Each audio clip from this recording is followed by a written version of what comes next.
What's up, everybody? How you been? How you feeling doing? How you feeling doing? What the hell is that? How are you feeling? How are you doing? What are you thinking about? Hopefully, I'm coming in loud and clear. We got Andrick and we got AB Media in the building already.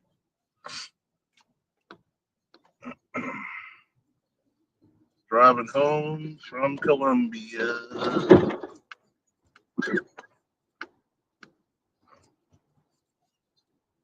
What we got in the building so far? Oh boy, boy, boy, boy, boy.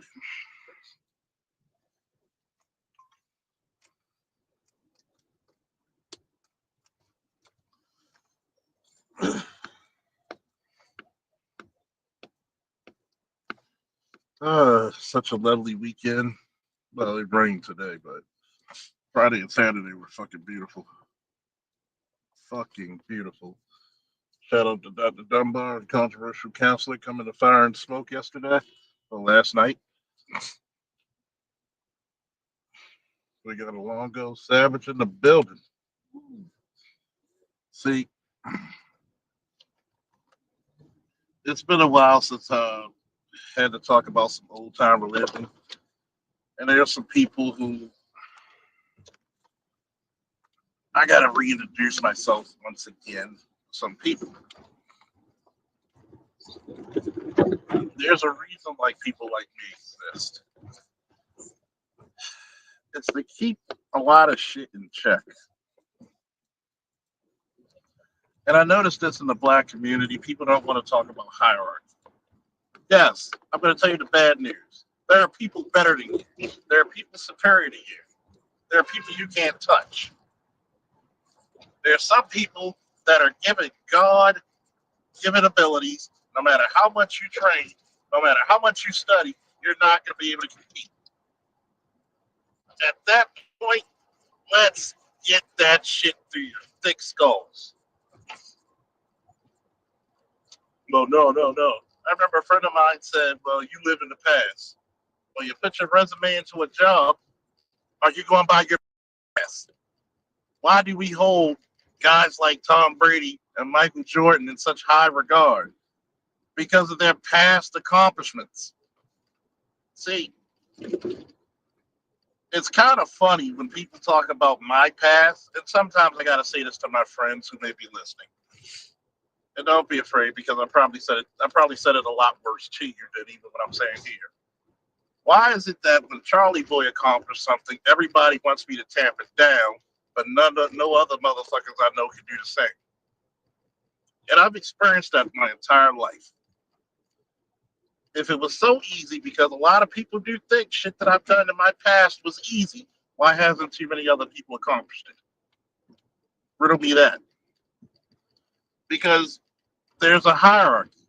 I don't go to anybody else's career job and tell them how to piss in a toilet, how to do computer processing, criminal science, pharmacology, biochemistry, whatever. Whatever your profession is, I respect your ability and hopefully mastery of it. But when it comes to old boy, everybody's got to say, well, you're living in the past. So guess what? Give me a past that's equal. It's not my fault that a lot of people suck. It's not my fault when I said I want to do something, I'm going to go do it. Even when I told my homeboy, love him very dearly, but I don't have to live in the past. I don't need people to admire me because I'm one of those people who says, fuck everybody, fuck up. I'm cool with that. You know why? Because at some point you live to yourself. You don't live to yourself, you don't die to yourself. But at some point, you got to do something by yourself. If you're a man who never wanted to measure themselves against the next fucking group of men, then you're a fucking liar, or you never wanted to challenge yourself any fucking day. And I said, if you never challenge yourself against other men, you're either a liar, a coward, or you never considered yourself a man in the first place. because it's very natural to do so. I don't care if it's in the sport of wrestling. I don't care if you're playing spades. I don't care if you're driving faster with a car. I don't care if you're trying to dress better. If you can't compete with everybody around you and you never had the drive to do so, then sorry for you. And like I told my homeboy, see, the one thing I've learned in my life is being content over happiness. I could be in the worst situations and look at the best, brightest, positive part of it. You know why? Because I've been down that road. People want to say, Charles, you come off cocky, you come off arrogant. I'm not arrogant. I'm confident. I've been trained. I've been through shit. What the fuck you can tell a motherfucker like me? Are you going to seriously tell me, oh, well, you can't handle yourself in a dangerous situation? Motherfucker, I'll make livings off of doing that shit. So when it comes to this thing about hierarchy, there are some people that's just going to be better in certain subject matters than others. I myself, I'm going to be great at some things, and I'm going to be poor as fucking everything and other things. So that being said, if I can admit that, where's the arrogance? And I remember during this conversation, I'm not where I want to be. I said, be happy. If your family never had to live on a park bench, your children never had to go to a public transportation, and they always had a roof over their head, be content. One of the greatest lessons I could teach any human being these days in time is that you're not going to get your so-called blessings until you learn to be content and respecting what you do in life right now. And that's one of the biggest issues that I had to learn. If I'm not happy being in a situation and grateful, what why should I be prepared for other greatness? Be happy. Be content that the fact that you didn't have to do it. I said, hell, my father didn't buy his first house till like what, 59, 60. Sometimes we got to understand that things don't happen on our time. Very few things actually do, if you really want to be specific about it. That being said,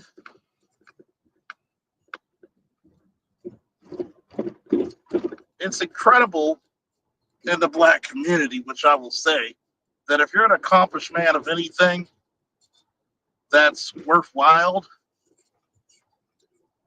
you're almost looked down upon. Why?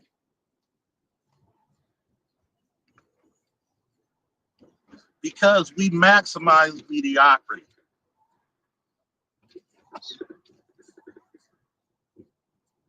We maximize mediocrity.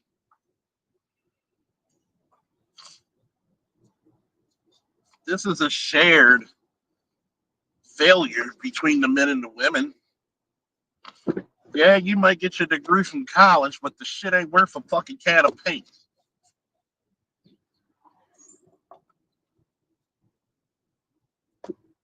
We don't push our kids into shit that's going to carry us into the next 50 fucking years.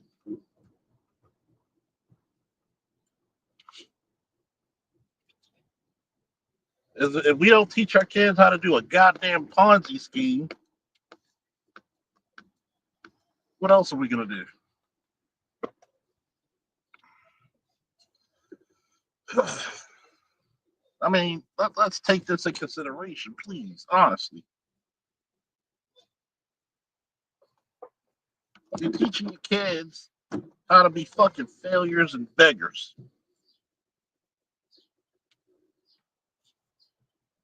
I'm almost ashamed to look at graduations sometimes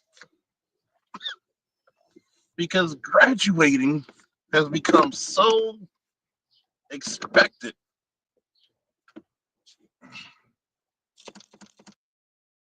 Of it all.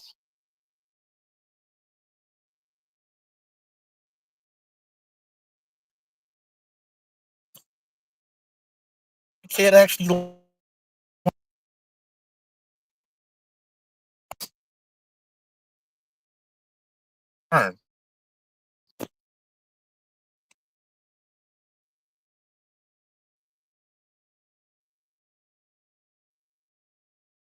Survive.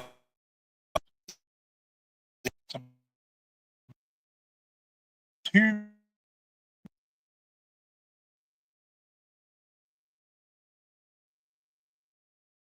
too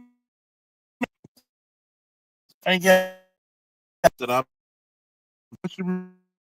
to good.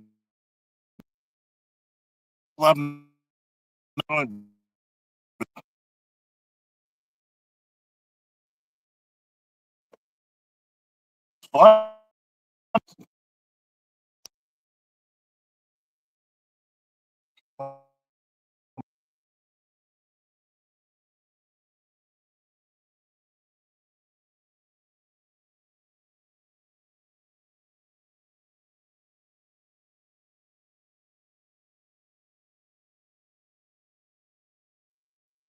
I've heard many people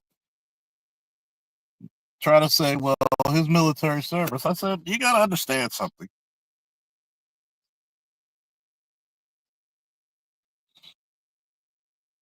That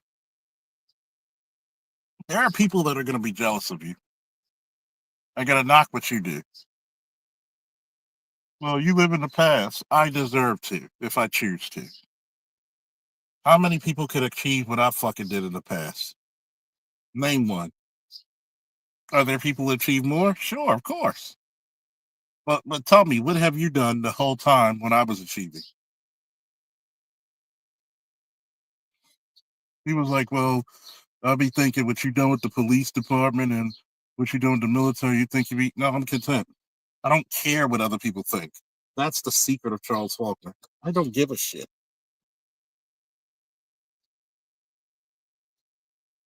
What do you mean? I don't give a shit. I made the badge. The badge never made me. I made the green. The green never made me.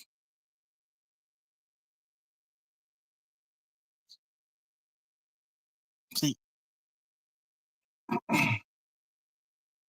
when you look at this whole environment of black people, if you have anything that's above normal black male confidence, everybody wants you to look.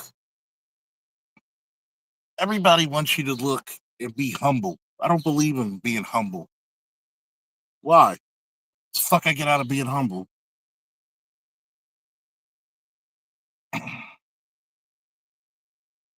There's a hierarchy.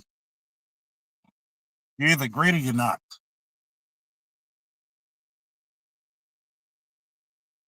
See, I don't mind my future because the future is supposed to be fun, new experiences. But I know I'm comfortable where I am currently. See, this is the ultimate failure for most black people, especially the men. You're trying to put yourself on this pedestal and workaholic to work till you're sweating your brow, till you pass out, to give shit to everybody else and your family, up including to your kids sometimes and your grandkids, who won't even fucking think of you once shit goes bad. Once you go 1 foot in the grave, everybody's fighting over your shit any damn way. I want you to think about that shit.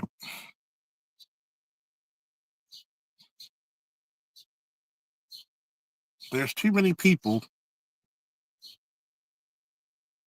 who are going to judge you and say, well, you think, no, I don't give a shit. I don't give a shit what the next man does. That next man can have all the money in the world and be going through the biggest heartbreak. But yes, there are hierarchies. There's economic, there's select, non-select hierarchy. there's intelligence hierarchy, why is it that every other race of people get it, but except us? Our women don't like it either. I had to block one young lady who tried to put some demands. Well, don't just text me random good mornings and how you doing, what you doing, and what you up to. I'm very busy. And I text her back, I guess I'm busy too. And she said, I said what I said. Cut the sarcasm. I said, oh, what we're not going to do is this. Have a good life and goodbye. And blocked her. I don't need you.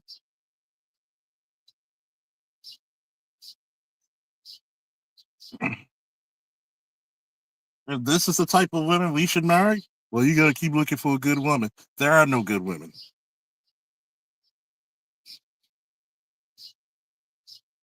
Virtuously, no. Are you talking about my wife and all this stuff? The only way your wife's going to prove that she's ultimately a good woman if one of you die in your marriage.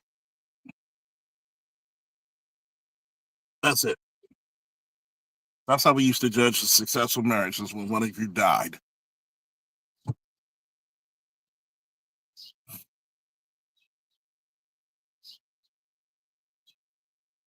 The saddest part about it,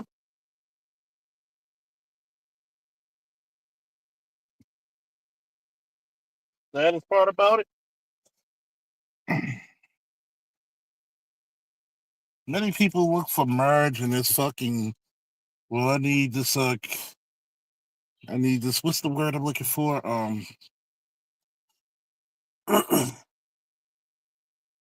Companionship. See, what's up, electrician, blood boiling Hamer? Who else? Longo, Bay, getting over this Sinus Cold Lion 917, Aqua Dragon 88. Let me put it to you this way, right?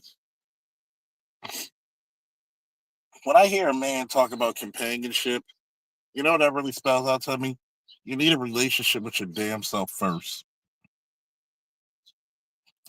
There's nothing wrong looking for love or going to dating world, but I don't look for a woman as a companion.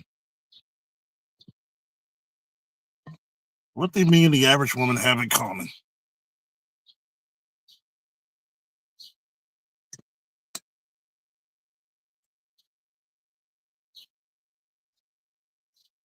If you think about it, they're pretty boring. You can't talk to them about anything higher level. It's not, and by the way, it's not my fault if I talk about some higher level shit. And that's not being arrogant. It's not my fault if I talk about higher level shit. I remember an on again, off again female I saw on Instagram, and she's putting on this post that, well, this man will leave you if you don't have any money. If you gain a little weight, this man will leave you if you're deformed.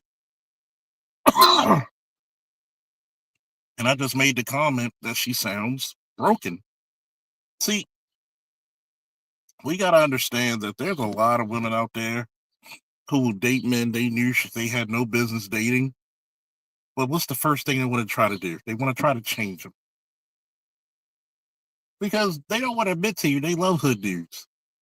They love the disorderly dudes. They want to try to change them.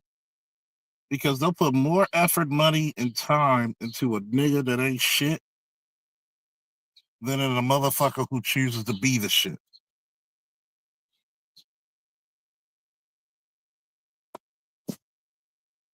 That's what they do. They love. Why do you think black women love Baby Boy?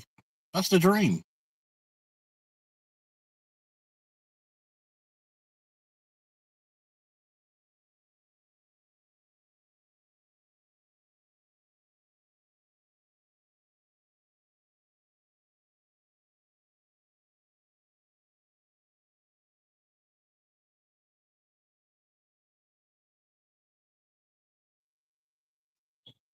And you're right. Who's gonna chase her, feed her ego? What happens if I don't feed her ego? What happens if I don't feed her ego? Why? What? I'm not in the business of feeding a bitch's ego. Most of you insecure anyway. I mean, think about it. I can tell you look better in your natural hair, and you'll do the complete opposite. So why even bother?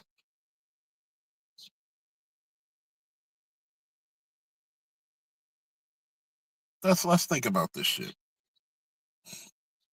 You can literally be a 10, a number 10, and you'll talk about how black men don't approach you. But are you approachable? I don't hear any answers for that one. But like I said to Shorty, going back to the Instagram post, and I said the lady sounds broken. How is it true that, 80% of relationships and divorces filed are by women? Y'all want to leave all the time. You're the least married while the guys need to fix themselves. How the fuck do we need to fix ourselves when everything that's pretty much negative about the black community stems from you? You raise horrible children. You put those children in the worst fucking conditions. You fuck with the worst type of guys. Shout out to Dr. Dunbar. We need to stop ignoring women's choice. And that's the reason why I don't like simps, because you renege when it comes to a woman's choice. Even if that choice wasn't even you, nigga.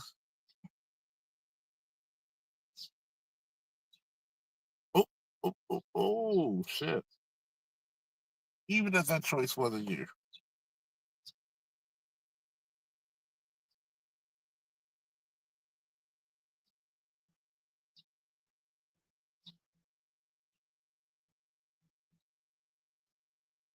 I want you to think about that. Why does a simp defend a woman's choice even if it costs him his financial status? Even if it costs him his money, his time, his ambition.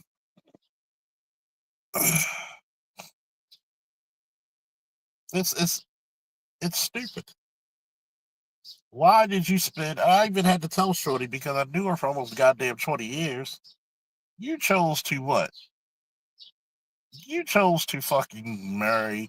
Not even you never been married. Number one, you chose to date women beaters, drug dealers, scammers, unemployed motherfuckers who weren't trying to find a job. You made the nigga's resume. I know how to make my own. Really, I'm sorry, I might sound snooty for this. If you don't know how to make a resume, something they should have showed you how to do in third or fourth, maybe even fifth grade, then something's fucking wrong with you. You pick the least educated. You pick the least motivated. You pick these niggas.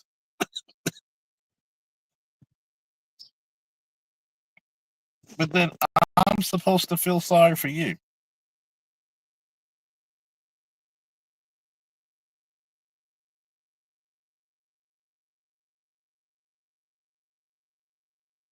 I'm supposed to feel sorry for you. When she said, we're not even checking for y'all. I said, we stopped checking for y'all for years. Hell, Grand Theft Auto 6 come out. It's over. Y'all the ones complaining midnight approach. You don't hear us saying we can't get women.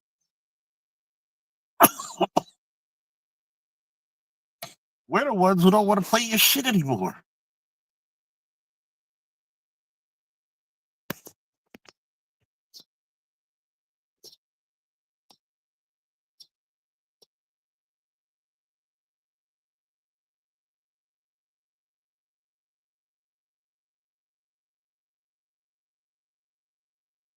What happens when men say fuck this? We don't want to be stepdaddies. We don't want to reward the nigga who's not there. Of course she blocked me later on because she knew I was talking about her. You're the idiot who got pregnant by a dude who you said out of your mouth was not taking care of his 16-year-old daughter like that, but you gave him another daughter. You fucking idiot. This is the reason why I look at women as idiots. Stop treating them like children. Hold them accountable like you would do any other fucking adult.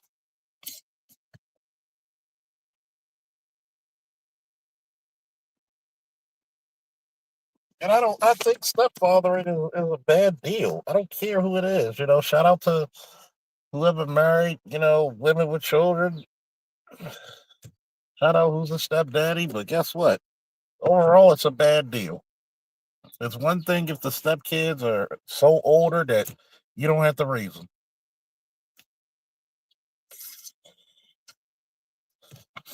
I've dated women with kids. Shit. And I'm going to tell you, it's a bad deal. Because women don't look at kids the same way as men look at kids. Men think communal, women think in nest. Okay? Men think in legacy, women think in nest. If my nest doesn't have, no, none of your chicks will.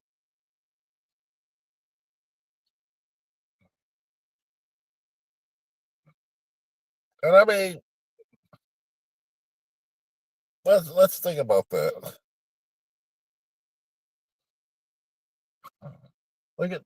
You're right. Look at Zion's stepdad. He didn't even get any praise or props, and he's the one who taught his dumbass. Speaking of super simps,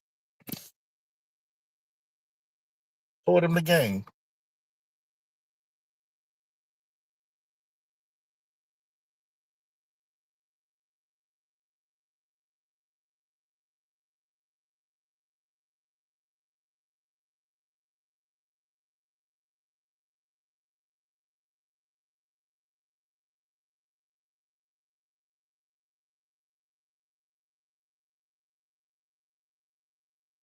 Excuse me.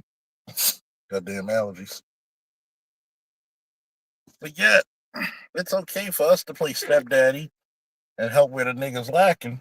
But I don't see anybody putting down on a piece of paper and saying, I want to be a stepmother and help raise a child.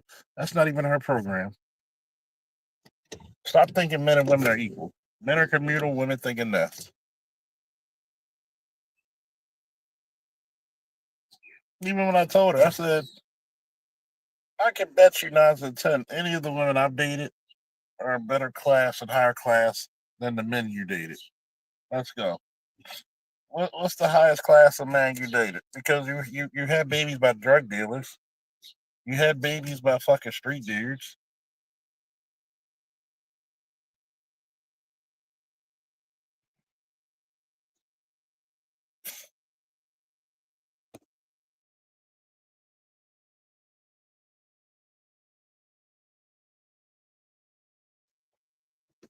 But there's a hierarchy within this whole thing when it comes to dating and mating. You don't get every nigga that you think you could get. Just because somebody fucks you does not mean somebody will wife you.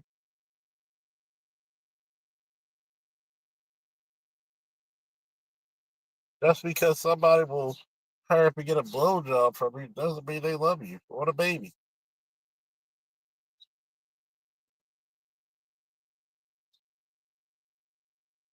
I mean, let's look at reality for a bit. Reality is this: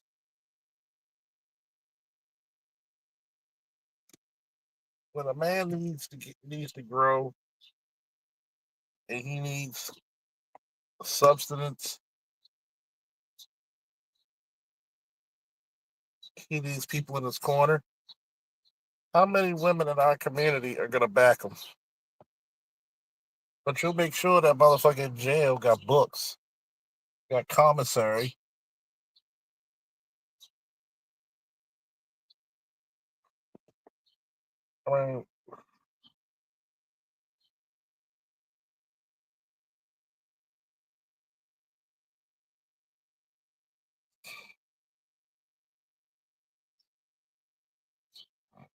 I mean, really, how many people are gonna develop and invest into you? But the entire world wants you to do the same for them.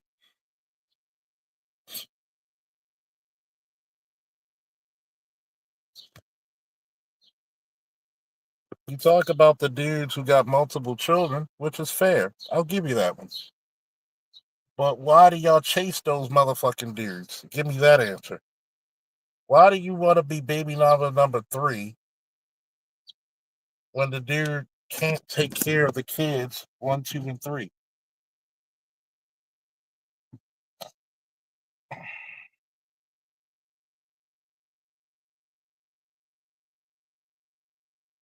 And I'm going to say something about the Fresh Prince. I got to blame his mother. I got to blame his mother.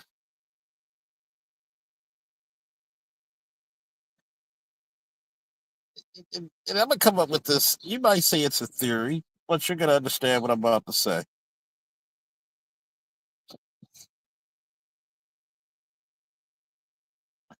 Will's mom in that show was the worst of black women you could think of because even in the show Bel Air, she was a nurse. You had sex with one of the so called worst men you can find, still had the baby, had good genetics. You weren't looking for a husband, you were looking for a baby that had the cute genetics that you were attracted to. Then you had your son live in the worst, you had your son live in the worst neighborhoods, which is a majority of black women, literally gang infested territories, drug infested territories, to the point where if you go by Bel Air and somewhat of the original show, he had to carry a gun. And because you're such an irresponsible parent, you had to go to your sister who actually knew how to pick a husband. And instead of saying, "Oh, sis, how'd you get him?" Oh, yeah, we know he's really soft as baby shit, but come on, we're just going to go by the Bel Air shit.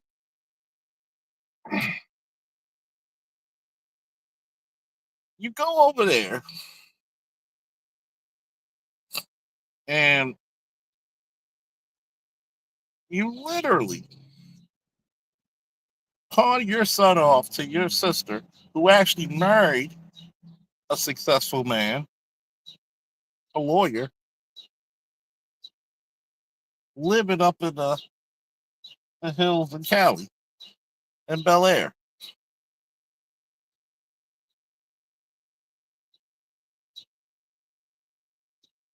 Oh yeah, he thought he was see.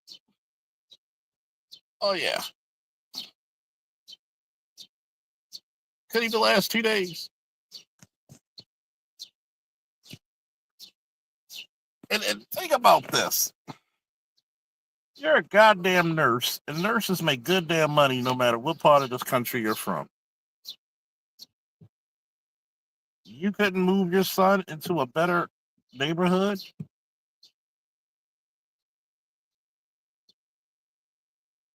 You're comfortable with your son being a failure. Not one damn time.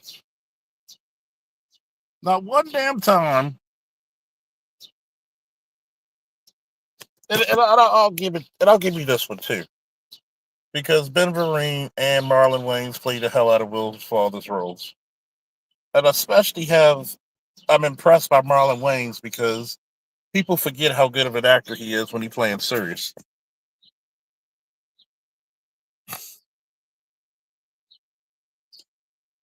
Notice what Marlon Wayans, when he was playing Will's father, said. You only hate me because you only hear one side of the story. When I was on the street making money, why didn't your mother? Your mother said didn't say no, did she? She was enjoying that money.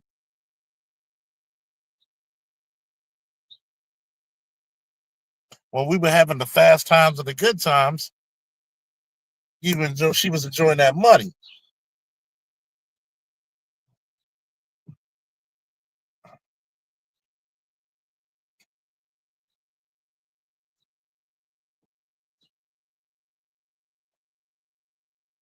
Nobody wants to talk about that.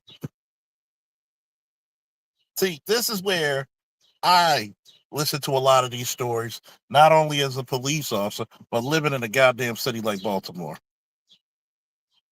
The reason why you date these motherfuckers because they're dispensable. They have reckless, wastable income. But as soon as the cops come, or as soon as rival drug dealers come and it gets dangerous, now you want to bounce. Then when he got trained to be a civilized human being, she came to collect. You goddamn right. The hierarchy.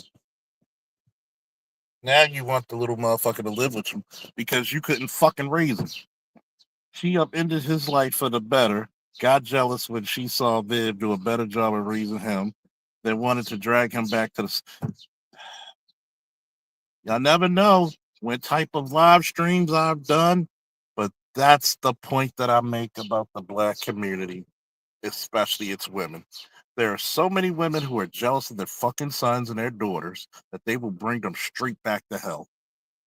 Your son could get a fucking full ride scholarship. Oh, you gonna leave your mama here alone? No, mama was supposed to get a man. Mama was supposed to marry my daddy, but mama don't want to admit that she was just fucking. Okay?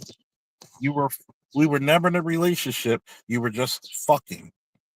Okay?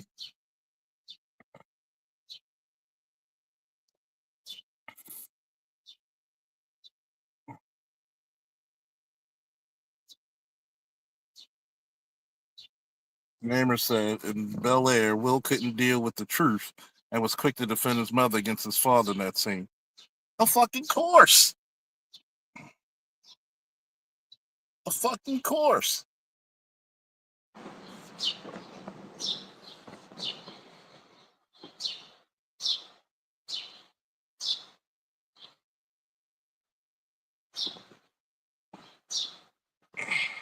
That little show right there will teach you right then and there. But let's go into reality for a minute. There's a lot of like young boys and young girls who hate their fathers only because they hear one side of the story. They don't want to hear the hierarchy. They don't want to hear about how you had a committed relationship all the way down to just sex. Sometimes motherfuckers don't even want to tell the goddamn truth. The only reason you were brought into this world is because your daddy couldn't find a condom or your mom forgot to swallow. We're talking about a combination of both, blood boiling.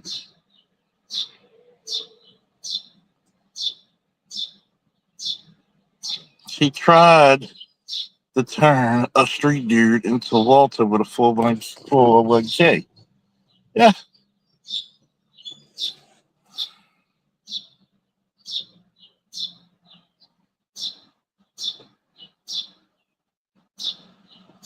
And that's another thing. When they said your kids are spoiled, that's some jealousy shit. Now, do I believe it's spoiled kids? No.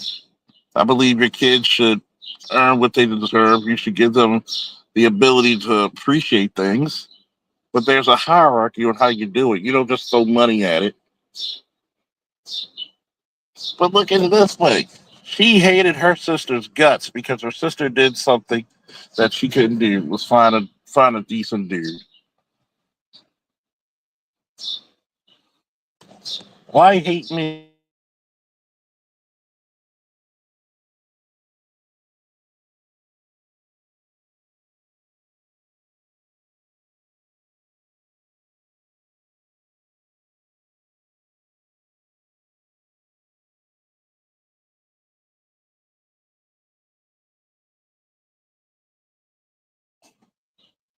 Why hate me when I talk about this shit?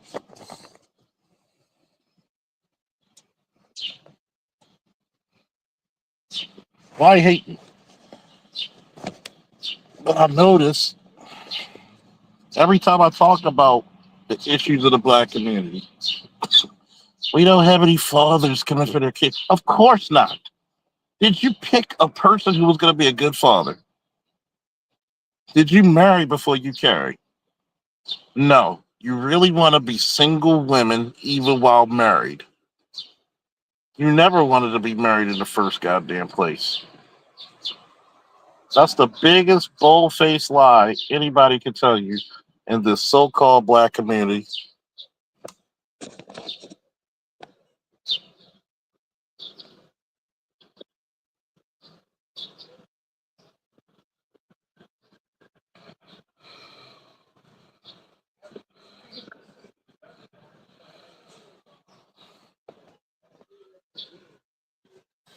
See, that's the reality of it is. A good woman is this. And we're going to use this definition. A good woman is going to pick the best possible father for her children. Bingo. That's a good mother right there. A good mother is going to pick the best possible father for her children that she can afford to attract.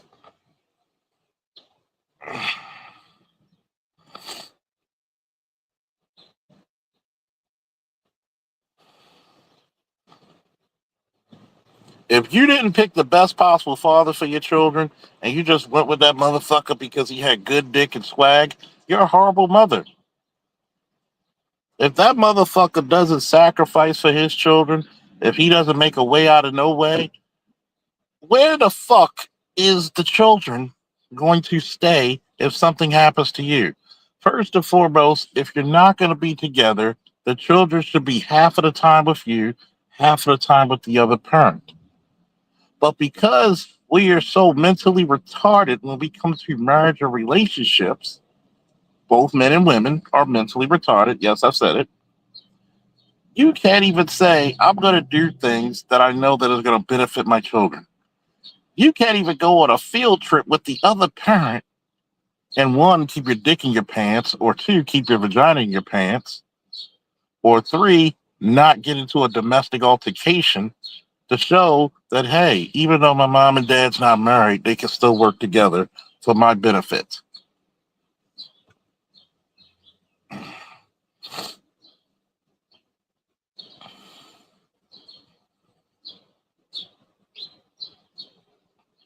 I want you to think about that.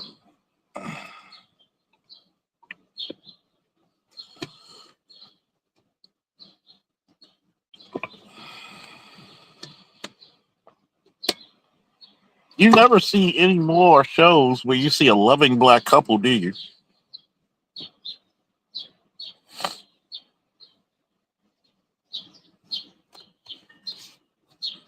I don't even want your submission. If my submission has to be bought, then it's not fucking submission. Well, if you pay all the bills, I remember when Sergeant Willie Pete was saying, well, if you got the money, the education, and the status, guess what? Who has more status than Barack Hussein Obama? Who? Who? Name me one black man that has more status than him.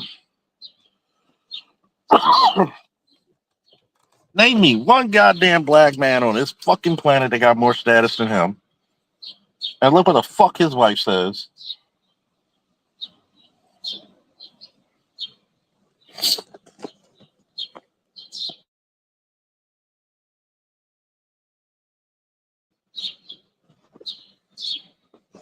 Don't give me that status money shit. He's got money and he's got status and he's got power. He's got the trifecta. So don't let anybody tell you that bullshit. And see, here's the one thing about social media that's really fucked up, because social media really fucks up reality on a whole nother level when it comes to hierarchy. You're living through these fucking stripper, now wannabe rapper type of shits. Cardi B dating, what's his name? Stefan Diggs, while she's still currently married. You wouldn't do that shit openly 20, 30 years ago. But here's the bad problem about Stefan Diggs. You're dating an ex stripper openly, and you think that's a flex. This is the reason why I tell you two of the biggest, and I need somebody to put this down on paper. Two of the biggest simps you'll encounter are professional athletes and studs. Professional athletes and studs are the biggest simps in the hierarchy of simpatry because a stud will do all this magical shit. I'm going to take her out. I'm going to take her out to eat. We're going to get the hotel. We're going to make things special. I'm going to go get this room. We're going to get the steak, dinner, lobster. I'm going to get the most magical mechanical dildo she'll ever have in her life.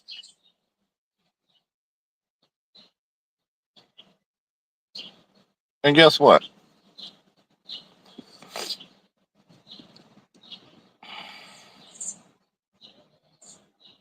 You'll never heard Coretta Scott King speak ill of MLK. Same for Betty Shabazz regarding the memory of her husband, Malcolm X. Malik El Shabazz, by the way. Here's the problem. Stefan Diggs think he living a life. You're fucking a barely literate stripper, ex-stripper. In the hierarchy of things, you outrank her, my nigga.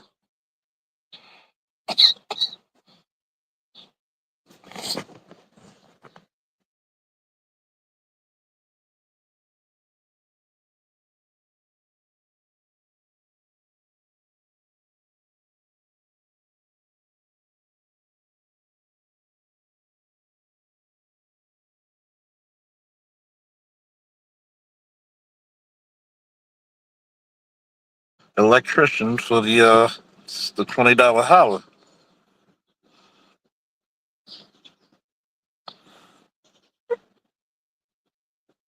And thank you all for bearing with me while I got this damn sinus infection. But since I haven't given a show in a minute, gotta make it work, right? Here you go for you electrician.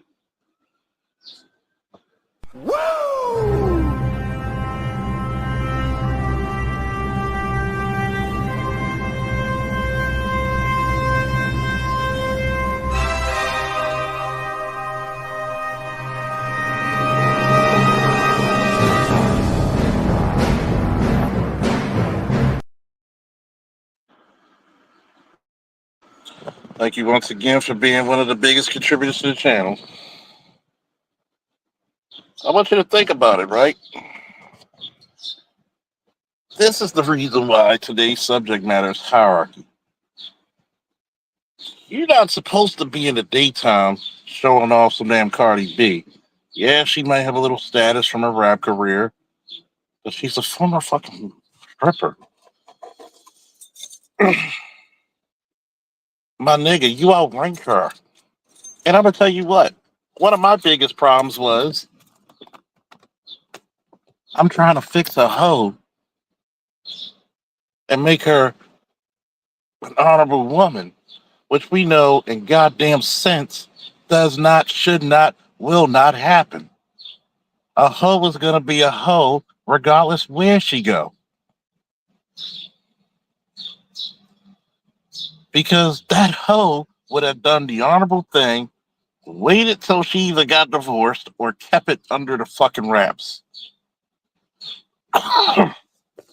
Remy Ma, anybody?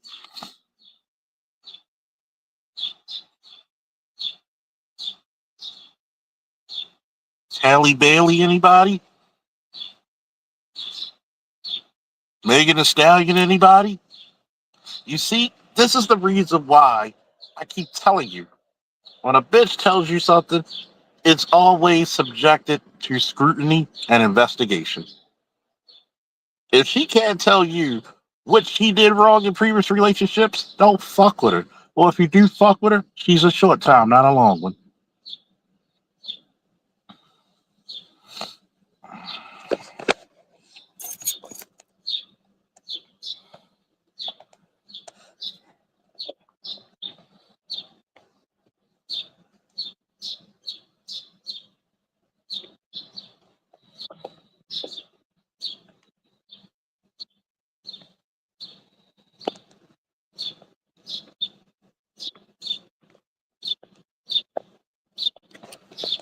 I want you to realize that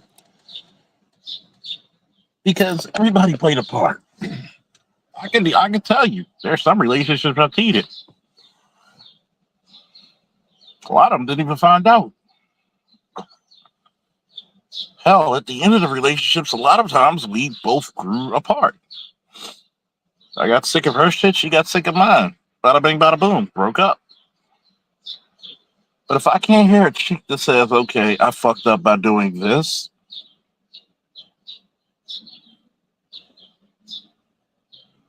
that says a lot. Especially when it comes to accountability. Why did you give that man a baby? You gave him a baby without saying you got to give me a ring. But you come to a nigga like me, you want me to pay for all his last mistakes and sins. I'm sorry, but I'm not like the black Stay Puft, the marshmallow man with the yellow jacket. I'm not going to fucking pay for another man's mistake.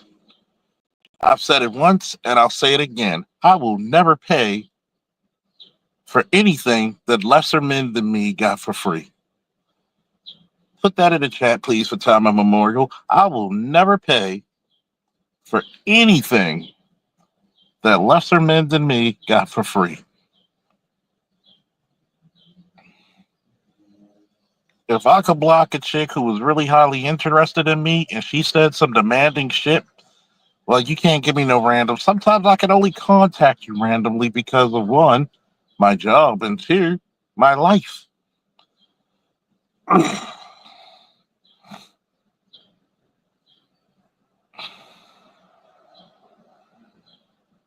Did Dapper Dodds? Yeah. You damn sure better put your purpose first. You think she's not going to do it? You think she's not going to do that shit?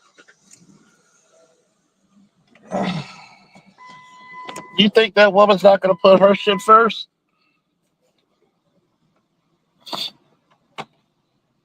You goddamn right. And there's too many motherfuckers who go into relationships thinking about love instead of business. What purpose is there for her you marrying this woman?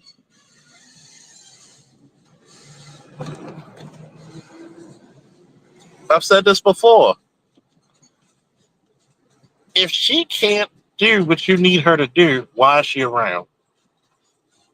Do you want a woman who's going to constantly cheat on you? No.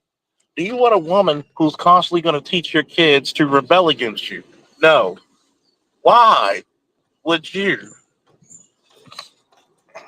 Why would you want that in your life? Because a wayward woman will turn those kids around on you. Think about it.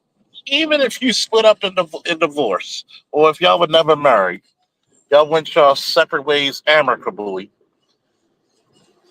Even my son's mother will carry on the mission and jump in my son's ass and be like, why did you do this? At least I know I could get that out of her. At least I know I could get that.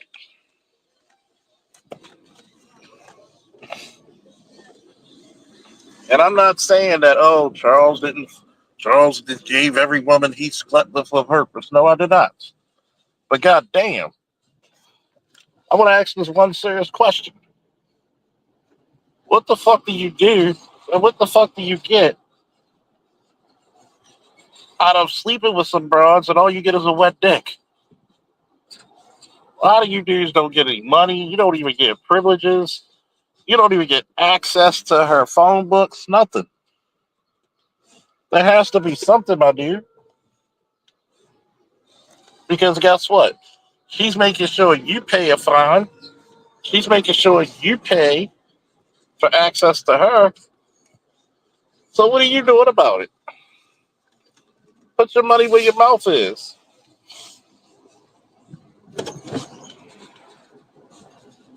Don't deal with a woman unless she got just as much to lose as you. Because that way she's going to respect it a bit more. Of course, you might catch an STD, a sexually transmitted disease. It's called children. It's like, let me stop. I want you to think about that shit. Women don't look at you as a good man, a good husband anymore. They look at you as a good lick. They look at you as a good lick. And it's sad to say that, folks, because I really do want to see people in flourishing relationships, raising proper children to be contributing members of society. But as much as Charles loves the fantasy and the dream, Charles has to live in the reality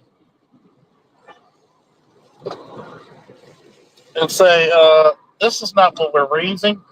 This is not what we're bringing up, folks.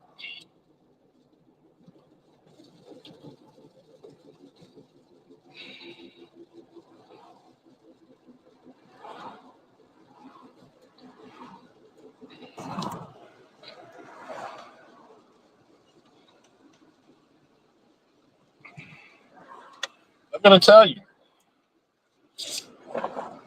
some of y'all motherfuckers out there are crying.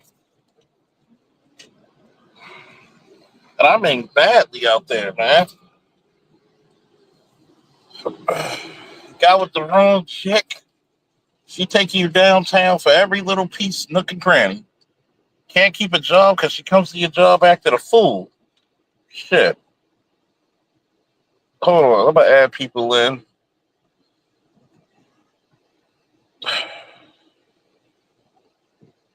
I'm gonna mute myself. I gotta take care of something real quick. So talk amongst yourselves.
Well, I'm in.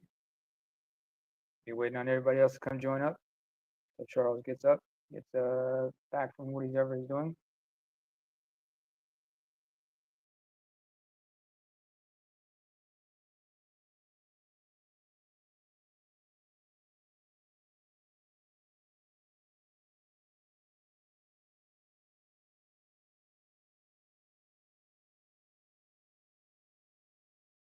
Hey, neighbor, you there? Yeah, I'm here. What's good? Hear me? Well, I'm gonna be right back. I'm gonna just spring back Yeah. in so I can hear you better. Okay. Do do do do do do do do do do do do. Ah, let me check the chat. See how everybody doing.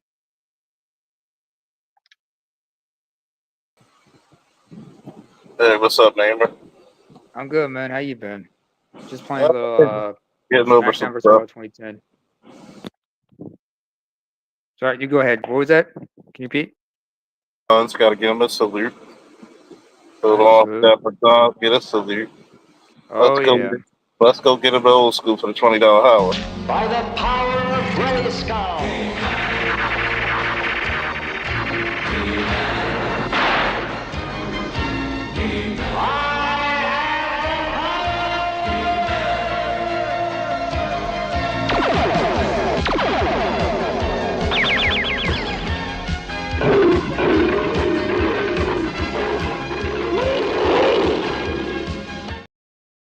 Shout out to another contributor there for Don's. Thank you. Thank you. Thank you. Thank you very much. And see, people ask me all the time, is the same stuff you would tell to your niece or your daughter? Yes. Mm-hmm. You should not be getting married to a dude who has no purpose. Just like I would tell my son, you should not get married to a woman who gives you no inspirational purpose. I think that's about as unilateral, as bilateral as you can get. You know what comes to mind when I think about what you just said? Which part? No, everything. You know what names come to mind when I hear what you're saying? What's that? It's the Sanders. It's the Sanders regarding Travis Hunter Mm-hmm. and marrying that broad. I mean, you knew she was. I remember seeing that picture. By the way, shout out to Compassionate Cali who showed a picture of him and his new bride now. When there was a picture of them before they got engaged, and I saw that dollar sign tattooed on her ring finger. That's a red flag right there. You know what she's married to. So even when he was like one of his big day at the game, I remember a video that Password OG put out showing how Dion wanted nothing to do with his ex-wife, the mother of his two kids, and how Travis was getting a lot of flack from his lady on his big day at a home game. This was. So these women are just not right for him. But he's like, I'm gonna show you. I'm gonna prove you wrong. He's gonna learn. Obviously, he wants to learn the hard way. He's gonna learn the hard way. Yep. I mean, you look at Mr. Hunter, right? Mm-hmm. There's certain things you would say to him. One, you're a full-fledged idiot. Knockoff looking Busta Rhymes.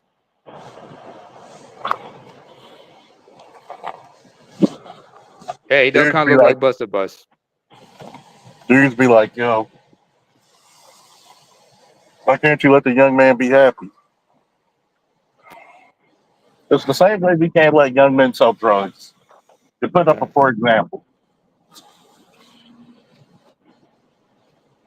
You remember that song by Kanye? Tell Me Nothing. Mm-hmm. That's the attitude they have. Yeah, indeed, electrician. You just want to slap your forehead like, God damn, Travis Hunter. He gonna learn. Travis Just like Hunter. no, go ahead. I'm listening. Travis Hunter Mm-hmm. is the equivalent of a hood chick or a college chick getting pregnant by a drug dealer, a hood dude, and then expecting him to become father of the year material. Get the fuck out of here. The oldest pimp game in the world was what? Can't turn a hoe into what? A housewife. Corrupt mentioned that in Doing It Right, the song that was on the Chronic 2001 album. So what if you found a hoe that you like, but you can't make a hoe a housewife? She's for the streets, my dude. She's for the streets.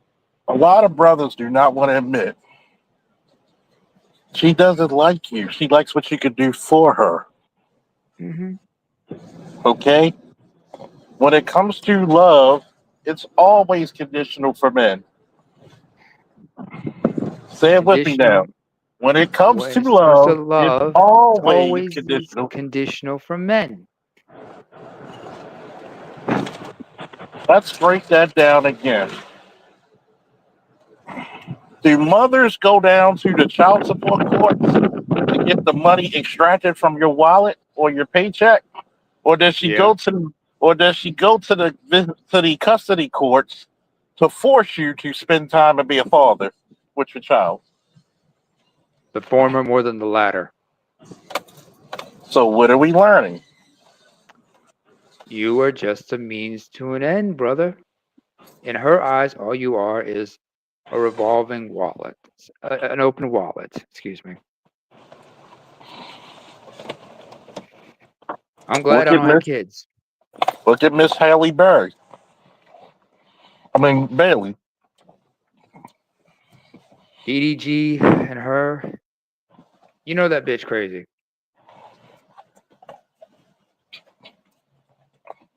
She's a nutcase. And he has a jockey, man, but bitch is still defending her. If she's that nutty, imagine what her sister Sabrina's like. They said she's halfway through her plan. Married in Tennessee with no prenup and pregnant. She needs to drop one more baby and hopes for a second contract has real value, then divorce before the ink dries. Who's he talking about? On the Mr. Hunter. And he got leave him, let him know. He hard headed. He hard headed. He's gonna learn. He's gonna learn. He's gonna learn. I mean, if he catches, let me tell you something. If he catches an injury, like a career-threatening injury and shit, watch her leave him. Mm-hmm. She will leave him.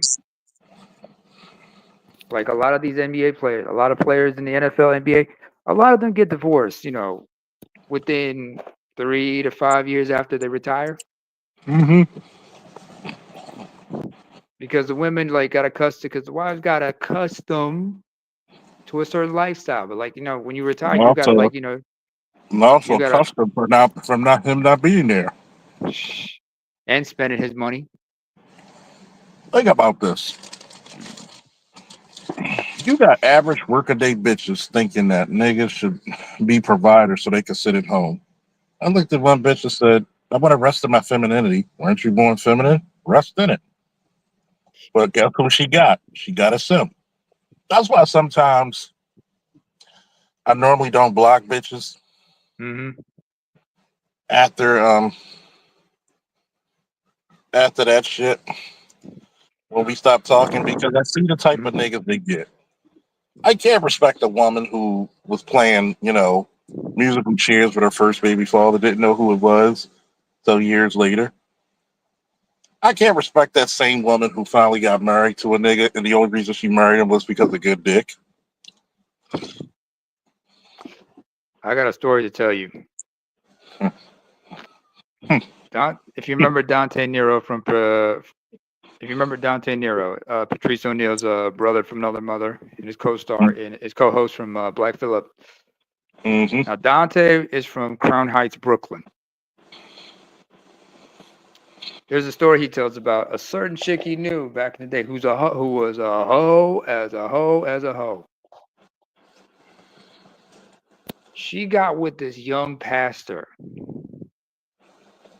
gave him the wild thing, and now he just wifed her up and took her kids and everything. And now this woman is now she kind of cleaned up her image and everything, and is look dressed like a preacher's wife or a pastor's wife. And everybody refers to her as Lady such and such. But Dante looks at it as like, I ain't calling you no lady. Bitch, you a hoe. We know you was a hoe from back in the day. But you thought you could clean yourself up and just like, hide your shit around because you got with you thought you think you cleared up your image because you married a pastor. Yeah, I said it, electrician. Oh, by the way, the way he said what, that's how Stephen A says it sometimes. Unfortunately, we don't have Snowman here with the soundboard. Or more like Will John. Yeah.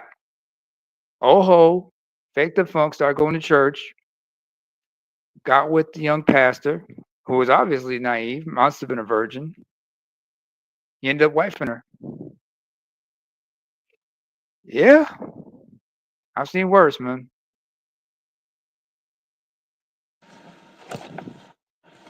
I mean, But when I talked about this shit on my live streams, I hate women.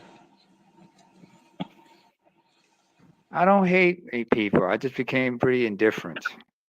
I tell people, I said, why?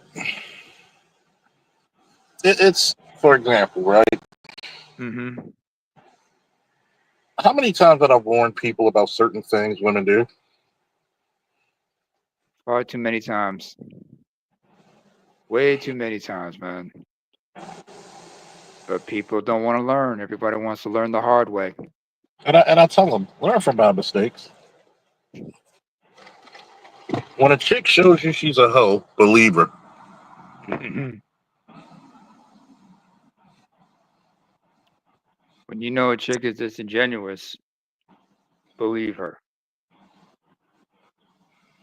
I might as well tell you that. I might as well tell you that story I've told before. It's been about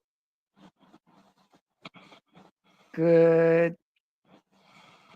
This was back in 2010. Yeah, it's about 15 years. It's gonna be about 15 years now. I was involved with a woman, right? But I was, and kind of liked each other. Got serious. It kind of got a little serious, but she was my age, just a couple of years younger. A couple of months younger, excuse me. She was an Aquarius. She wants to ask me this question because I was adamant on using condoms the whole time.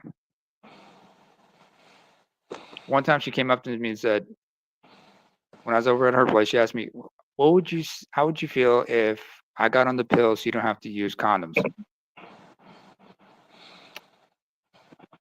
So I got a gut feeling about it. I was like, I looked at her and said, if you want to use the pills, I have no objection to it. I support you. As far as the condoms go, I'm keeping it wrapped up.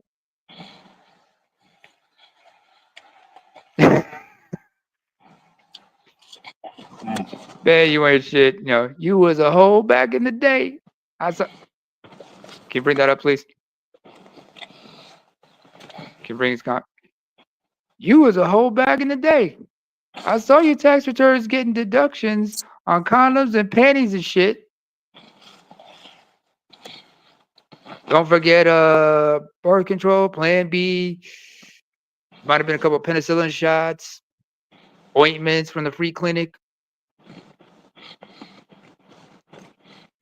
Shit. But like I said, when she said she wanted to, how would I feel about her getting on the pill so I don't have to use condoms? First of all, I said, my thought, if you want to use the pills, I have no objection. In fact, I'll support you with that. But as far as me, taking off the rubber, not a chance. I'm not going to be irresponsible with my dick. The first responsibility I have is to myself. And that's the problem. That's the ultimate goddamn problem there. Charles, I'm glad I grew up where I grew up. You want to know why? What's that? HIV/AIDS is not a fucking joke. Oh no. I lost a family member to that shit. I know my father, I remember, lost a friend to that shit. And I know the importance of keeping it wrapped up. I remember anytime if you wanted to apply for a visa or get married, hell, you got to get an HIV test first and foremost. Exactly. I was not going to take that risk. I'm sure it could have worked, but there was just circumstances was not in our favor. Thought about having a kid with this woman, but I thought, no, this is not the right time.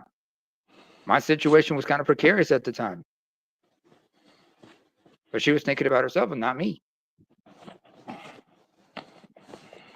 I'm gonna I tell you this. remember.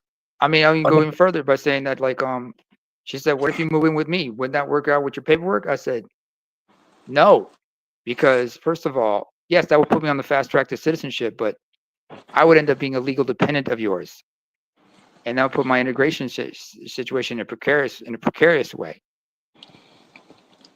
I'd rather earn my citizenship on my own. I'd rather do 7 years, which is how long you have to wait to get Norwegian citizenship.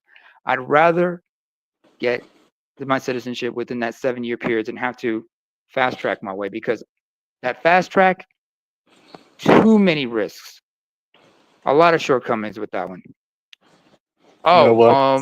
To Dapper Don. This. Okay, go ahead. I gotta say this, Dapper Dons. You never hear, you always hear that these niggas are busting in these women all the time, but you never hear how many of these chicks been saying take the condom off, or I like it raw. They never get that shit. Here's the crazy part.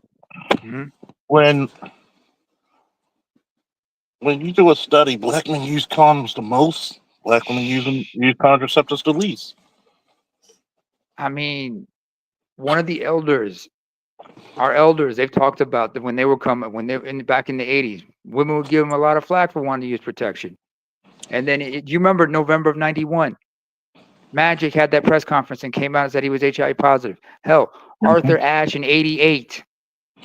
But he was compelled because there was an article about that was going to come out in USA Today. But in the press conference, he came out and said he contracted AIDS in 83 from a contaminated blood transfusion while having second open bypass. And to Dapper Don's point here about, chicks giving you saying I'm allergic to latex, and brothers always saying I can't feel anything with the rubber. Motherfuckers, there are non-latex condoms out there. There's a company called Skyn, SKYN. And certain condom companies, they do have non-latex alternatives because they have something called Sensoprene or Neoprene. Very thin.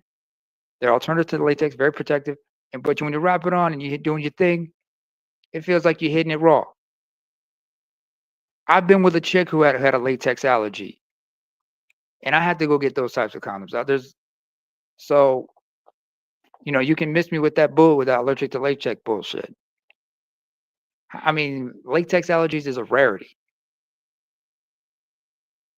In fact, here's the question. I remember a certain individual once asked, how many times do brothers ask sisters, when's the last time you went to go see your OBGYN? When have you seen a gynecologist?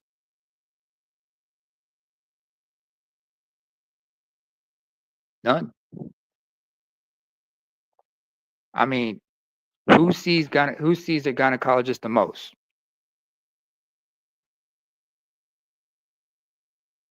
Oh, Charles, I'm seeing double.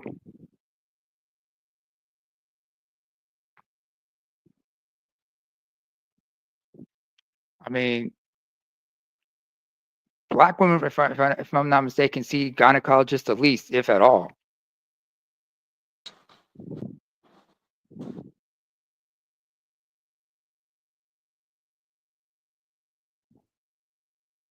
I can't possibly been drinking because I'm seeing, even though I'm seeing double.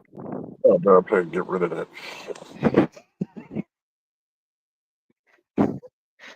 that. Hold on a second. Alexa, can you play Shit Can Happen by D12? But to Dapper Don's point, yeah, I'm allergic to latex. I mean, you know what I'm saying? Yeah. Put on some latex, or should be taking your paychecks. Or get the non-latex, I mean, depending on what your brand is, I know, I mean, I see a gyno whenever she's doing her yard. I mean, What the you fuck look is he saying by that? I don't even know. I mean, let's look at shit with a real shit. Let's.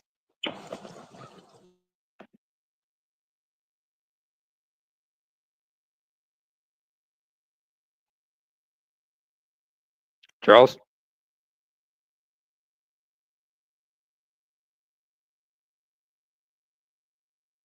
Hold on, folks. I think Charles is having some audio problems.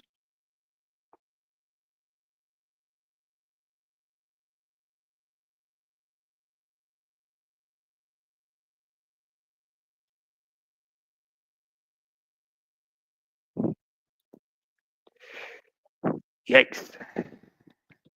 Charles, we can't hear you, man, if you're trying to talk. Your audio went. Okay, welcome back. Excuse me. I've never You all right? seen women. Oh yeah, getting over this nasal sinus Ugh. infection.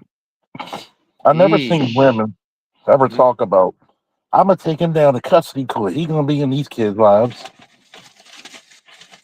They don't want you to be in their lives. They just want your money. They want your sperm and your wallet.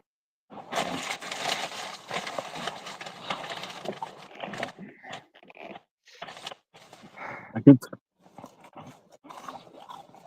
telling you niggas these shits. All things considered, you know who's the luckiest person in any of these types of scenarios? Who's that? Michael B. Jordan. Hey, Roy Harvey's for the streets, but at least she didn't sperm jack him.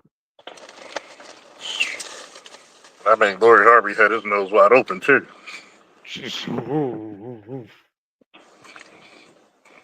Shit. I mean, if she asked him to hit it from the back and she forgot to wash her ass, he would have had to wear like a hat, like one of them old gas masks from World War I with the long trunk.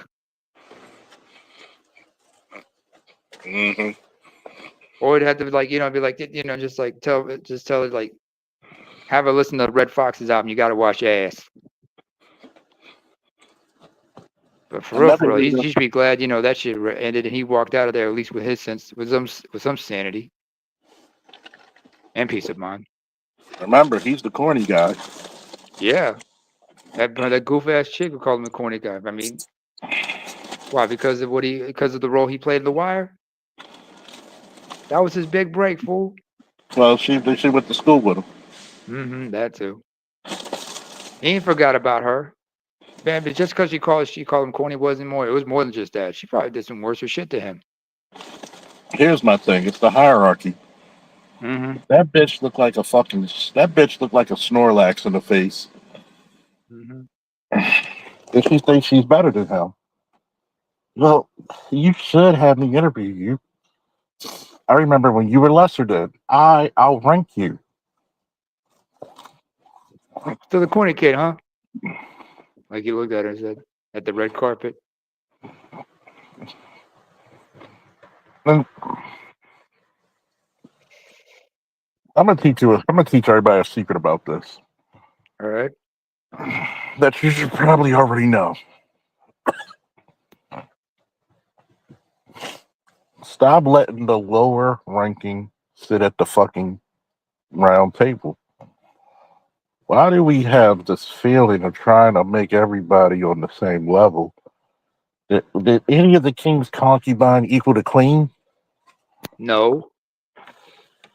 None of them had a place in his court. Let me tell you a place in his bedchamber, but not in his. But they had no place in his court. Let me put it to you this way. And people don't even think about it. The court jester outranks the fucking concubine. The court jester was there to entertain. And was able to get away. He told the truth and got away with all kinds of shit. As long as he made it comedic, he could get away with anything.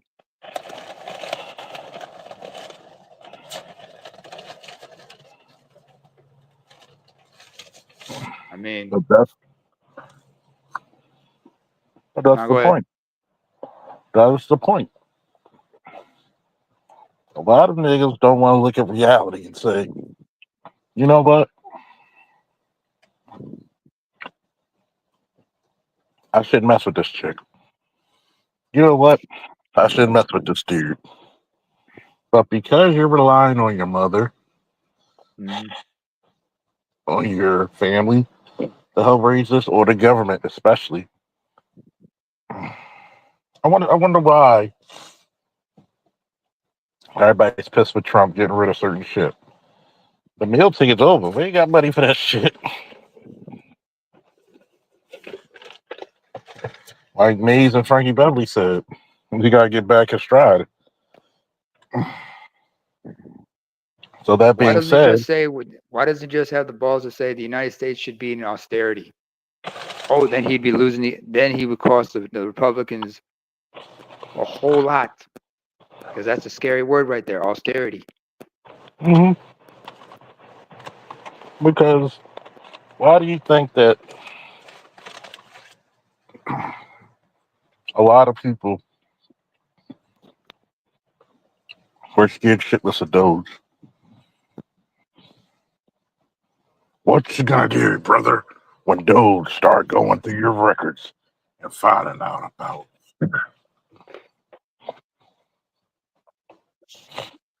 I'm very suspicious about a lot of things. And the fact that you had Elon Musk and everybody go through it, and he had access to certain files. Mm-hmm. You don't think he had ulterior motives? I'm gonna teach you one Sometimes. lesson, kid. Everybody has an ulterior motive, Absolutely. Absolutely. David's and got ulterior motives. here's my thing: you Mhm. can't get rid of him because he's one of the few fucking innovating faces we have with SpaceX.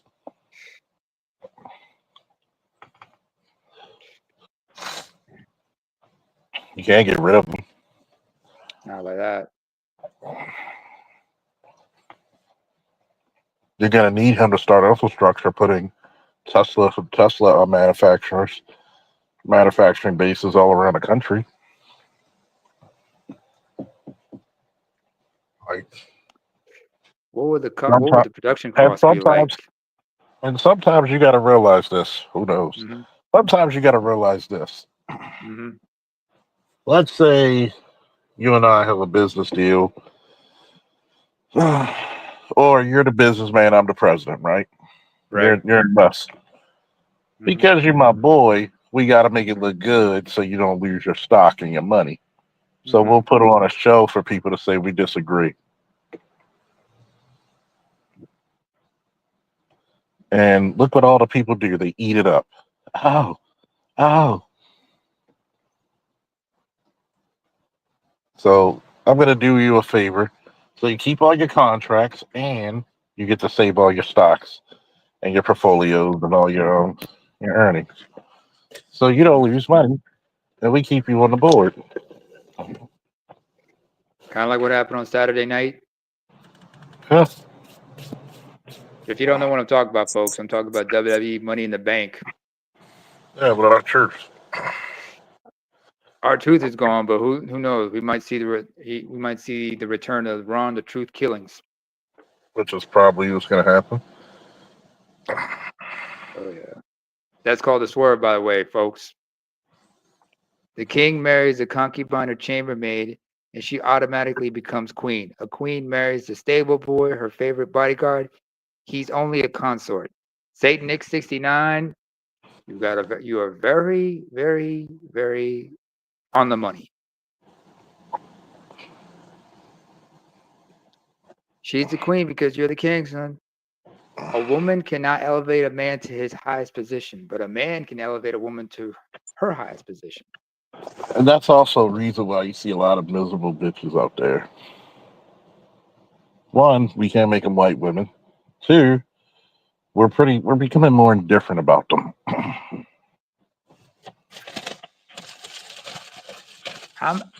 I'm sure there's a lot of women who wish they would have my skin condition. He's black. He's white. Yeah. Sometimes I should call my mom and say thank you for slapping the black off me when I was little. It worked. I think she was trying to. I think she was trying. I mean, my mom's light skinned, so there's parts of me like 3 shades lighter than her. Well, 15 shades lighter than her, but You know what? Uncle Ruckus would be so envious of you. oh, I'm sure Uncle Ruckus, no relation, would want to see me trade in the skin disorders with him. Shout out to Gary Anthony Williams. That man is a amazing. Have you seen Gary Anthony Williams as of late? By the way, Oh, he lost weight. he lost a lot of weight. He's rocking the ball. He's got that goatee now. Brother, he's turning 60 later this year. He's looking sharp. He's looking Yeah. good. He's looking good. Great for him, man. Yeah, good for him. Yeah. I mean, native of a Georgia native. He's doing good. Yeah. I Yeah, mean, you see, but go ahead. you gotta look at some of this shit Mhm. throughout history. And no, you're not blocked, Simply Deep. What's up, man? That's a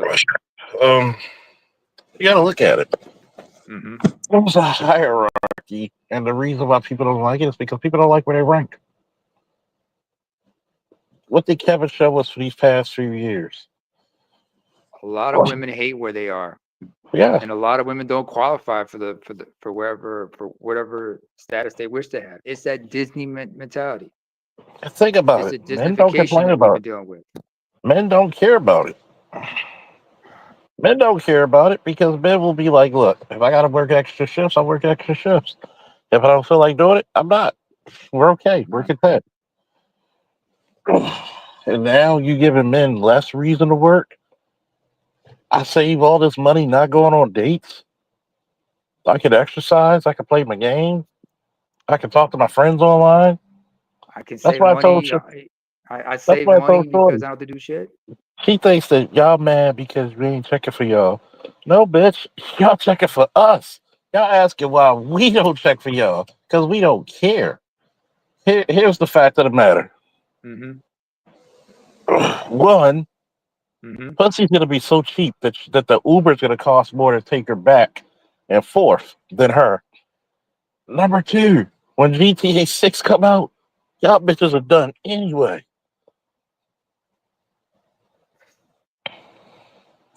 Let's tell the truth or shame the devil. Y'all bitches. Oh, AB's in the back.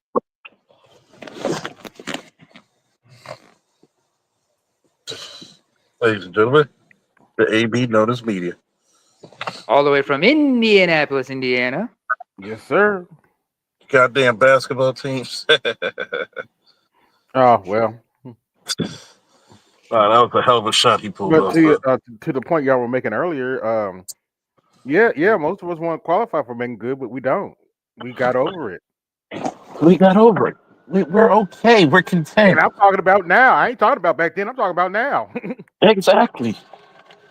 And then there's those of us who never found her attractive, but we're like, more power to y'all, whoever got her. And God bless all three of you niggas. And two of them are gay. And two of them are gay, and they're wondering. And we don't get mad at that. We're content.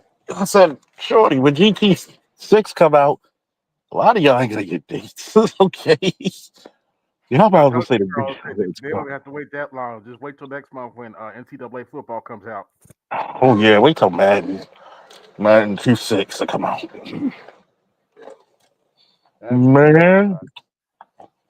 Man.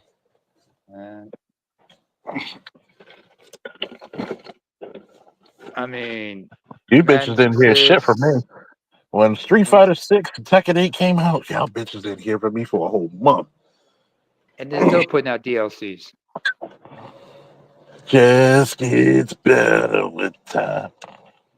Here's my question: when in GTA 6 comes out, you guys getting the base game, or you gonna try to go and get one of the expansion ones, like deluxe edition or something? Expansion, you might as well. Mm-hmm.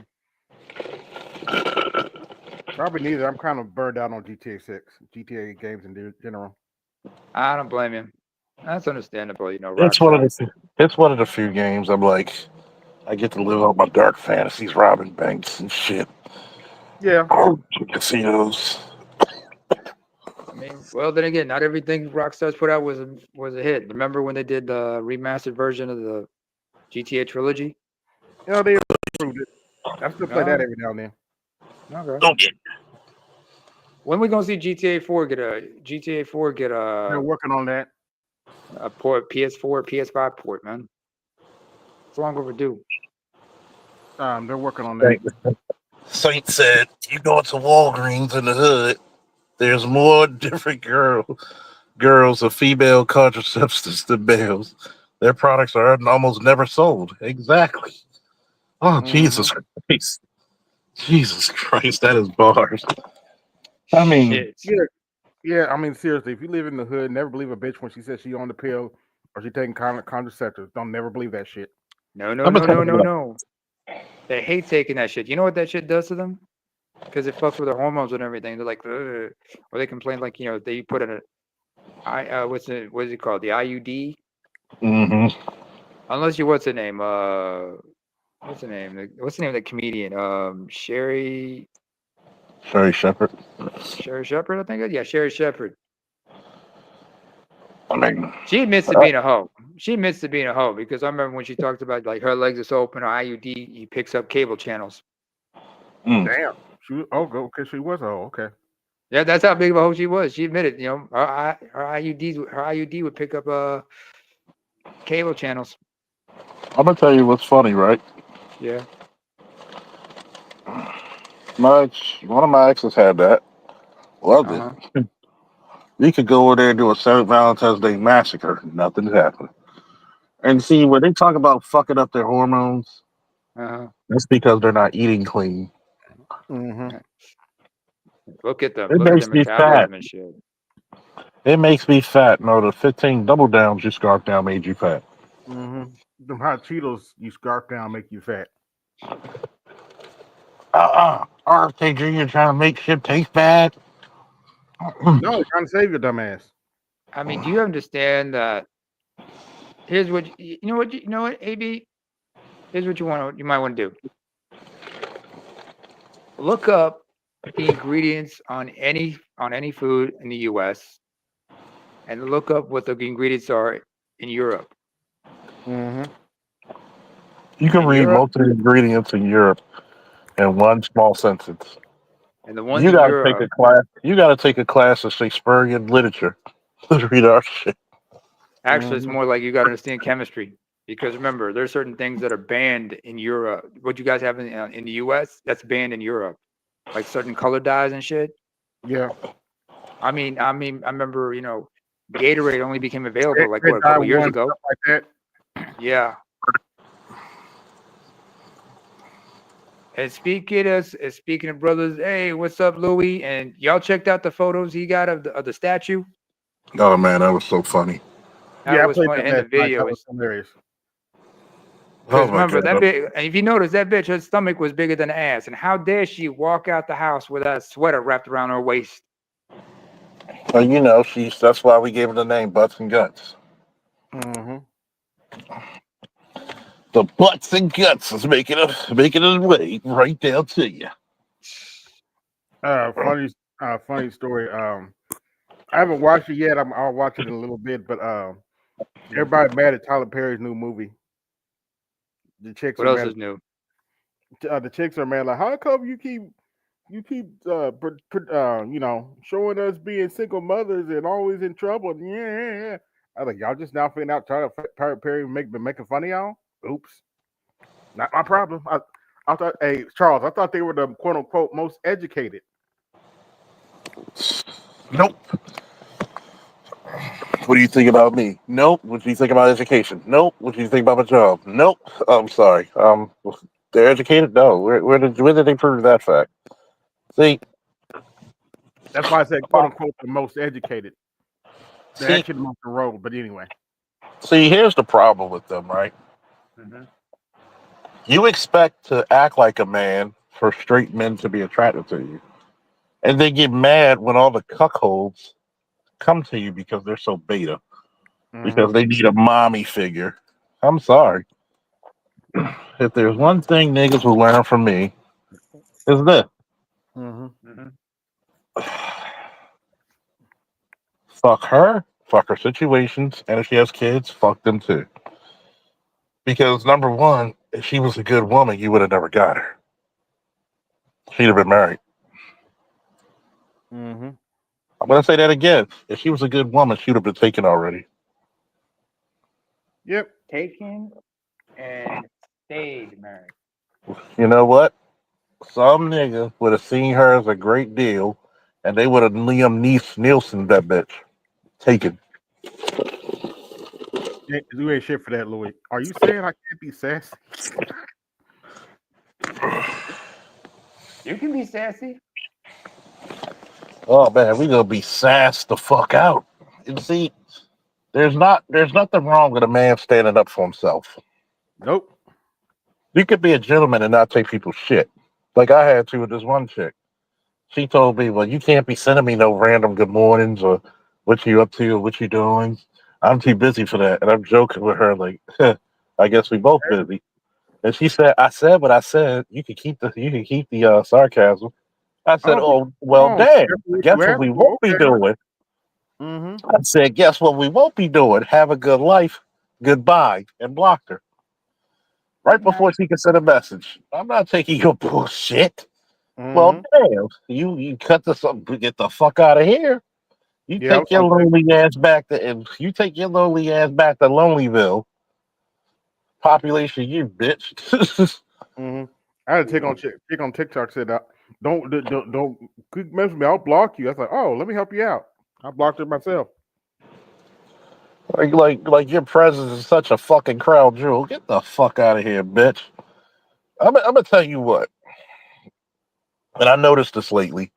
For every one chick I stop talking to, there's 3 others that come on board. Pretty much. Okay? Females are like buses. Catch one, next day miss one, wait 15 minutes, another one coming. Oh, especially with the economy now. But the economy, yeah. What season are we going into? We're about to enter. We're in the summer. Oh my And it's God. gonna be in the fall. Something about summertime, short skirts, short jeans, short jeans. Oh yeah, they gonna be giving away that pussy. They gonna be throwing away that pussy like Captain America throws his mighty shield. Okay. Hot girl summer is upon us. And if you niggas ain't I'm gonna tell you what. I think all niggas should take advantage of hot girl summer, but you should do it with precautions. Wrap that shit up like his name was King Tut. Pretty much, yeah. When you get that condom, guess what? Take it off. Go in the bathroom. If her water fucking flow isn't strong enough, flush that bitch. Or just carry you a little Ziploc bag, a little hefty bag, put it in your pocket. Wait about 5 blocks. Throw that shit in the garbage can somewhere. Yeah, don't throw her in the dumpster. She might go in there and try to find it. Usually I would do something similar, but the thing was like all the condoms I used, kept them in a bag, in a plastic bag, garbage bag that is. Took them with me, and then when I got home, I just dumped them in the dumpster. Hey, what's up, everybody? What's up? We got the Marine known as Caribou Lou coming out there with the big back. I'm about to start resting in my masculinity. You know. When it come to me, remember that video you had played where the broad was saying, "Pay my bill." I'm like, well, come to me, buy me some Timbs. Call it Black Ops 7 is coming out. Ooh, and like, how you doing? Pay my fucking PlayStation Plus account, my Xbox Live. Hey, Tony Hawk coming out. Pay that for me. Yeah. Pay up. Matter of fact, I need a new controller. I need a new controller. Glad you said I need that too. Yeah, pay up. Dicks for games. Hey, good dick ain't free. And but you know what? In all fairness, Mhm. some black women have sparked up to that. They buy VC for their boyfriends that play 2K. Oh, Yeah, and that new Xbox handheld is coming out, so Yeah. Oh yeah. Xbox You know what? How handheld. much they charging for that thing? don't know. But they made the Well, announcement today. well, Xbox you had know, a you know how much it's worth. It's worth putting my foot on your back while rumshamboing your ass from the back. Like so, shit. You getting off? You spurting like a goddamn car wash. I think I need a fucking handheld Xbox. From what I heard it sounds like it's actually more powerful than the Series X. Yeah. Wait a minute. Wait a minute. If There's I'm supposed to be a making you, handheld. There's supposed to be a new if I'm handheld making supposed to you, come out by Sony. Huh? if I'm making you scream like a goddamn house music song, I Mm-hmm. want that handheld. Ooh do dun dun dun dun dun dun like if you get that good dick and you about to break out singing brighter days, come on now, I need my handheld. Yep. Shit, pay for my haircut and my beard cut today, baby. I got to rest in my masculinity. I should put that up on Facebook. Rescue your well, rest. the Xbox handheld is made by Asus. It's the Right. Asus handheld. How do you pronounce it? Asus or Asus? Asus. Asus. Asus. Okay. ASUS. Okay. It's just it's their modified. It's the handheld that they have out, but it's modified to the Xbox controller, the Mm-hmm. ergonomics of it. Yes, I gotta see. Yeah, why not? Xbox. Microsoft has the money. There's a handheld by Xbox.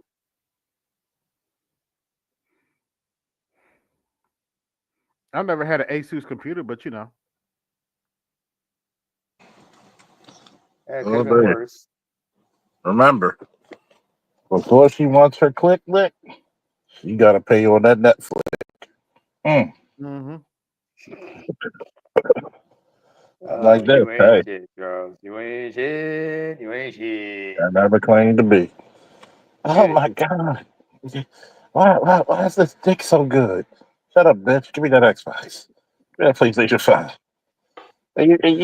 Come on now. If you're going to, you know what? We should start a GoFundMe for Pookie Productions 2025. Mm-hmm.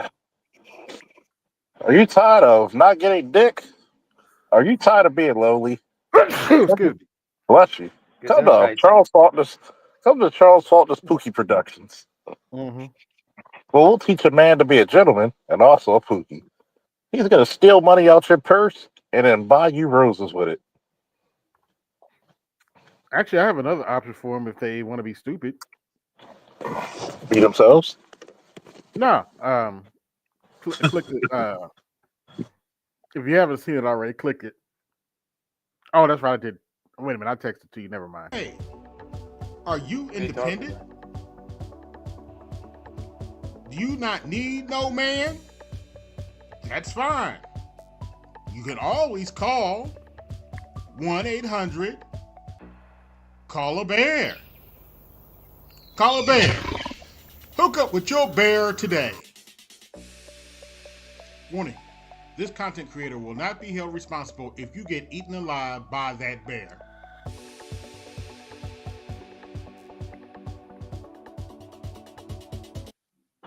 Some desperate bitch is going to try that shit. I know that's why I put the disclaimer. Oh, my bad. No animals were harmed in the filming of this presentation. Yeah, we kept them separate from the black women.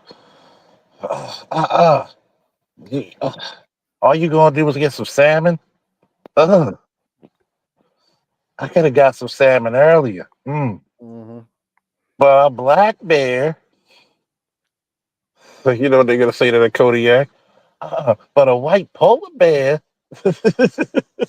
Mm-hmm. At least he gives us blubber. What about oatmeal cookies? What do you got? He's in the store. It looked like oatmeal cookies. If I'm looking at that right. Wow, oatmeals. Oh, Damn. it's cakes. Cakes and paws. Cakes and Cheesecake. paws. Cheese buns. Cheese buns. Oh, okay. Cakes and paws. Weights and paws. Hey, what's up, What's Mel? up, Mel? What's up, Hey, Mel? Boogie Down Bronx in the house. Hopefully everything's well. It's just, I just think it's funny that you brought up that bear shit. Like, and I meant to say this because I'm gonna do a show on this week, and I've said this. The original simp had to be Adam. Yep. Yep. Because if you read the Bible, what did he do that he simped? He accepted The greatest. the apple from Eve. We don't know if it's an apple, but yeah, he took the fruit from Eve. He took the fruit from Eve. Eve offered it to him, and he ate it. And all he had to say is, "What's this? And where'd you get it from?" Bitch, are you crazy? Are you trying to get me kicked out of fucking paradise? Mm-hmm. Apparently so. I sacrificed a rib for this shit. But then again, Come on, you gotta God. remember. Like, come on, God. Come on, God. I need a refund. Or likely in the Hebrew Bible. God, you're two for two when it comes to fucking up with the female. First it was Lilith, now this bitch here. For real. I mean, really. For real, nigga. I want to be on Nigga, top. what am I doing? Why y'all fucking me up like this? Lilith was giving me a hard time because we, and then you take this female out from one of my ribs. I'm out a rib and I got this headache. What the fuck is this? Mm-hmm. Shit. I'm just like But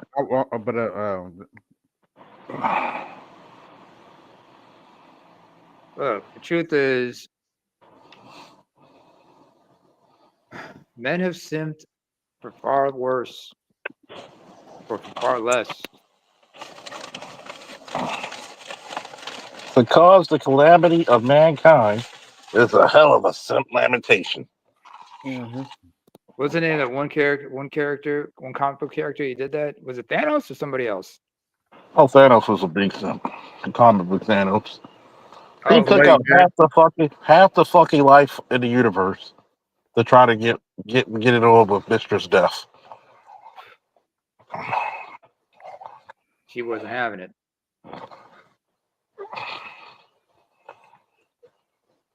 See, let me tell you what a simp is.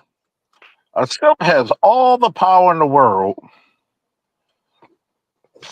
and will give it up for a short 5 minutes, vertical stroll down the park with a female. Lose a treasure by chasing a dime. Yep. Remember Superman 2? Mm-hmm. When he gave up his powers for Lois? Yep. Yeah. And you think Look what happened to him. Even as a kid, I'm like, why'd you do that?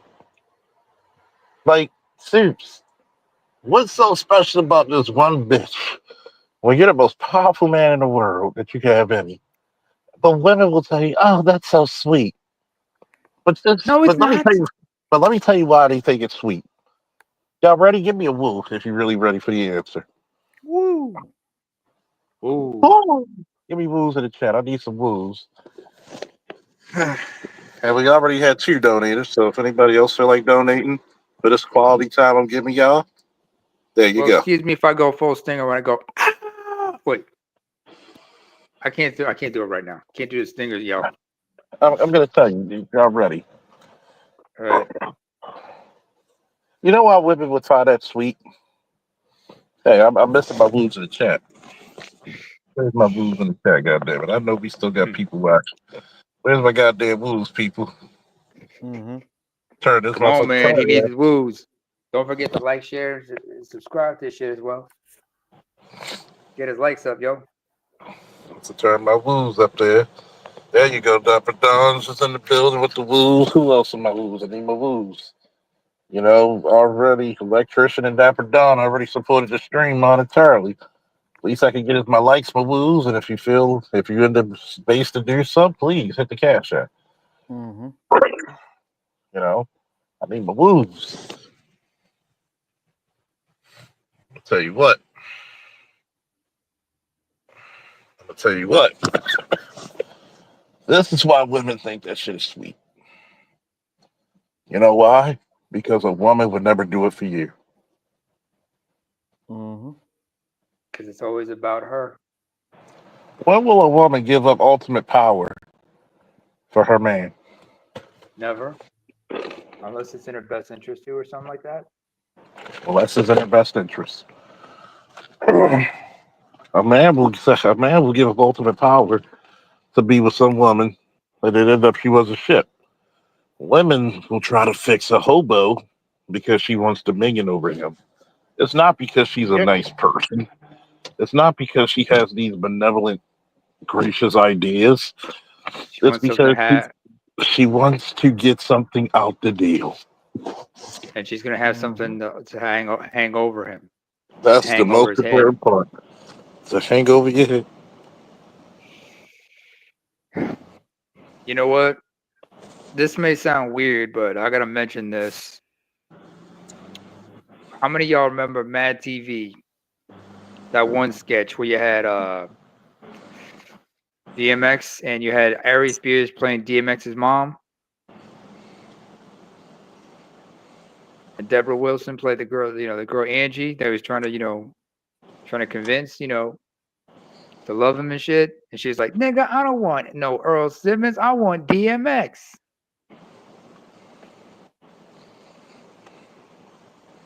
That shit comes to mind when I think about that, man, because you saw Earl Simmons to be a total simp in that sketch until his mom was there to help save his ass. Mm-hmm. And Ari Spears, look at Ari Spears looking like Big Mama with a pair of Timbs. And your son talking like this. You know what I'm saying? Even in the DMX, you know what I'm saying? Shit. I want you to think about that whole time. Think about that sketch too, and so what she was telling him, like a mother. I want you to hold his hand. I want you to hold her hand and show her the real side of you, son. I love your daddy, and all I wanted was heart. But all he did was work and work. And that's how Aries was actually talking, y'all. He does a pretty good DMX. Oh, he was good with that, Of course, he got into a lot of shit when he did the LL Cool J impression. He was like, "Man, I don't lick my lips like that." Jamie Foxx called you out for that, and I might need security. He even called him out for wearing gloss. He's like, "Who wears gloss?" Yeah, don't gloss. He was glossy. Hardcore rapper, but he was glossy. I'll be like, Don't ever say I couldn't make you laugh, man. Don't ever say I didn't make you laugh. Yeah. Here's the crazy part about the whole situation about hierarchy. Yeah. Now we're teaching men the same way we teach women. There is no hierarchy. We're all at the same level. We're not. Am I at the same level of education as Dr. Dunbar? Absolutely not. No. And I'm not afraid to admit that. There's a reason why, like yesterday when we went to the cigar lounge, we fellowshipped and exchanged ideas. Mm-hmm. Just like he would admit to you, I don't know the first damn thing about law enforcement. There's no shame in that. No. See, men appreciate other men they can learn from. Patrice O'Neal said it best when he called out when he had Kareth Foster as the third mic on Black Phillip. He called her out and said, "You know why men are winning?" He asked her why men are winning. He pointed at all the men in the room, Dante, Drew, and everybody said, when we all build together. We all elevate each other. We don't take each other's weaknesses. We don't try to use each other's weaknesses against each other. We don't take what we learn from one another to use against one another. No, we all exchange ideas and we elevate one another. You women, however, you guys exchange ideas and you guys are scared to exchange ideas because you're afraid that, we might do something with them. We might, use that against you. Same way y'all use that shit against us. That's not how men are. Men understand mutual benefit. Women do only understand things in the terms of zero-sum games. even like say you gain something, right? It had nothing to do with her. She still believes, or should I say, she still And that's the part feels about being that, beneficial in a group that a lot of yeah, people don't understand. yeah. It's why women don't do so poorly on team events. It's It's the level of because one, solipsism in them, you know? They don't it's understand that you the have to work together. it's the liberal shit. Hmm. It's the liberal soft equity, not even equality. Equity. Everybody gets a trophy. Men don't work off of that. No, we understand. We all help each other. It's like when you're building a house, you need welders, carpenters, electricians, plumbers. You need a foreman. You need an engineer, an architect. Everybody has their role. No one, everybody respect. Everybody knows their position. Say that Respect. again. Say that again. There's a Everybody knows hierarchy. their what. Everybody knows their role. Everybody plays their position. And Just guess like who what usually takes their positions? women hate their positions. Just like how um it's just like take the Ravens. The linebackers can't do they can't do their role, can't perform their job, can't do their job if the D line isn't doing their job. Exactly. Why fuck it up when we're supposed to be? The defensive back can't do their job If the if DNs aren't rushing. if the safeties aren't doing anything. Yeah, if the DNs are not rushing, putting pressure on the quarterback, Mhm. it's going to be harder to lock down this receiver. The CBs can't lock down the receivers, and I mean, what about the safeties? The They're not safeties are protecting the secondary. safeties are supposed to protect the secondary to deep ball, Hmm. and you got to remember, if we're reading a building, right? The Hmm. point man's the front man. The Hmm. point man's never wrong, and he's always right. If he turns left in a room, you turn in right because you got to protect that guy, just like he's protecting you. A lot of people, this is the reason why you don't see women on raids because women don't take instructions very well. If you ever notice, when they get around another group of women, they become catty. Like hyena clans when they clash They, with one another. they don't respect hierarchy, which is extremely dangerous because men know if we got to settle who's the stronger, fastest, we can go out back to the woodline. Shit, I remember a situation where it was like two women in my own community up here. They had a spat with one another. Next thing I know, their husbands see that. One of them grabbed his wife by the arm and walked her. And he just grabbed her by the arm and he walked her out of that room and walked her someplace else. The other one had to go saw where his wife was with and sat her down. He took her to another room and sat her down and said, listen, we're not going to have this. And this was at a gathering. Yeah. You cannot have that bullshit around. I mean, Somebody said, tell a woman to cover your six and you'll find her at 10:15. Good Lord, you know that's right. shit. It's like, I'm going to tell you how much of a team player you have to be. She will not be named who's a sergeant now. Hmm. I asked her, if we were married and we were in the bed and we had kids, somebody breaks into the house. I go down to check it because I have the rifle and the sidearm. What is your job? I'm going to come down with you to back you up. Wrong. My job is to protect all of you. Your job is to protect my legacy. Get the kids and get them somewhere safe. Hey, get a rope, get a ladder rope, and get the fuck out of there. Hmm. Call 911, give them my description. Because I either did my job killing those bastards, or subduing, neutralizing, or I gave up my life for the legacy. That's not what women are mentally trained to do. That's not in their nature. okay, here's a hypothetical scenario. What if you decided instead of like you go down there, assess the situation, and then you start to pull back and get everybody out of there. She gets everybody out there, and then you make your way out and wait for backup. Depends on the scenarios, you know. Mm-hmm. You know, like I know, being in the military, situations dictate. Yeah, situation dictate. There's times where you gotta like, and so that's why you gotta have good security. Do you remember that scene from the new Bad Boys? Reggie taking out all those dudes. Yep. Because remember Martin called it. Because remember Marcus called and said, "Reggie, you got bogeys coming your way." What's the first thing he did? Got his mother-in-law and his pregnant wife in a safe room. Got them somewhere safe. Got his gun. Then opened the safety box. Got his gun. Man, he was a fucking. He was like any Marine. Took care of it. And you saw how Marcus was acting a fool. Watch that. Said, "Chitty baby. My snacks is your snacks. My snacks is your snacks." Yeah. He was proud of him. He's like, well, guess what? And notice I want you to notice key things that nobody picked up on. Mm-hmm. Martin was the family man, right? Oh, he was a family man. His daughter, this is the same guy from Bad Boys 2? Meet Reggie.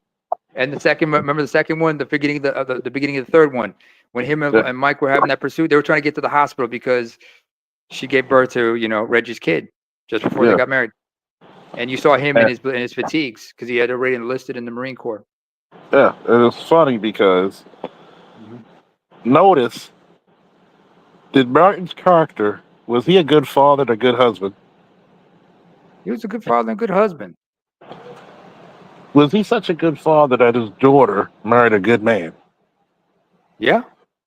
Although it would have been very, of course, he said, I would have preferred you married her first, then had the kid. But he still made her an honest woman, did he not? Oh, he did him. You know what? I'm glad you used that term, honest woman. I've always wanted to ask this question to any woman who takes offense to the term honest woman. Ladies, if taking a woman as your bride is called making her an honest woman, then what the hell is she made into if you were to take her as your mistress? She would be a lady of the night. A dishonest hoe. Yep. And think about this. I want to get back to that subject matter. Mm-hmm.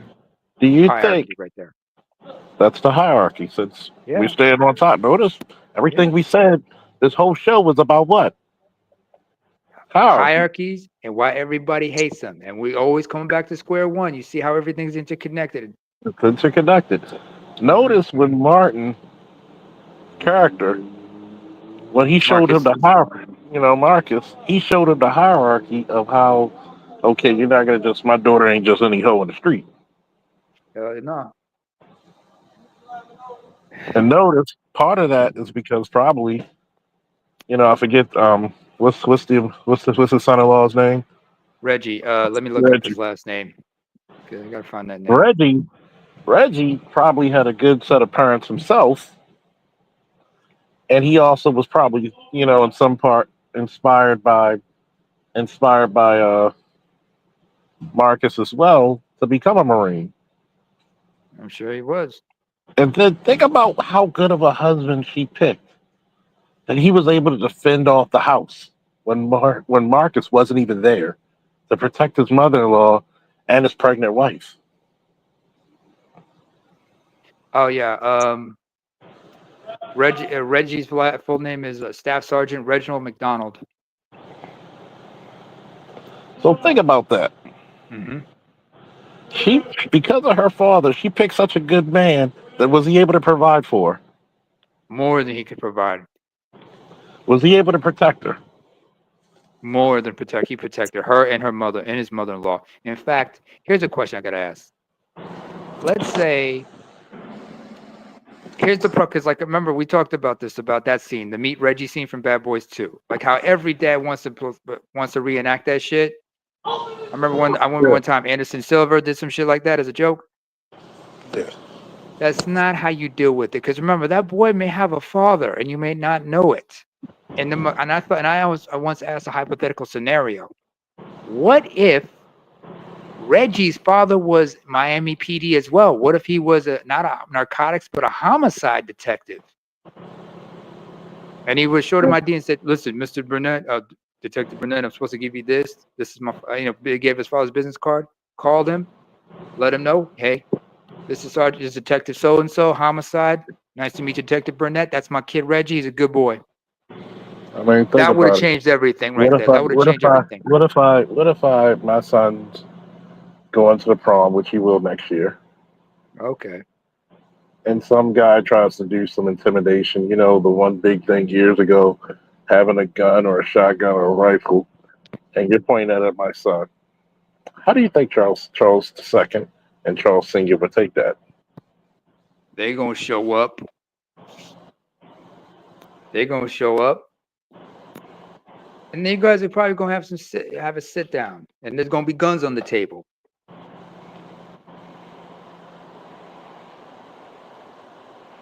And I'm point like a this. gun at a boy who's not who's even who. And remember, Reggie was 15, and Yeah. Will pointed at, and Mike, Will Smith's character, Mike pointed that gun at him. What if Reggie's dad was a Marine? What if he was in that car? Or what if he was, like I said, a detective from a different precinct? I'm sure he would have been willing to lose his shield to put those two motherfuckers in their place for pointing a gun at his son. And think about it. I want you to realize the hierarchy of this. Right there. Men are supposed to respect other men, their women and their children. No, here's my card. If you got a problem with what my son has done, call me. Yeah. We'll sit down and talk about it. Even with my son's mother, Angie's, her current boyfriend, who she has her 2 other kids by, we sit down and smoke cigars. And she always gives me kudos. You raised a damn good kid, man. And I'm like, it's natural. And he's like, and sometimes he picks my brain how to raise proper boys. I said, you teach them discipline, you teach them respect, but you also teach them boundaries. I give you so much of a rope. Don't yank it because I'm going to pull the fuck out of that bitch. Yeah. And there's times you have to teach, like even my partner at work, she's like, how do you teach a 7-year-old boy how to, it's okay to defend yourself? You tell him to walk away and tell him don't be a bully. But if the guy puts his hands on him, you unleash hell, and you say immediately, I want to talk to my mom or my dad. Because it's a hierarchy. That's why you always teach your kids, it's not your place to go argue with adults. Yeah. It's not your place. And I remember it was Brad Williams, the comedian, who's a dwarf. One of his comedy specials. The one about his dad. Yeah, what he did about his dad. He said what his dad told him. Like, listen, even though he was born, a dwarf and everything, and they're living, in SoCal. He said, like, listen, if they start it, you finish it. And he talked about when he was in first grade, some kid picked on him, and he broke that, and he gave a comeback that made the kid cry. And when they were sent to the principal's office, and when the principal called his father, what he said to Brad, let me put my son on the phone. Put my son on. What happened? He simply asked him, did you start it? No. Did you finish it? Yeah. Okay. Good job. Don't start now. In fact, he would even tease his son and teach him how to come back, how to have like snappy comebacks and whatnot. Because he knew that boy was gonna get into shit. He's gonna catch hell because he knew the hierarchy. He did not have the physical size for people not to want to fuck with him. Vern He Troyer. had to learn to be he had to learn to be tough, and that's the crazy thing. Is that it goes back into this hierarchy. A father knows how best to raise his boy into reality. Mothers want to cope. You're going to be my little man all the time. No, he's going to be a fucking man. That's what he's going to do. Guess what? he's got to learn how to stand on his own too. I mean, Vern Troy was the same way. And he learned how to.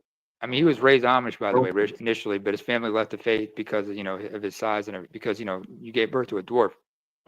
But he wasn't. He was never treated. He wasn't treated any different. He still, like any kid, had to do his chores and everything.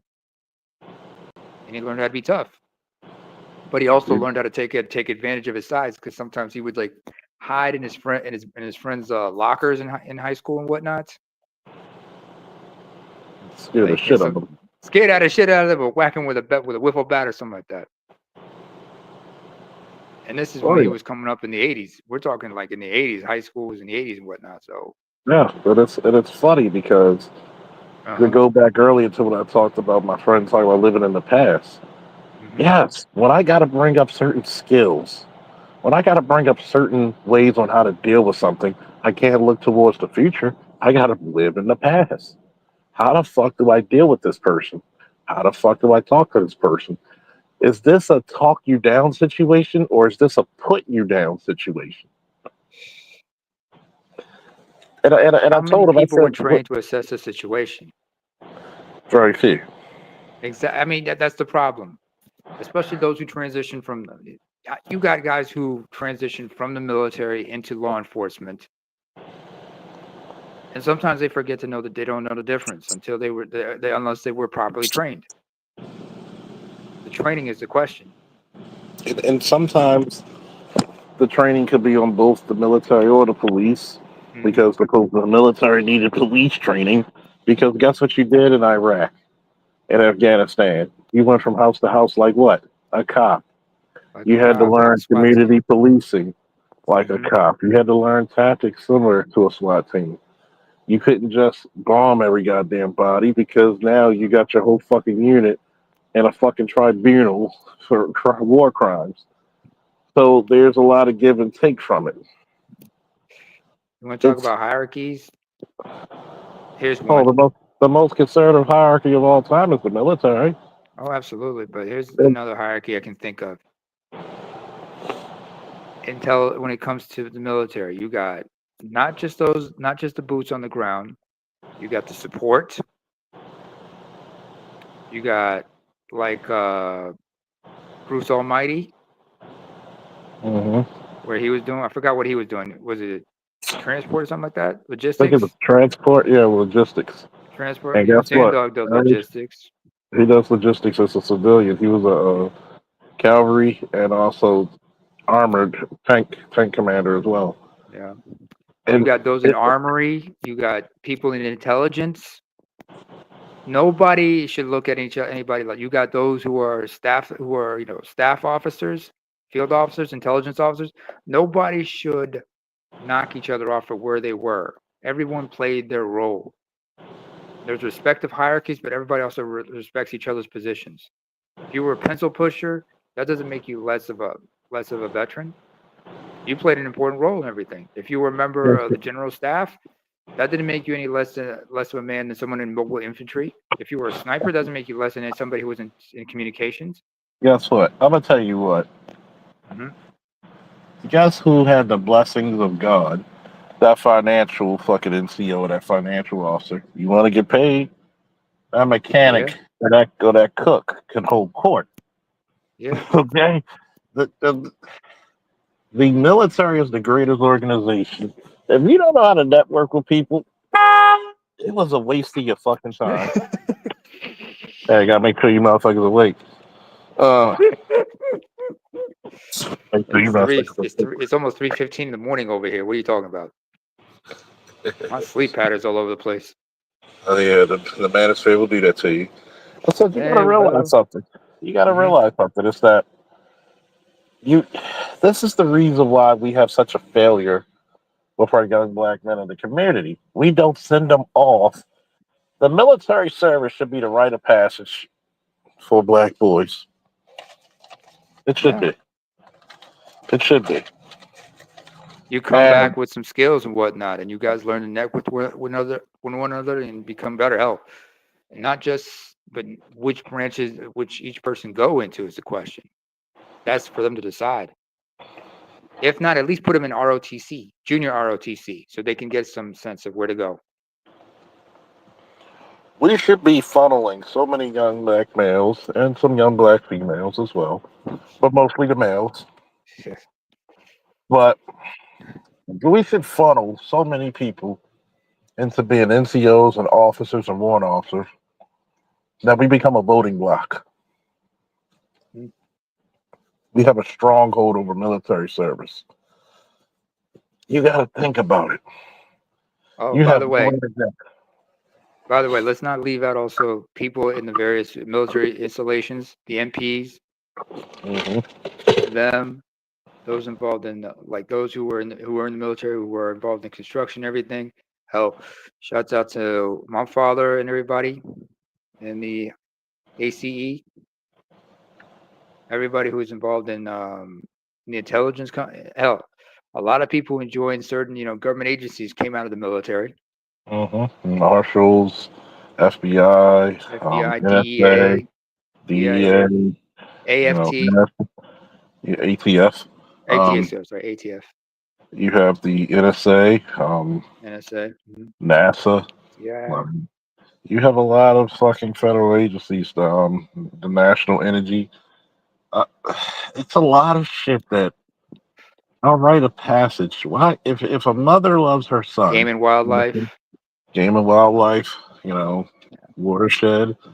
Watershed. It's a lot of the National Park Rangers. A lot of people should, for one, be able to like, if you really wanted to get a rite of passage. Number one, at a certain age, if you and the father not together, he lives with the father. Well, he was a jailbird. I said, then why don't you let him live with the men of your family? Well, they're all fucked up. Then why can't you find an organization for him to live with them? I thankfully got a chance to hang out with my uncles on both sides of my family. I also interacted with a lot of my aunts. My aunts on my mom's side, especially, that because that's their sister's baby, or that's their female cousin's child. They're watchful of me. My grandmother's the same way, but my uncles, just like my father, looked at me. He's like, he's gonna have to grow to become a man. We got to prepare him for everything. Even though I come from a different culture, whatnot, I understand. Like, boys have to be raised in a rite to passage. We all have to have that rite to passage, even though we still have to also deal with the generational traumas of our parents and their past and their great grandparents' past and everything that's been passed on. But we also learned hierarchies. Like the old saying, it takes a village to raise a child. That child is an investment to the community, to continuation of that community, but that child has to learn who is who and where they fit in the hierarchy of that particular community. What's that special word? Hierarchy. Just like when you're going to high school, you got to know who is who and where does everybody fit in this supposed hierarchy. What are the groups? What are the various groups in that school? You got to know who is who, what is each individual about. What's the hierarchy? And what's the ranking hierarchy of Rhino the Thundercats? He's supposed to be. No, you Go answer ahead. for me. No, answer He's for me. supposed to be the Lord or King of the Thundercats. What is a king or lord? He's always at the top of the hierarchy. So, in order for him to become the official Lord of the Thundercats, he had to go through the anointment trials. A rite of passage. The rite of passage. And they said, even though you're hereditarily the Lord of the Thundercats, you're not officially the Lord of the Thundercats. We will not respect nor follow your leadership till you do so. It said that when Darius was the emperor of the Persian Empire, the Achaemenid Persian Empire, he had to train Xerxes because that boy was going to be his heir, so he had to toughen him up. And it said that he had to learn how to fight wild animals. Just like how Leonidas, the Spartans, had to go through the agoge at age 7, like every other Spartan boy.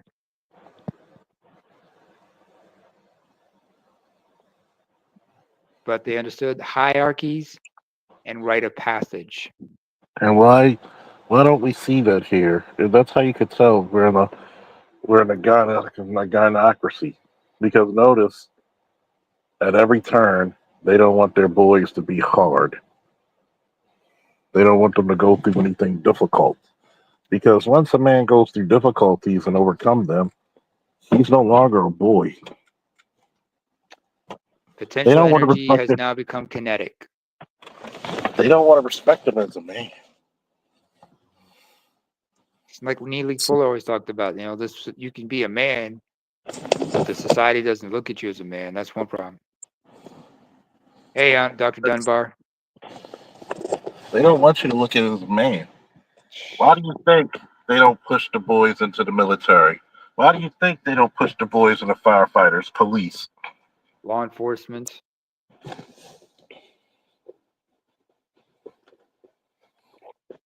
As a certain heifer, as Mr. Z would often quote, what's the incentive? The incentive is not living in a crime-infested, rat-infested, roach-infested, poverty-infested neighborhood. Well, that she was talking about what's the incentive for her, but then again, she can't think long-term. She can't think at all. Come on now. I always wanted to say this about a friend. There was a friend of mine, white Norwegian girl.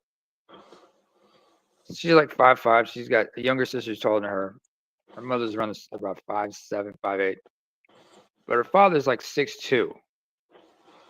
And from what I understand, he was blinded. He's blind in one eye due to an injury, but stand-up guy. Never got a chance to meet him, but always wanted to meet him. But I always wanted to say one thing about him, the way she described him. Unlike the two of you and your mother combined, that man, despite him being blind in one eye, he has one thing that your mother and you two can never have. Something that both your grandfathers have or had. And what's that? Foresight. The ability to see into the future. Why the hell do you think it was important for boys in medieval times, when they were squires, before they became knights? Not only did they learn techniques of combat, but they also learned the importance of playing chess, which they had learned, which was passed on to them from the Arabs. You learn strategy. You learn to think several steps ahead. You need to have foresight. You understand things. You don't just understand things in actions and consequences or causality, cause and effect. You understand also, like in the case of negotiations, like you need to have the right set of incentives and deterrents to get people to do what you want them to do. Yeah. But here's the fact of the matter. Mm-hmm. If you're looking for incentive for you, that means you never gave a fuck about the community. That's that solipsism and that selfishness. It's that selfishness. Your boys can't even grow up stoic. You wonder why the LGBT shit, has grown rampant. And then you wonder why I can't find a good man, even though LGBT is only like, 3 to 5% of the population, so you can find good men. Just not the men you want. But then again, that's the thing. Understand that when a woman says, I can't find a good man, she's being purposely vague.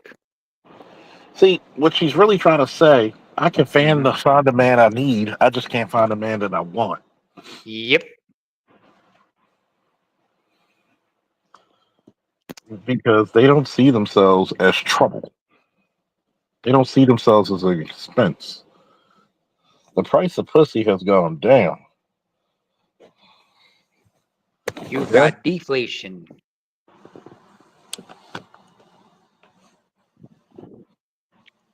That's the rub right there.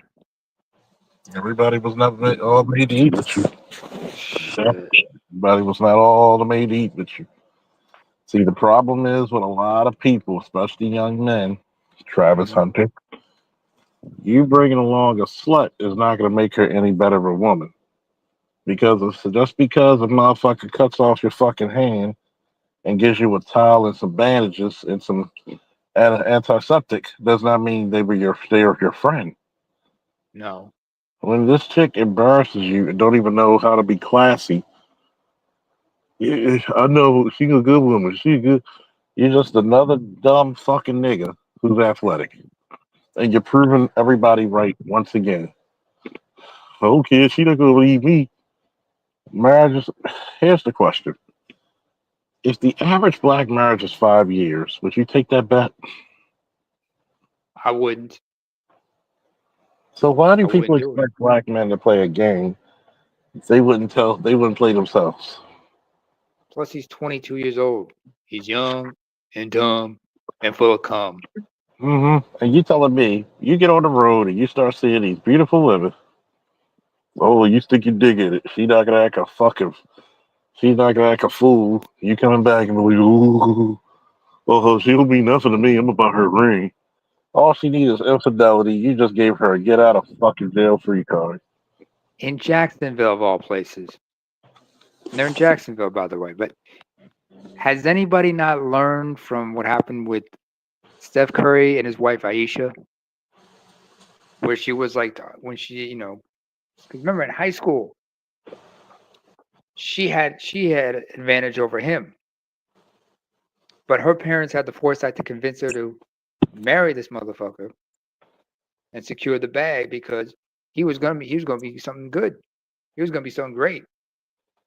Look at him now, 3-time NBA champion, 4. 4-time NBA champion. But she was like, I don't understand why why everybody likes him. There's something about it I don't get. But even though She kind he of promoted comes her, off of it. She kind of comes off as slightly sociopathic.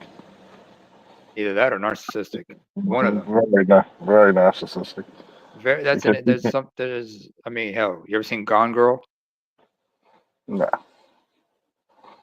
Gone Girl. That's a prime example of somebody who's like either a psychopath or a narcissistic psychopath. I'm just like, wow. How the But fuck Aisha Curry, in fact, when she did that interview, when she was on antidepressants, I think nobody pulled her back and explained to her, you don't do that. Well, they did tell her afterwards, but by then the damage was done. And was also, but in the case of Travis Hunter, think about this: his father is incarcerated. I'm sure his father would looked at him and said, "Well, what you doing? What you doing?" Travis Senior, he would look at him and say, What are you doing? Wow. You're fucked up. You married this skank for what? Because she was your high school sweetheart? She was his imprint. Brianna Lene. That's how you could tell he's not used to dealing with a certain type of women or not used to getting a lot of girls, period. He might have got He's not some of the exactly the four. best looking dude. He's got a couple of fours. A lot of ugly dudes, if they on the basketball football team and they're known, will get pussy.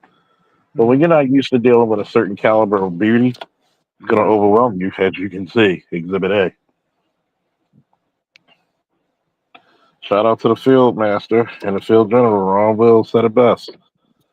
Go out there and practice talking to 3 women a day. It'll get you over your fears of talking to women, especially attractive ones. Treat them like human beings. You see him dancing all around and shit, and look at me away. Hell, I see that with some of my godsons, man. Like, get the hell over that. I think it's the stupidest thing ever. Like, you don't know, hey, what's up, man? You don't know this woman from a can of paint, and you're gonna put all that type of money into her, and she doesn't, and she disrespects you numerous times, Especially on the field. After a she big wants win. she wants everything to be about her. Especially when you win that Heisman. Bruh, you've done nothing. You didn't even stand up for the dude because somebody told you to. I mean, dude, what are you doing?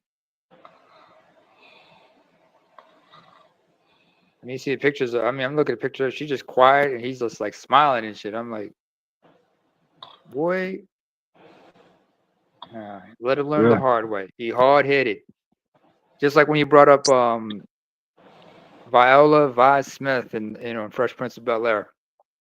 It took Aunt Viv to sit her down and explain to her, from the four of us, you're the hard headed one.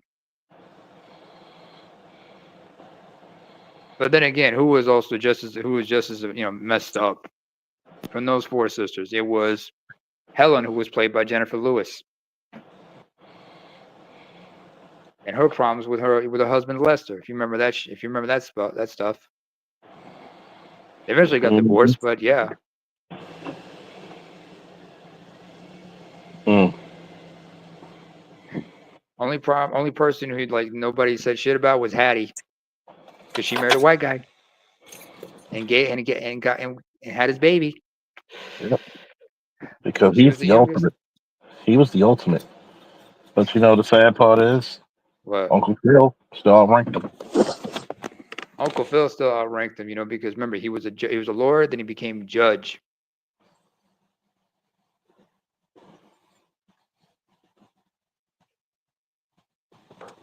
Think about Judge Philip Banks. That man did not get, and that man was not playing. Yeah, even though Will was not his son, that was his nephew by marriage, but he could put the fear in God in him. Just like he could toss us, Jazz out the house, or throw him in the house one time. That says that, that's hierarchy, folks. Even in a household, there's a hierarchy. Even in the community, there's a hierarchy. Even within an HOA, there's a hierarchy.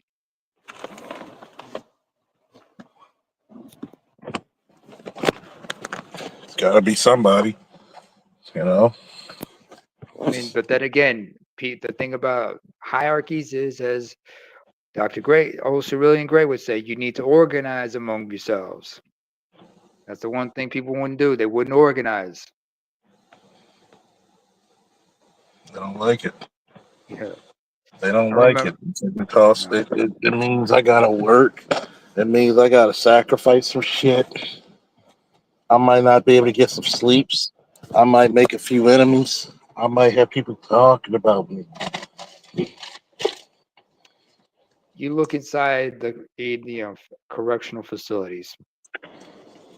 There's a hierarchy, and people organize among themselves into certain groups. Even though there's prison yard politics, there's a hierarchy. Oh yeah.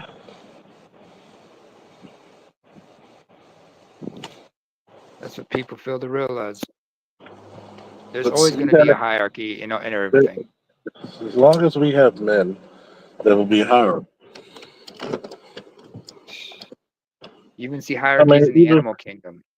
Even when you have women, guess what? The pretty chick is going to date the captain of the football team or the wrestling team or the basketball team. Mm-hmm. You know why? Because that's status. Or the star player. That's status. That's a difference. Status and hierarchy. So look at a beehive or a hornet's nest. So look at what you think about that. Mm-hmm. I want you to think about that, right? Mm-hmm. Females only like hierarchy when it actually benefits them. Why do you think every single one of them talk about being the queen bee? First of all, do you understand what it means to be the queen? The queen in a constantly giving birth.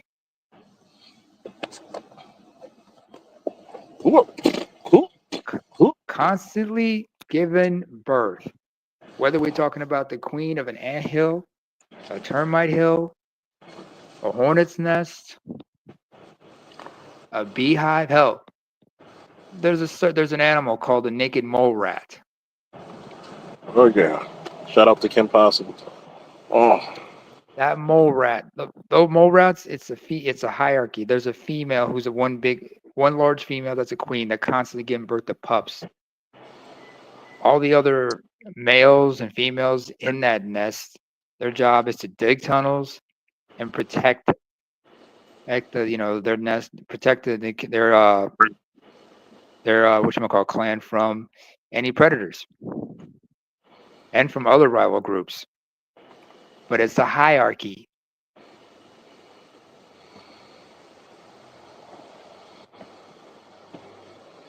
people don't like that word hierarchy, nigga.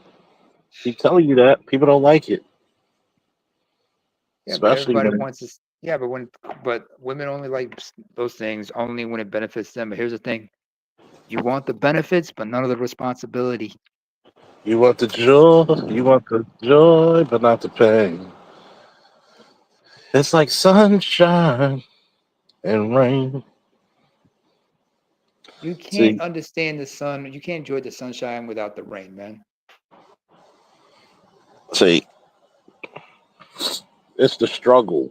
It's the argon, the agony. I don't Like want no struggle, love. I remember my man Mike. When he was made OIC the first time. He's been OIC more times in this department than in this last department. He's damn near the permanent OIC now. But the first day he said, I said, you're going to have a newfound respect for this shit. He said, bless the Lord, I did. Mm-hmm. But he started to excel in it because there was a hierarchy. He knew from his past nearly 20 years of experience, look, there's a lot that's going to be on my back, but I have a lot of authority to do it. Mm-hmm.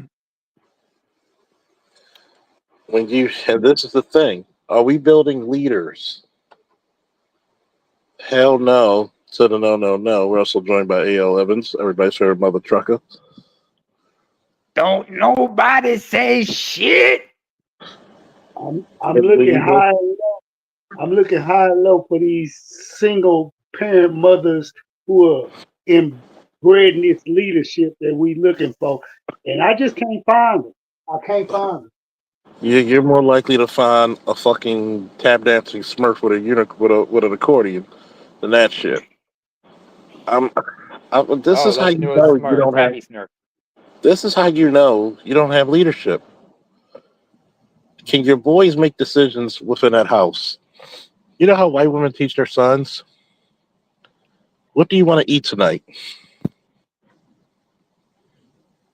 I don't know.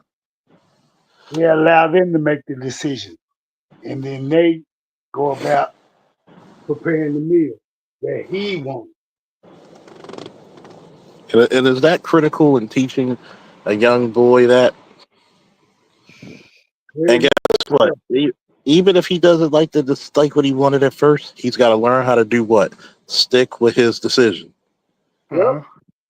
In a black household, oh yeah, I'm gonna do what I want. Yeah. That's why it's so chaotic. It's a dictatorship by a queen, and queens don't make good dictators. They don't. Sorry. And if you notice, when you're in a single mother home, her first act is to beat the kids. She doesn't sit down and talk to them. Gotta hit, gotta beat, gotta do this, gotta beat them, gotta beat them, gotta beat them. I have to correct you. Her first go-to is screaming and hollering. Then she goes to beat. There's steps to it. Gotta beat them, gotta beat them, gotta beat them, gotta beat them. Gotta intimidate. I remember my mother would like look at us and say, need you guys to do something. I remember when I was young, or when I was a teenager, my parents were smart enough to have us like play with Legos when we were younger. Because by the time we became teenagers, and she needed something to be put together, like some furniture, she knew who to call. As far as hierarchy goes, I remember the roles were reversed sometimes with my mom because like I had to show her how to work a laptop. You know, she knew how to type. She was like computer literate to an extent, but how to use Windows Word, she didn't know. She asked her oldest son. So there was a hierarchy right there. I'm the teacher. She's the student. But that didn't mean I was going to disrespect my mom. No, I knew what I was doing when I was teaching because I explained to her step by step what it was and how to work things. After a while, she excelled. But it was about respect. You know, she taught me how to do this and she told me how to do it because there was a hierarchy. She's mom. I'm the son. I had to learn from her. Like when we're learning how to press my own shirts and everything. You know, I was just sitting back and I was thinking, you know What? what's not an equivalent in hierarchy, and it never What? has been, never will be? What's that? Tone. Tone. Tone. They're Mm. always worried about tones. They always try to flip the script when you give them structure and understanding and logic into your tone. No, you just take the information I give you, you ingrain it into your mental skull. You sit for a minute, ponder on what I gave you, let it formulate, and then you take the constructive criticism in the diction and the structure, and you proceed. They can never do that. All those things take place in a form of hierarchy when you're dealing with men. These are all prerequisite things that a male must learn to understand, cope with, deal with, and move forward when dealing with other men when it comes to hierarchy.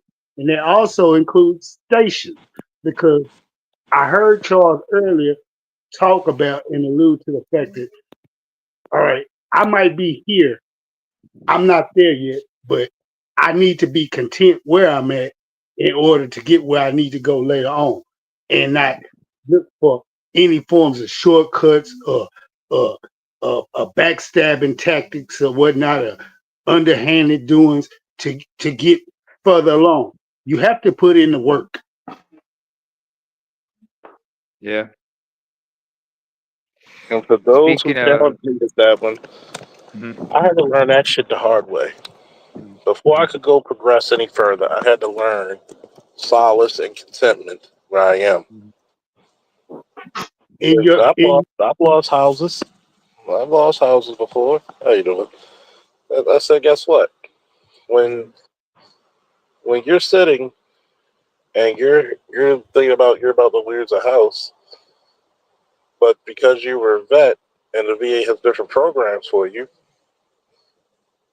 think about it.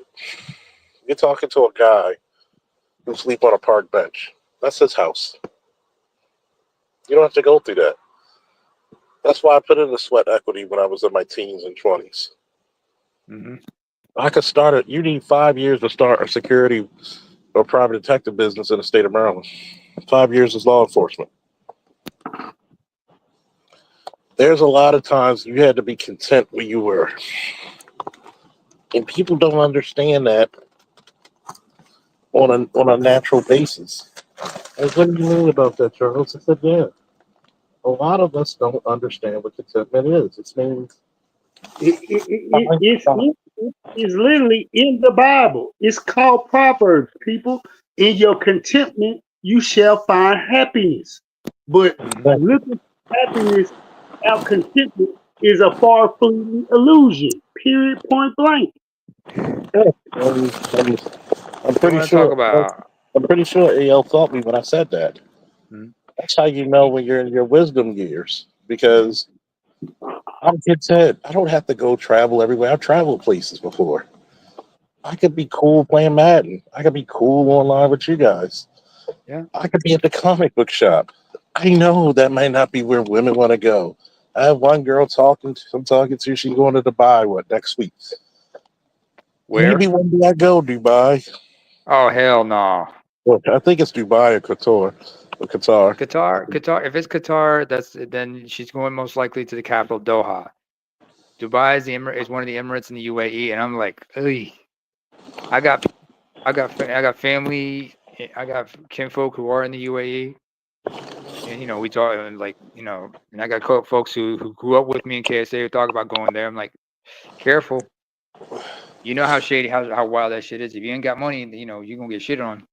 Yeah. Man, And, hello. and I tell people all the time. I said, I'm content. You know what I notice about a lot of people who travel a lot? Mm-hmm. They're not content within their own house. Yep. They're not content within their own skin. Basically. Exactly. I'm like, If you one of my greatest feel but hobbies I'll do. Y'all know I lift my weights, I'll drink my cognac, smoke my cigars. Yeah. But I might, every time I get paid, I might buy an action figure or two Yeah. and put them up on my dresser. I'm Yeah. content. You're I'm content. content. You're happy because you content with what you got because you're thankful for what you have. I mean, Yeah. speaking of hierarchies, when I first came to this country, I remember living in a 3-bedroom apartment with 5 other motherfuckers. One of them was my younger brother. My brother and I took one room. 2 of them took another room. And the third guy, he took another room. 4 of us had been in the military, but the oldest of us was like the most senior, and we understood hierarchies because we're all from the same country of origin, same national ethnicity, same mother tongue. We all had our roles. For example, I remember telling the story. Every Sunday morning, the 4 of them would be cleaning up the apartment. I didn't do any of that. That was not my role. In fact, one of them, the one who did not do military service, he asked the most senior of us, who we called Sarge, how come Nema doesn't clean on Sunday mornings like the rest of us? And he said, you know what Nema's role is? His role is to make sure the garbage is taken out by Monday night. So it'd be picked up on Tuesday morning by the garbage people. His role is also to make sure that the glass and the cans that we use that are emptied are washed and taken to the collection center, the recycling bin, the recycling center over at a nearby supermarket's parking lot.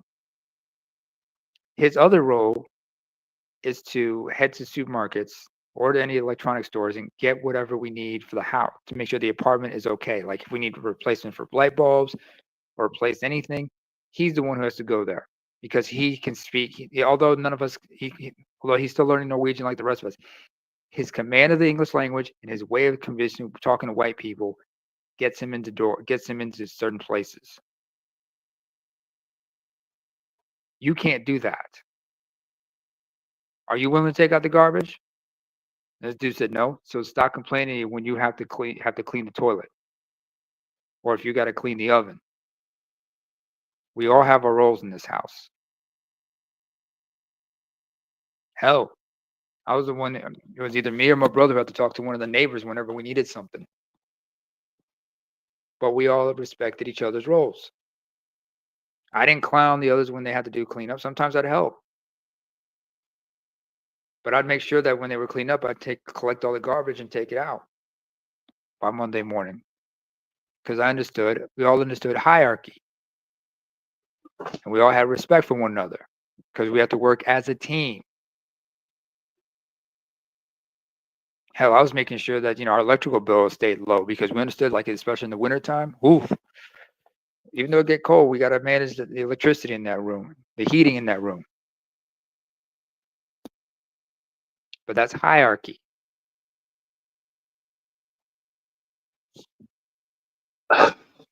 You know what I'm saying?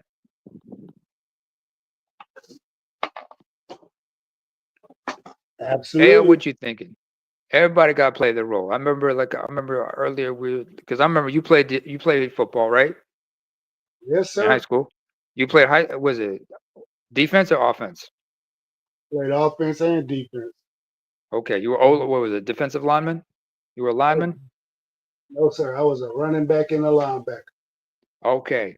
Because I remember saying this earlier. We work as a team because on the offensive line, the running backs can't carry that ball if the O-line isn't open up the spaces for them.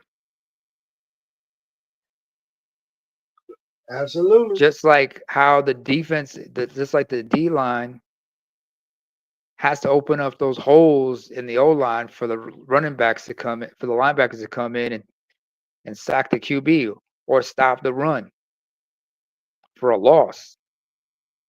Yes, sir. 11 people on each side of the ball must play as a unit. No one person is better than the other. We're all equal. We all have a job to do and a responsibility. And if you don't get your block, you don't follow your play, the T from the diagram the coach set up. You don't catch the pass. You don't catch the pitch. You drop the ball. You coming out. You don't block. You coming out. You don't make the block. You don't make the tackle. You don't make the interception. You coming out. If you're a cornerback, I said corner, not QB, but the CB. If you're a CB, you got to make sure you shut down that receiver. If you're a safety, you got to make sure make sure you shut down, cover all those receivers and the tight end in the secondary. Make sure they don't get the ball, and avoid getting a pass interference. As a matter of fact, sometimes if you're a big enough safety, which is usually called a strong safety for a reason, you're a hybrid, and you're part corner and part of linebacker. Yep. 8th man And in the box. You got to smack the shit out of whoever's trying to come through there. You got to stop them, just like Shiloh. Like Shiloh down in Tampa. Even though I never liked the position, I had ultimate respect for it. I played it one time my freshman year, got burnt one time. I said I'd never play it again. It's the hardest position on the field to play. That's cornerback. Because corner, you have to have. You got to learn how to run backwards. You got to be strength. You got to make sure you got strong quads and Achilles and everything. Even before you do that, as a cornerback's got to dissect within 2 seconds if it's going to be a run or a pass. And if it's a run, he has to be able to seal the edge, help fill a gap. He's got that 8th and 9th hole of a play scheme to the outside. He must contain it no matter what. And then within that 2 seconds of dissecting it, he must know if it's a pass. Then he's got to get on his high horse with his back pedal skills, understand what type of route this person is playing him on. And he has to anticipate. He is in an all-time guessing mode from first quarter to the fourth quarter. That is the hardest position in football to play, period. I grew up playing soccer, but I also played baseball. And I can tell you right now, I know Snowman's not here, but I can tell you right now, there's a hierarchy, especially when you're fielding or on defense. The catcher needs to make sure he's on point with the shortstop and second baseman, as well as the third baseman, especially when you got a runner on first. If the ball goes down, if the ball gets hit deep into the outfield, that shortstop or the second baseman, they got to be sure he's got to be in the right position to be the cutoff man just in case. Or the relay man, because sometimes that relay. He's got to be in position to shortcut the deep throw from the outfield. If the outfielder doesn't have a strong enough arm, then he's got to be able to relay that to either cut off. That's what the cutoff man is. Relay man is cutoff man. But yeah, you got to cut him off, cut the man off, running from first to second, or running from third to home, and he's got to relay that back to the pitcher, either to the pitcher or to the second baseman. That's a complicated position too. Yeah. Everybody's got. I played that position. I remember playing in the outfield mostly. So I know it ain't no joke being out there. You got to learn how to read that ball when it gets hit. Make sure like make sure I can find when I get that ball. But there's See also who a hierarchy to it, right?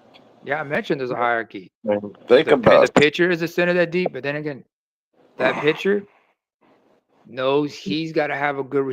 Even though he's got there's a hierarchy. The pitcher has to also be in tune with the catcher because the catcher is looking at this, reading it, and just calling the pitch.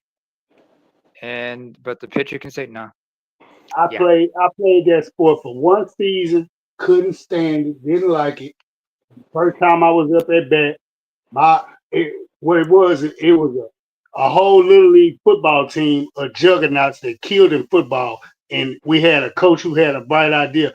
Hey, I can transfer their skills since they're athletes from football to baseball, but you got a whole team of football players who never played baseball. So the first time I go up to bat, my quarterback, he beans me. And what did I do? I chased him all over the field with the baseball bat. Had the whole team chasing me as I'm chasing him. He running from me like, I thought we was cool. Yeah, till you hit me with that fucking ball. Should have been like, oh, my bad. You good. And sometimes we forget like that.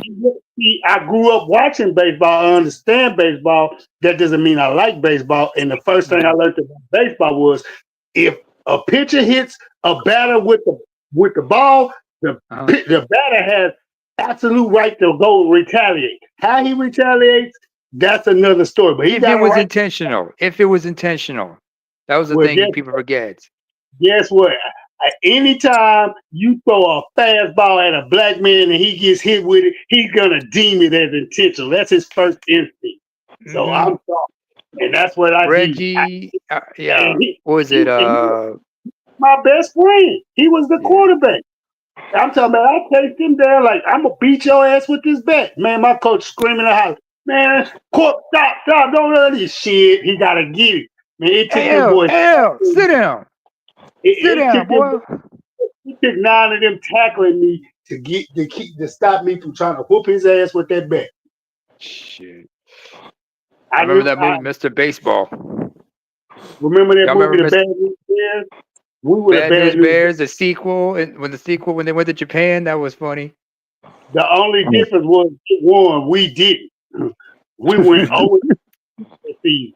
I said, I'd never play this fucking sport ever again. I get to high school, my high school coach begging me, man, come get on the team. You got speed. I said, man, I've been hit with a ball before. You got me effed up.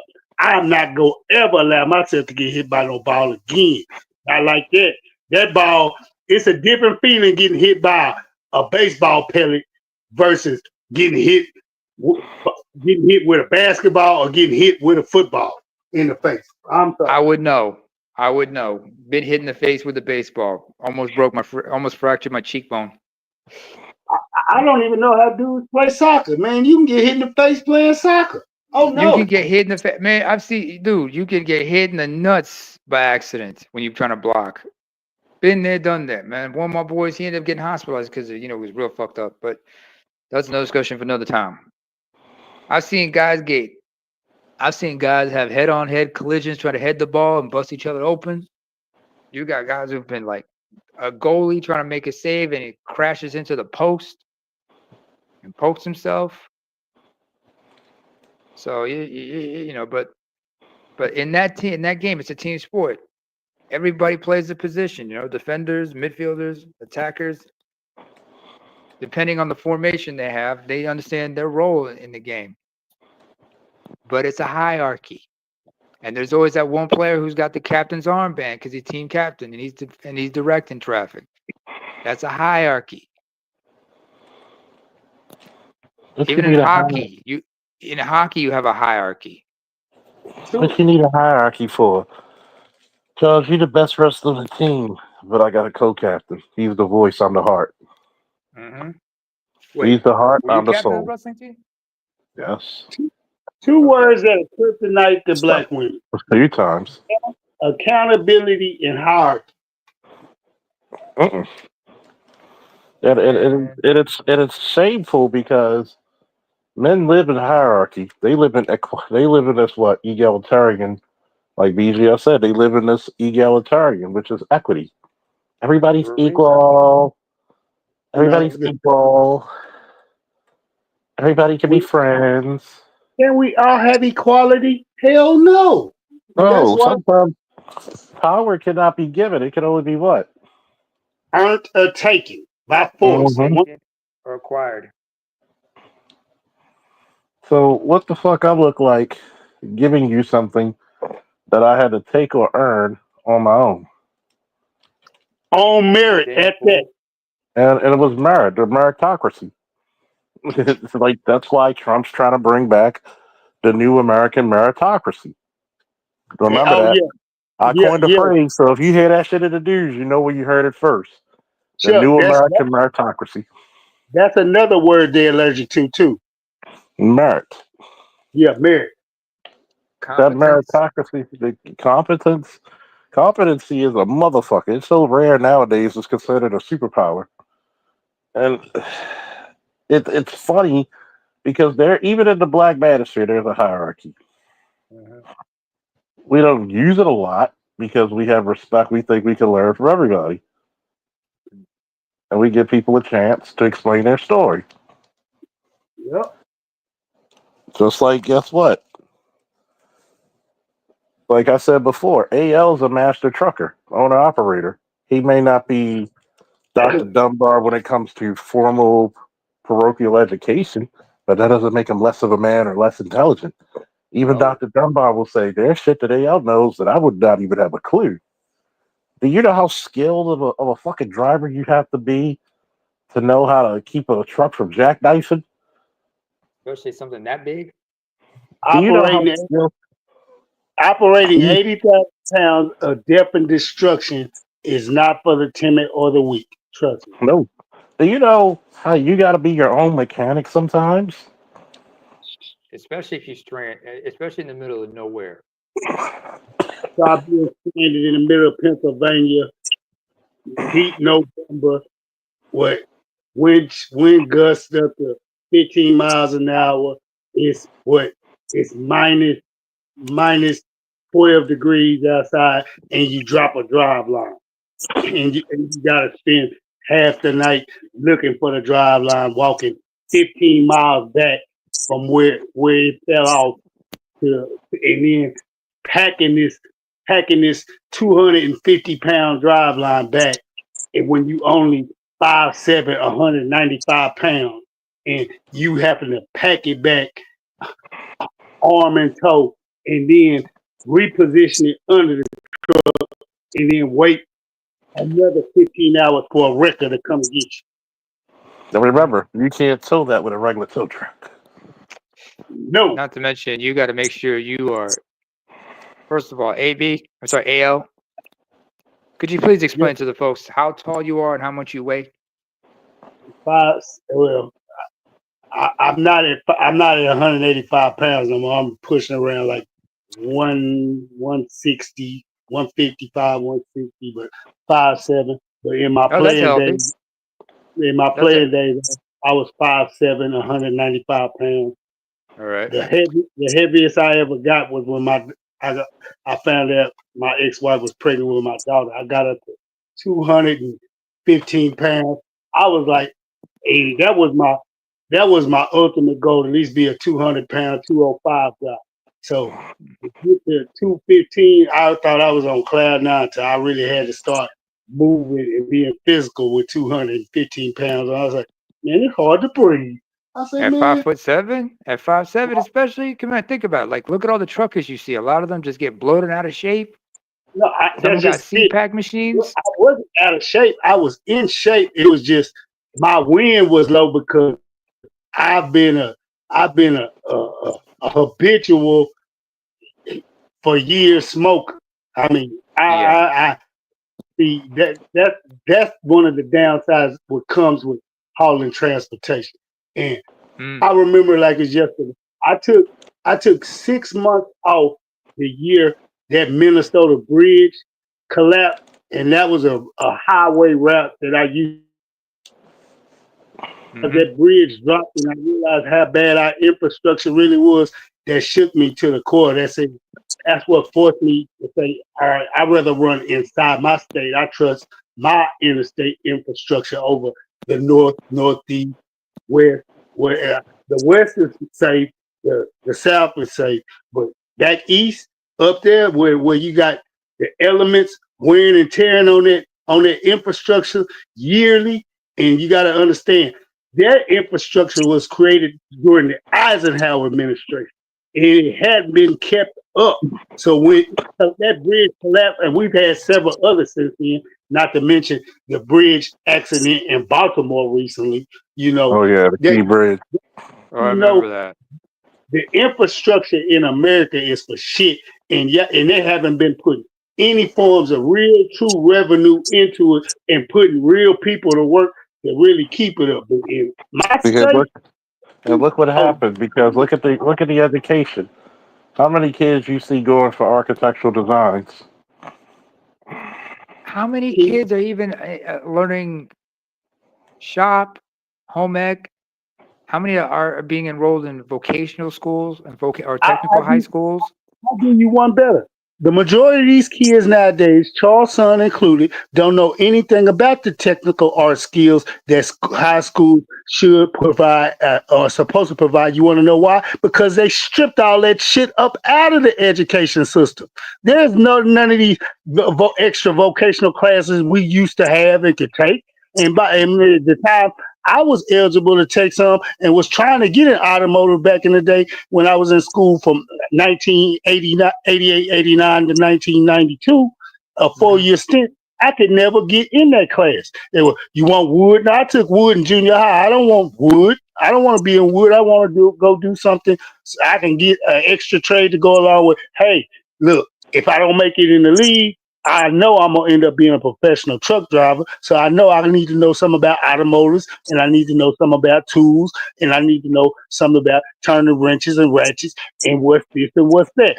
We had the type of counselors. If they knew you was interested in something, they wouldn't let you attend it. But stuff you didn't want to be in, they would always try to sign you up for. So I mean, I already understand and know the feeling. So They hamstrung you. They were for trying that. to. For that fact being said, you're not gonna get kids that are interested or even know about it unless they had somebody in their family who was already indoctrinated in that field, went to college, university for that. That's the trade they're in, and they're speaking on it at the dinner tables or whatnot, and ingraining it in their children's head to take a forward step as far as applying themselves to look for those type of things. They don't even mention those types of vocational skills that can be offered for these students at the majority of these schools, period, because they keep it hush in there because they don't want them to know it's supposed to be here for you, but we done cut the budget to zero. There's nothing here for you. I'm And this glad. is nationwide. This is nationwide. Yeah, I remember. I didn't go to a technical high school. I went to normal high school, but being around my dad, I learned how to fidget with certain tools and whatnot. I remember one gift he gave me when I got my mountain bike, and it was a water bottle. But it wasn't really a water bottle. What it was actually a toolbox in the shape of a water bottle. And I remember using those. Bike had everything to fix your bike just in case you broke down on the side of the road. That's right. That's right. Even though there's bicycle repair shops in town and everything, but I would sometimes use those tools anyway for other things. Just like I remember my dad had a set of like Phillips and normal screwdrivers. I would use those whenever I needed to like repair certain things, like repair cassette tapes, musical cassette tapes. I'm talking about, folks. Yeah, I wasn't messing with CDs. I mean, I also learned how to be practical with electronics and such. Also being tech savvy. Hell, my mother always said, read the instructions. So when we had to install like a CD, like a TV or VCR or whatnot, read the goddamn instructions, and those came in handy when I moved here. That's what my grandfather used to always tell me. He said, "Look here, you want to get smarter? Just read. Anything you want to know's got an instruction manual or a technical book or a dictionary or not the dictionary, the vocabulary. So you just go read. You read on what you, and if you don't know a word, you go look it up, do this, and see what the meaning of it is and what it stands for, and it'll correlate to you as you going along, and you'll figure it out. There's a many a day. You want to be a part of this me in this truck I got on the side of the house, huh? Yeah, you know how to do. Well, guess what? Go do this. Go figure this, and don't come back asking me no questions. Because if you do, and it ain't up to my standards of what I deem I want to hear, you know what you go get? A smack in the face. So guess what? I had to get out there and figure that stuff out on my own. And I would ask questions when I was around along the way so I could understand what was. So if whenever he said, well, go check this, go check that, go look for this, go look for that, when I'm getting his truck ready every morning for him so he could get an extra 30 minutes or an hour of sleep. I was the one that had to go out there and pre-trip a truck. I mean, so by the time I go to school, like I'm at school, a 2-week school that's supposed to push you in and out, I was through with all my permits that I had to get. The first week it was taking them dudes almost, I mean, when dudes were supposed to be at that school in 2 weeks, they were still there. I was gone 2 weeks on the dot. They was like, we ain't never had nobody walk in here and know everything. I'm like, dude, I just look like this. I've been around trucks since I'm 7 years old. So this shit is in my blood. This is what I would do. I wasn't gonna make it to the league, but I knew I had my barber's trade, and I said I knew I was gonna end up getting my trucking trade. So guess what? And then I ended up buying the truck. But before I could buy a truck, I had to get out and get on the road and work for people. And I had to work a period, like my grandfather said, before you want to buy your truck, go put in a minimum of 5 years working for somebody so you can understand the ins and the outs. That's called hard, paying your dues, knowing your station. You got to work from station to station to station. You just can't, I'm gonna go buy a truck and I'm gonna just drive. Huh? What? Do you even know how much a truck costs? Not to mention the insurance that goes with it. That's why he made me go do it 5 years. Go learn your trade. Go learn everything. And he said, don't never be afraid to ask any man any questions. No such thing as a stupid question, only a stupid answer. He said the only way you go get smart is by asking questions. Just like when I had to learn how to work a computer, work a laptop. By the time I got my own laptop, I already knew how to work everything. Just like how when I got my first cell phone, had to read the instructions on how to work it. Looked at the troubleshoot and everything to make sure, like, in case shit happens. He used to tell me, boy, you amaze me. I said, what are you talking about, Granddad? He said, I believe you got a photographic memory like me. I say, what you mean by that? He said, I can go show you or tell you something. You go look at it, memorize it, and because it was very seldom I took them punches and them whoopings. Because if it's something a child, a young person is interested in, they're gonna make the effort to learn how to be as good as they can be in what they're interested in. But if you don't give these children and these kids an opportunity to find out what it is that they want to be interested in and push them in that direction, you're not going to get that end result. Mm-hmm. Just like I'm glad I learned certain things just watching educational TV,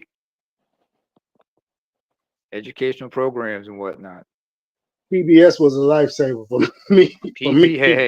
Hey, when I was little, the Children's Television Network, Workshop, Electric Company, Sesame Street, 321 Contact, this the sports show, the science show, and then Square One TV, the math show. And they knew how to connect everything, connect the dots, No, but also all those shows you mentioned, those were luxury channels. What we would call to get to watch. We had to watch like the Rand McNair hour, the BBC News that came on through there, whatever. I remember that. See, I grew up. He grew me up. You go constantly watch and study this news. he and I asked him, why you got me watching the news all the time? Why we just can't watch football or something? He said, because guess what? I watch the news for the lies, so I can discern between the lies. I'm filtering in the truth and weeding out the lies. He said, every day you go find out who's lying and who's telling the truth by watching the news. And that's why it wasn't history, geography. Those were my two best subjects. Period, point blank. Because you couldn't miss me. And then I was the type of dude that grew up in a pro-black militant family who didn't take no shit.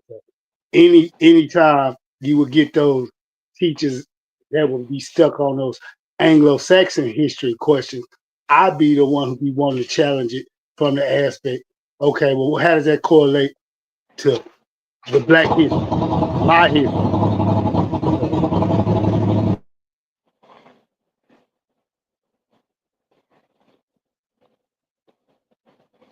Guess they had to take care of an engine issue.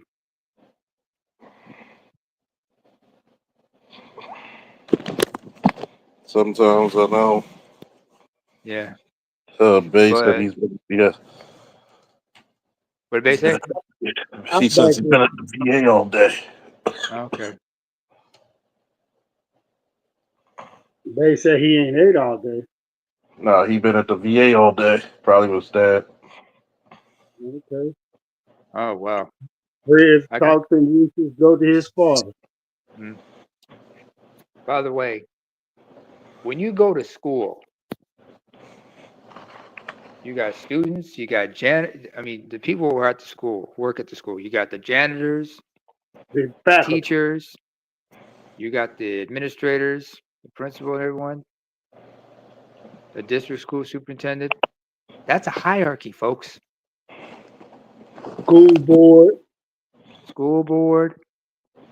the official, your local or county or state level, education department officials.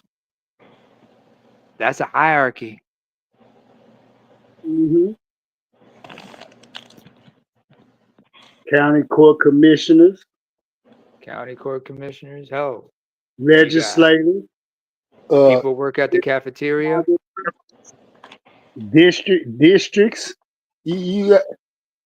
It's called an infrastructure for a reason. And within that word, there's hierarchy in infrastructure.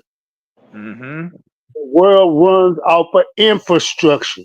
All the luxuries and you can't tell me nothing. It's all about me. Who go check me, boo?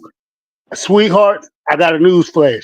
All that revolves around infrastructure, i.e. hierarchy.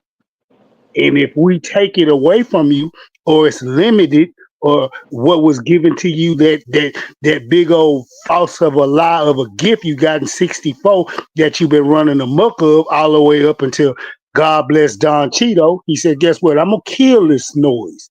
Now you got to see that coffee is black. And it ain't got no sugar in it. And no, we ain't going to put no cream in it. You got to drink it just like that. And it's going to be hot. Drink the coffee. It'll make you feel better. Hopefully clean out your colon.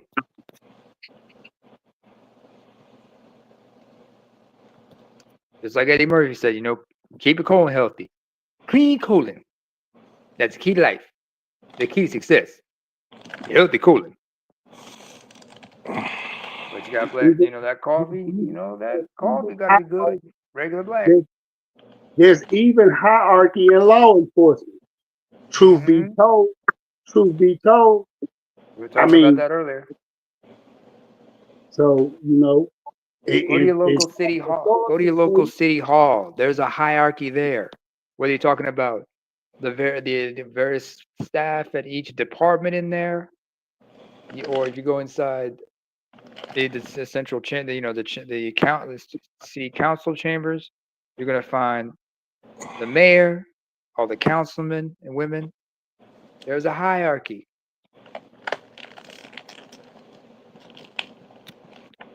You gotta remember, the reason why they don't like hierarchy is because they don't like to answer to anyone. because of Can hierarchy and anybody say position. New Just Orleans accountability. just last week? Just last week, the city of New Orleans and that debacle that took place between the city manager, the mayor, the sheriff, the chief of police, and the corrections facility. Shit.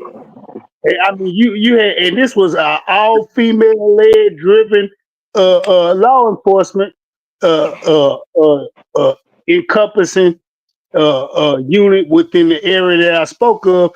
That all fell down on the job, and all was passing the buck and obfuscating every step of the way. No one stood up and took accountability. It took the governor of Louisiana to have to go up there and stand up, and, and all the questions that were being asked by these female leaders that they obfuscated got piled.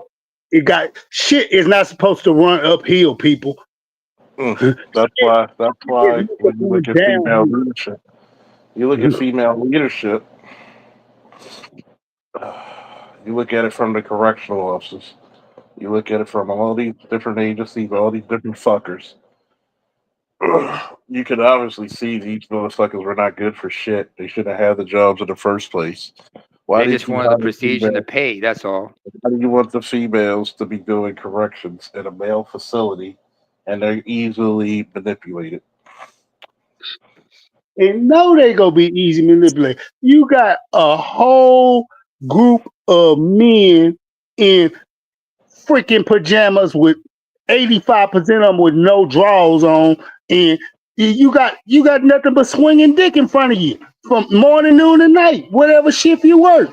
So, and these no good rascals, they horny, they degenerate, they already upset, they on lockup, so they go scam their way to try to do something any kind of way possible. And some of those guys are in there for SA crimes. And for you as a female to want to take that job, that says something about you mentally to me. Period. Something deviant. Because no upstanding one. That's one job you do not take. And I've always been a proponent of female jailers in the correctional system, at a male's jail or a county jail or a state facility or a federal facility. No. Females need to guard females, males need to guard males. I mean, women can do everything men can do. But every time we put that to the test, you see how miserably they do. I mean, fail with flying color every time. But then when the powers that be that's accountable for this bull crap and see it, instead of them nipping it in the bud, which Charles knows, they pull an obfuscation too. They pass the buck to try to sweep it up on the rug, get it at the news feed. So well, if we don't have too much public outrage about it, we just go play along and get along so we can keep it a status quo. But if it's too much upgoing, then we're gonna have to have inquiries and investigations and meetings and this, that, and the third. Just more shucking and jiving. That's the look part. Look at some of the criminal records of these motherfuckers who escaped. Oh yeah, first degree attempted murder, sexual assault. You just let a band of supervillains out your goddamn prison. Yep. What the fuck? Like, you cannot explain to me. You know they don't fucked up, right? You know that. I would normally say to a lot of people, like, yo, if I was the mayor of a city or the governor of a state, I would sit down and I'll be like, you know what? Tell me why your dumbass allowed this shit to escape. And then I'm going to be like, I want each of you to give me your resume and your certifications, and you got 15 minutes apiece lined up in front of my office before you're fired. There's gonna be some heads rolling. There's gonna be some resignations. you're and there's gonna fired, be some. and then you're lucky if I don't find something to indict you on. There's gonna be Real some talk, indictments. Chuck. Real talk. It was a total of 9 women that were at the center of this, and out of those 9, 8 were black, 1 was white. So, as far as I'm just if I was taking odds, I was a betting man, which I am. The white woman's gonna survive, the mayor's gonna survive, but everybody else is in trouble. And the mayor shouldn't survive because we've literally dug into how bad she is, and we know we've already I don't think uncovered. I don't think she's going to get rid. I think she's done politically. She's done. Unless She these has, people are that stupid, I think she's done. How many escaped exactly? it was what it was. 14. It was 10 because they 10. caught How many 5 of them were? Uh-huh. out. Then I looked back up. It was down to they caught 3 more, and then it was down to 2. And I don't know if the other 2 had been captured or not. But I think they I'm, found the last one, or they just about to get the last one. I think they're about to get the last one. But check this out, Chuck. This is the shit that killed me in the whole shit. This the shit where I'll be like, Kevin Samuels, God damn it, you can't make this shit up. They had a 12-hour head start.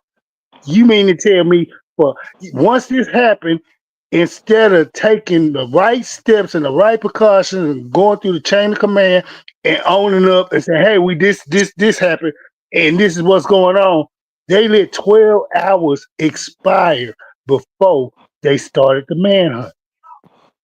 Which lets you know there was an inside job, most likely. Or should I say, an inside? You got an inside man or inside woman, so to speak. Just to let you know, everybody in that facility needs to be investigated, fired, and probably criminally charged.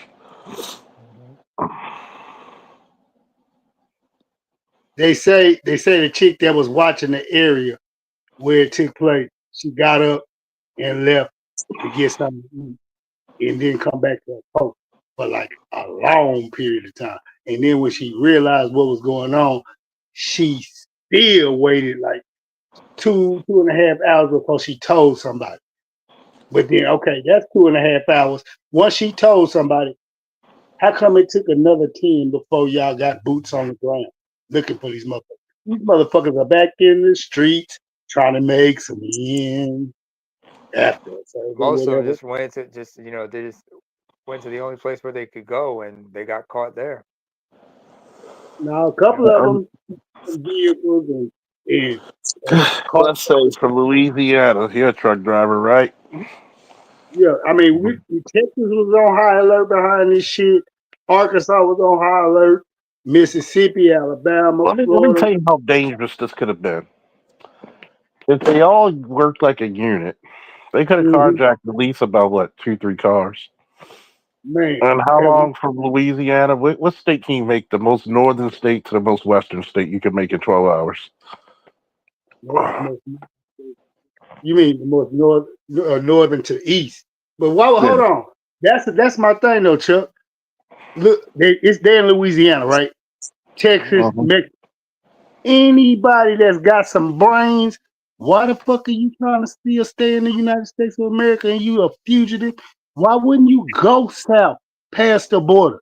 Hey, I rather my chances in Mexico than trying to stay in the United States. Because now you're a fleeing felon, which means the rules change. We get to pop your ass. Now you're gonna face federal charges and shit. You're gonna have You're lucky they didn't go back to dead or alive. That's how bad it is.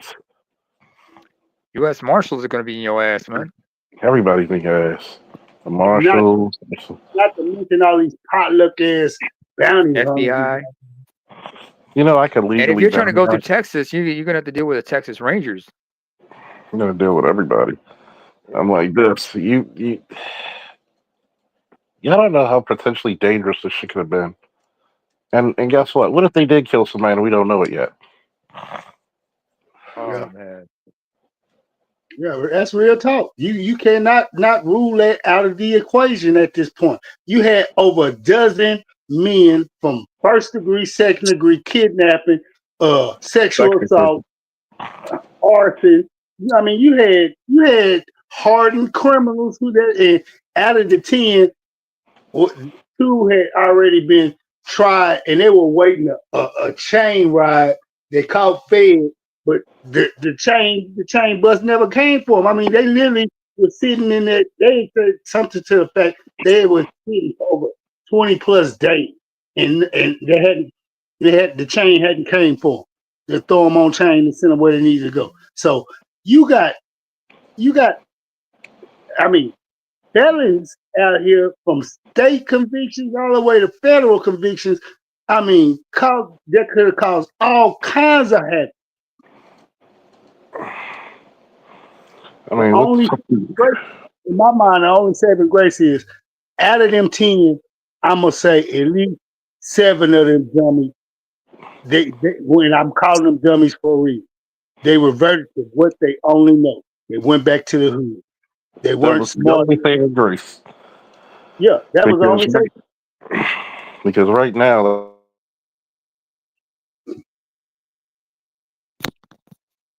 You worked out, Charles. Hang on a second. Is it just me? No, I can hear you. I think it's Okay. Chuck. Yes, Chuck. But like I said, some of those guys are you don't know what the most what those felons were charged with. What were they doing time for? We don't know. I just told you, Naima. What it ranged from out of them 10, all the way from the highest to still the high. These were hardened Negroes. These were YNs and these were young YNs and in their 20 YNs. They just didn't give a damn. these are super YNs. Oh yeah, Like, these are regular YNs. These are like super mutated, and super they at the soldier height, YNs. and they at the height of their testosterone too, and with nothing to lose. And you done escaped a county correctional facility? Shit.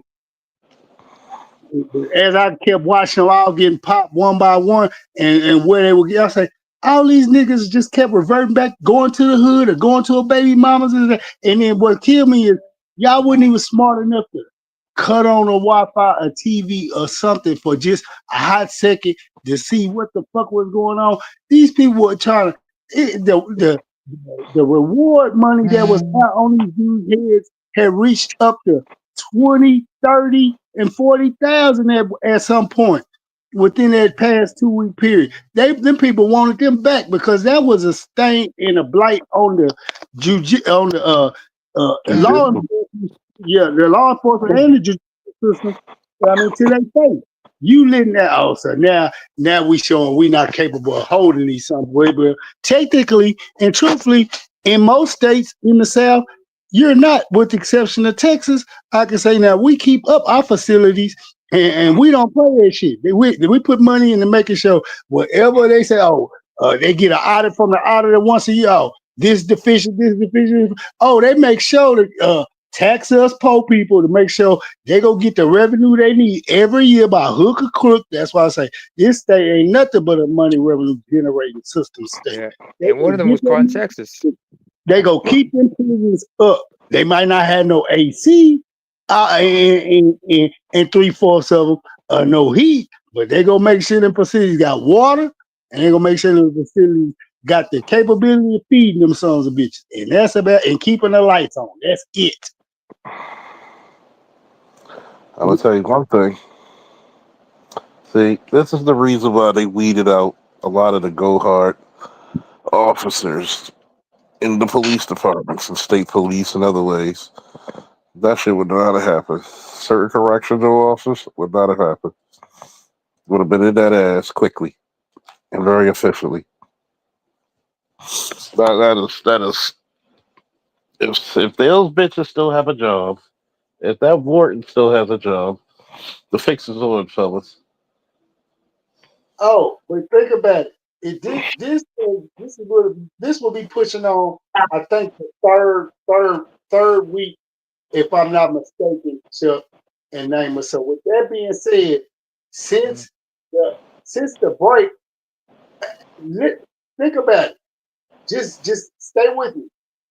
As far as the news coverage goes on, hasn't it been quiet in a motherfucker? This should be national news every freaking This is day. you got threats of fucking felons, super felons as I call them, out there Super YNs. doing all kinds of God knows And they what clearly shit. can't spell. Because I'm God looking, it knows says, oh, go ahead, sorry, Charles. doing God knows what type of shit. And I'm like, what the fuck are we doing out here, folks? You, you cannot tell me that on a fundamental scale, from anybody from the criminal justice system, law enforcement, corrections, I include them all, that there was not a failure in this shit. There was no preventive maintenance. There was no checks. I can understand one, maybe two, maybe three, but over a dozen motherfuckers, Yeah, and not just normal motherfuckers. Some of the fucking Legion of Doom, and I ain't talking about Hawk and Animal. And if you know anything about Louisiana killers and murderers, they kill with a smile on their face all day. That's that fucking crazy love boat shit. That Yeah, PCP. they get off on it. Because I remember when Katrina first happened, and a lot of them transplanted their way into Texas and thought they was going to do that same type of, we from New Orleans, this is how we get down type shit. We'll pop you and don't care and this, that, and the third, and start realizing, oh, we in a state that believe in guns just like our state do. And these country motherfuckers will bust the fuck back. Oh, you thought we was? Oh, yeah, they came in thinking they was going to rob, steal, and kill. Shit, to get ain't no fun when the rabbit got the gun and he can point it back at you. And then this is Texas, it's open carry now. yeah, and this is another thing that difference between the state of Louisiana and Texas. You commit a crime in Louisiana, a murder or whatever, attempted murder, whatever, in the realm of homicide, and you gotta just spend no more than 90, 120 days in there. If nobody came forward, they ain't got no evidence, them boys walk. No, not here, not in my state. You kill a man. You kill a man here, and you get convicted, or you get put on trial for ain't no getting out. You shit, ain't no getting out. Ain't no bonding out, none of that. They don't play in Texas. What's our state motto? Don't fuck with Texas. The proper words is don't mess with Texas. But if you born and raised here, you understand. Don't fuck with Texas. Fuck with Texas. You don't want that ass. You don't want that boonia ass, especially with the spurs in the back. I know me and the master teacher always disagree about gun control. But I said it's one thing about having the ability to protect yourself. And these liberals have made it so much where they want you to be a permanent victim, man. And I'm like, yo, how you gonna be a permanent victim? And I said, Lord help us all. If you keep getting these liberal motherfuckers here, you better pray to God none of these motherfuckers try to hijack anybody. You got a body on the side. There's some missing folks going on. Or, child been kidnapped or some shit like that. These are people who are the literal worst of us, man. I'm sorry, you got to pop a nigga. You got to pop a nigga. Plus, and I'm pretty sure the master teacher would agree. Hey, before God and I goes him, you gotta do what you gotta do to protect yourself. I know we might not always agree on the gun control and some of that shit, but a lot of shit out there, man. You gotta think about it.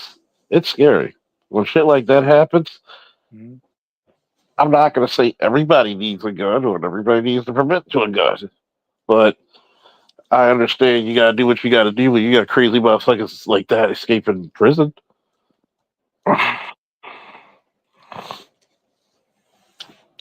I know you got to do what you got to do, and it's the fundamental flaw within this system that says, look, your feminist leadership has failed. What now? They were so busy, Chuck. They were so busy worried about we got the first this, and the first mayor, the first chief of police, the first jail, the first county Texas assessor, auditor, the first this, that, and the third. You so worried about, saying the first doing this, not understanding. Okay, you want this responsibility. This is what's given to you. This is what's required. And if you F up in these positions, there's no overstating, honey. There's only accountability, you know. And to watch these helpers for the first 24 hours, man, and I wish y'all could go pull up that Pink Book glasses and see how Pink Book got in their ass over this shit, boy. I was like, oh man. Shout out to Pink Book Lessons because I love it when she gets the females' asses. I just love it. It puts a smile on my face. It really does. I mean, it makes me feel good on the inside, Chuck, when she digs in the ass. And she has no feeling about it, no care. We're like, nah, y'all gonna be held accountable for the simple fact this makes women in general look like shit. And it's time more women use. I mean, if you gotta use social media as a form of the town square shaming to get these bars in line, I'm all for it. And I'm all for women like her in the Crimson Cure. Yeah. I'm all for them. I have no shame about it because here's the part. I'm gonna say this to women, and I hope you listen to me carefully. Like I had to tell this one chick I was messing with on and off, and she blocked me from her social media, which is funny. Oh, boo hoo. We don't give a shit. We don't care. Don't give a fuck. Don't give a flying fuck. I've been blocked. I'm gonna tell you this. You can't complain about men or the fault when you have babies by scammers, drug dealers, jailbirds, and woman beaters. Oh yeah. The only nigga you probably fucked that didn't put his hands on you was me. And women have a tendency not to know when they have a gold standard or a gold pass, the golden ticket from Willy Wonka. I'm not even saying it's me. But if you get a decent guy that can work with you and you want to work with him, you chicks are out your goddamn mind. And it's funny because I tell them, the more babies you have, the more unattractive you look to men. It looks inverse. Gone are the days of the stepdaddy, man. Them days are gone. They couldn't find one right now in this time and day if life depended on it right now. I don't see no young men or men of this era or whatever, from Z's to millennials to X's to I don't see no man right about now stepping up to plate other than maybe Boyce Watkins punk ass that say, I want to be a stepdad. I don't see him nowhere. Because there's no benefit. They're learning their lessons now, kids. It's not cool. Anderson realizing it was a thankless job to train Zion Williamson. He ain't giving you no flag cues, that everything. Every time he's on the mic, he wants to thank his mama, not your ass. You know, you taught him how to play the ball. Hell, his stepfather, that's Lee Anderson, by the way, played basketball at Clemson when he was young. You can't pay me to do it again, I tell you that much. Hell no. Trust me, I've never been a stepfather, but I've raised kids. No, it's a thankless motherfucker. That's a thankless motherfucker, okay? I'm like this. I'll tell you, you date a woman with kids. This is the Charles L. Faulkner Jr. testing score. What is my ROI? What does that mean? Return on investment. If she can't tell you, don't fuck with her. What's the payoff, bitch? What's the payoff? my time, my loyalty. Bitch, you're not a man. What's my return on investment? Right? My time is not as precious as your time. Not the And same. gentlemen, if they start trying to come at you with, I give you that in the form of respect, be very, very leery of it. Because guess what? What they give is what they can take. Real quick, we're talking about actresses. Any woman who can frown down to get out of any situation, not trying to hear. Can't trust him. Can't trust him. Can't tell. Wait. We need the Rick James special on that one, but Nah, I hit him with the public enemy. Can't trust him. He public enemy say can't trust this, but I say can't trust him.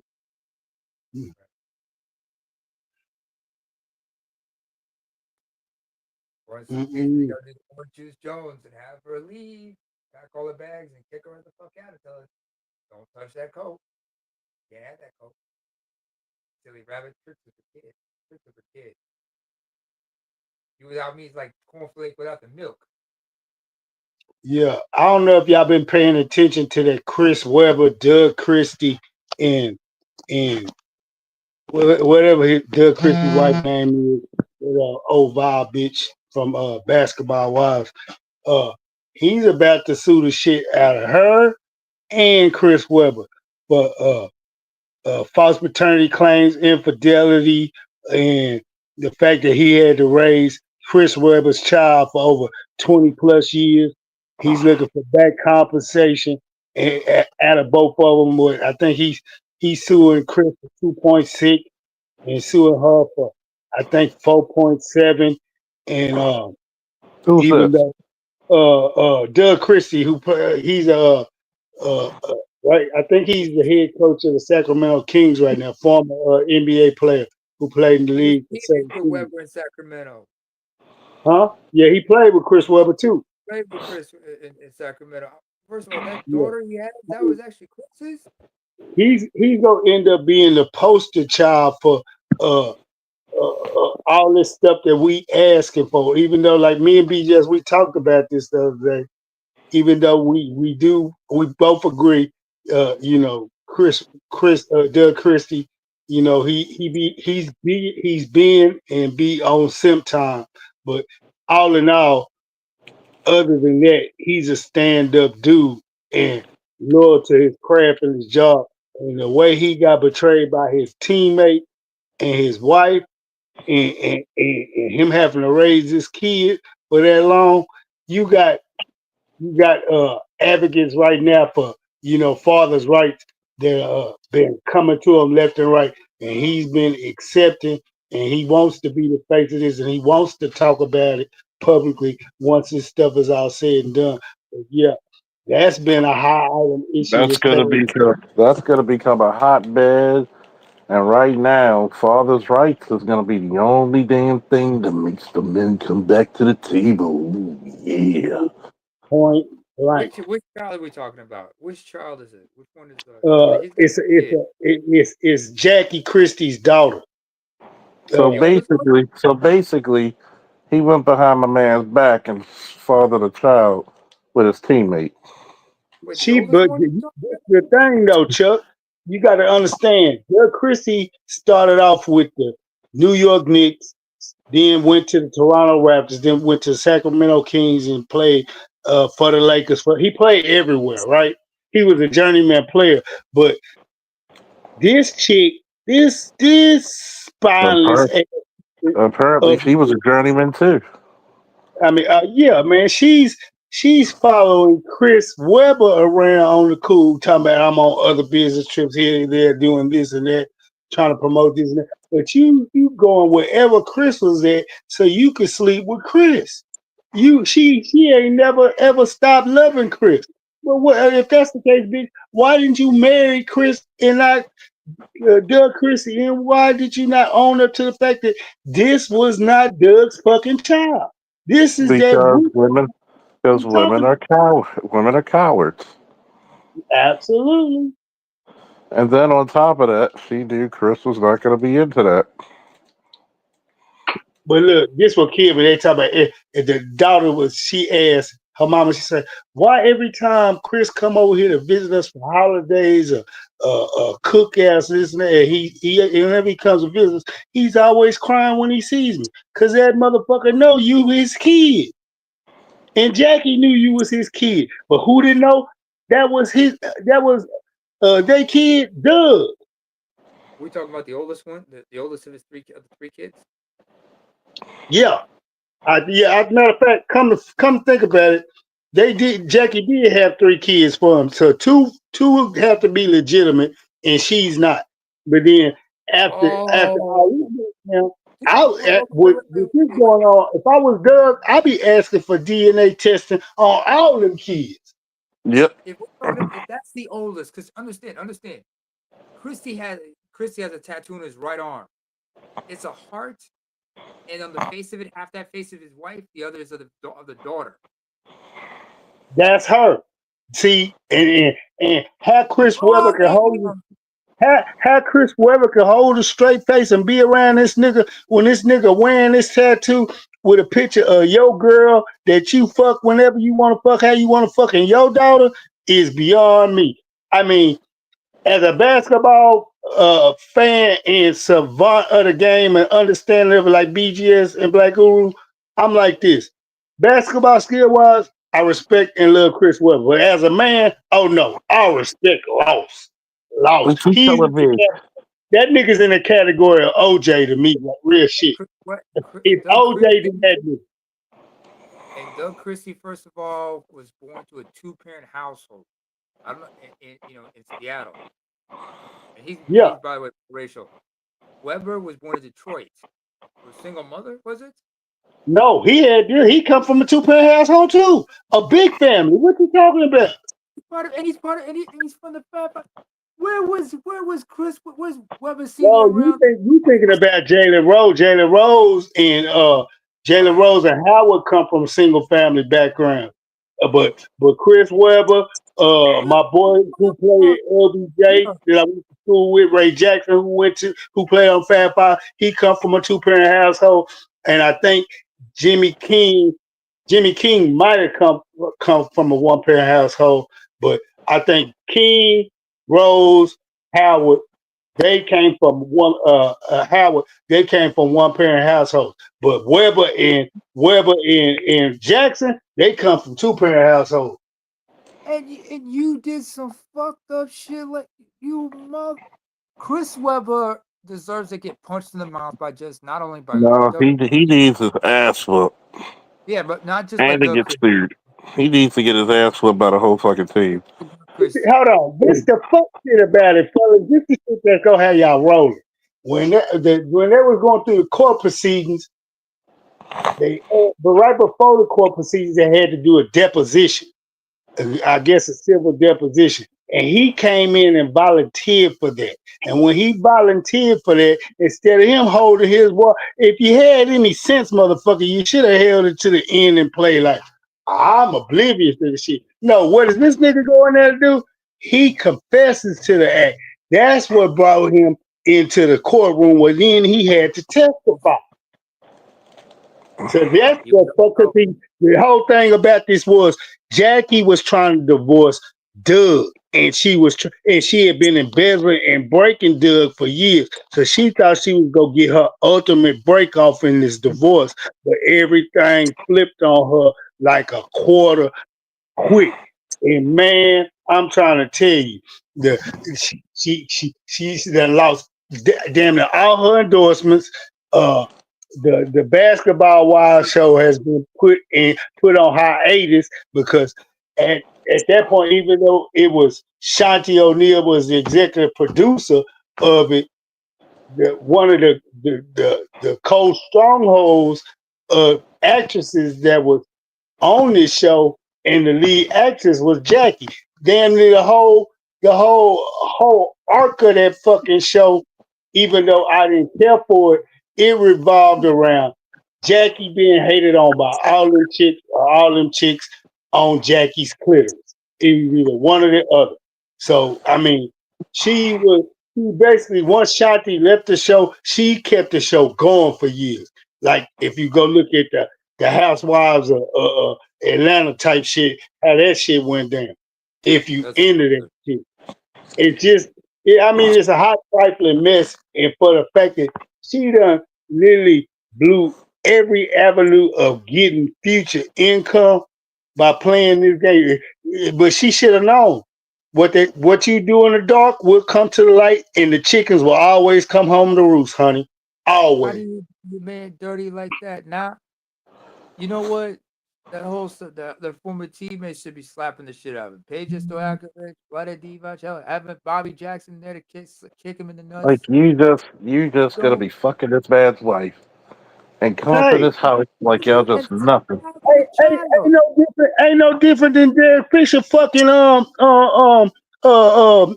other high yellow boy who be on All the Smoke. Damn, what's his name? He not Doug Christie. What's that boy's Nick name? Barnes. Nick Barnes. Yeah, Nick Barnes. Derek Fisher was sleeping with Nick Barnes' wife for years, and it was unbeknownst to him. Yeah, I'm shocked that that nigga didn't get a DNA test on his boys. You know, he just believe in his heart of hearts that them three boys is his. But I'm like, man, after knowing this type of shit, nah, man. I'm, and then you know the lifestyle these type of motherfuckers lead. So, I mean, if you had any sense, if you think your girl was around any of your homeboys or whatnot, look at here, get them goddamn kids checked. Mm-hmm. I'll be like, you don't know what these women will, and guess what? Here's the cowardness, so you won't even say shit. Yeah, basketball players are like the worst infidelity sluts as far as all professional sports go. Basketball, baseball, then football, then everything else. That was Matt Barnes. Sorry, Matt Barnes. Yeah, Matt Barnes was trying to kill Derek Fisher when he found that nigga was, man, they told that stuff, man. He said, man, I was trying to get down there. Man, when I got to hold that nigga, I popped that nigga a couple times, had that nigga running all over that house. It was, man, I was screaming and hollering. Man, go on, shit, bullshit, nigga. You got to take this ass whooping.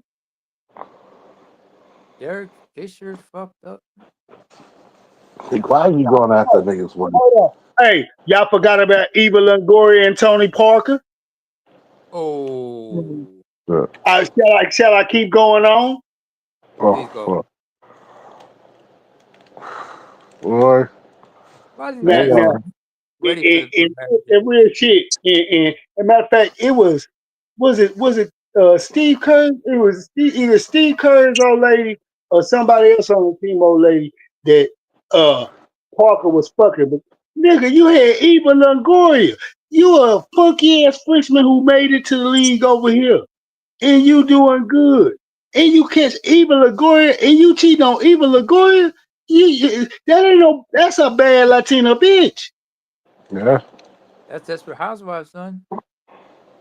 Eva Longoria. That's why I told you who are the biggest simps: studs and professional athletes.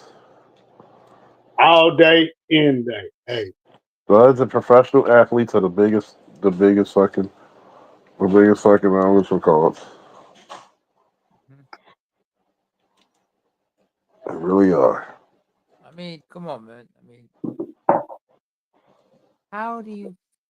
Wait, I gotta say it. There's no honor among thieves. No. How do you fuck that up?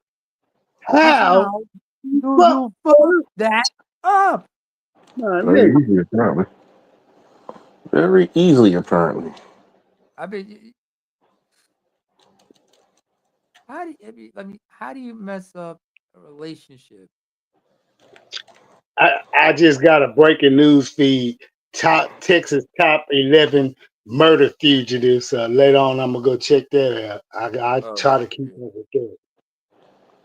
I'm just gonna tell you, man. Sometimes I purposely stop looking at the news because the shit getting depressing as fuck.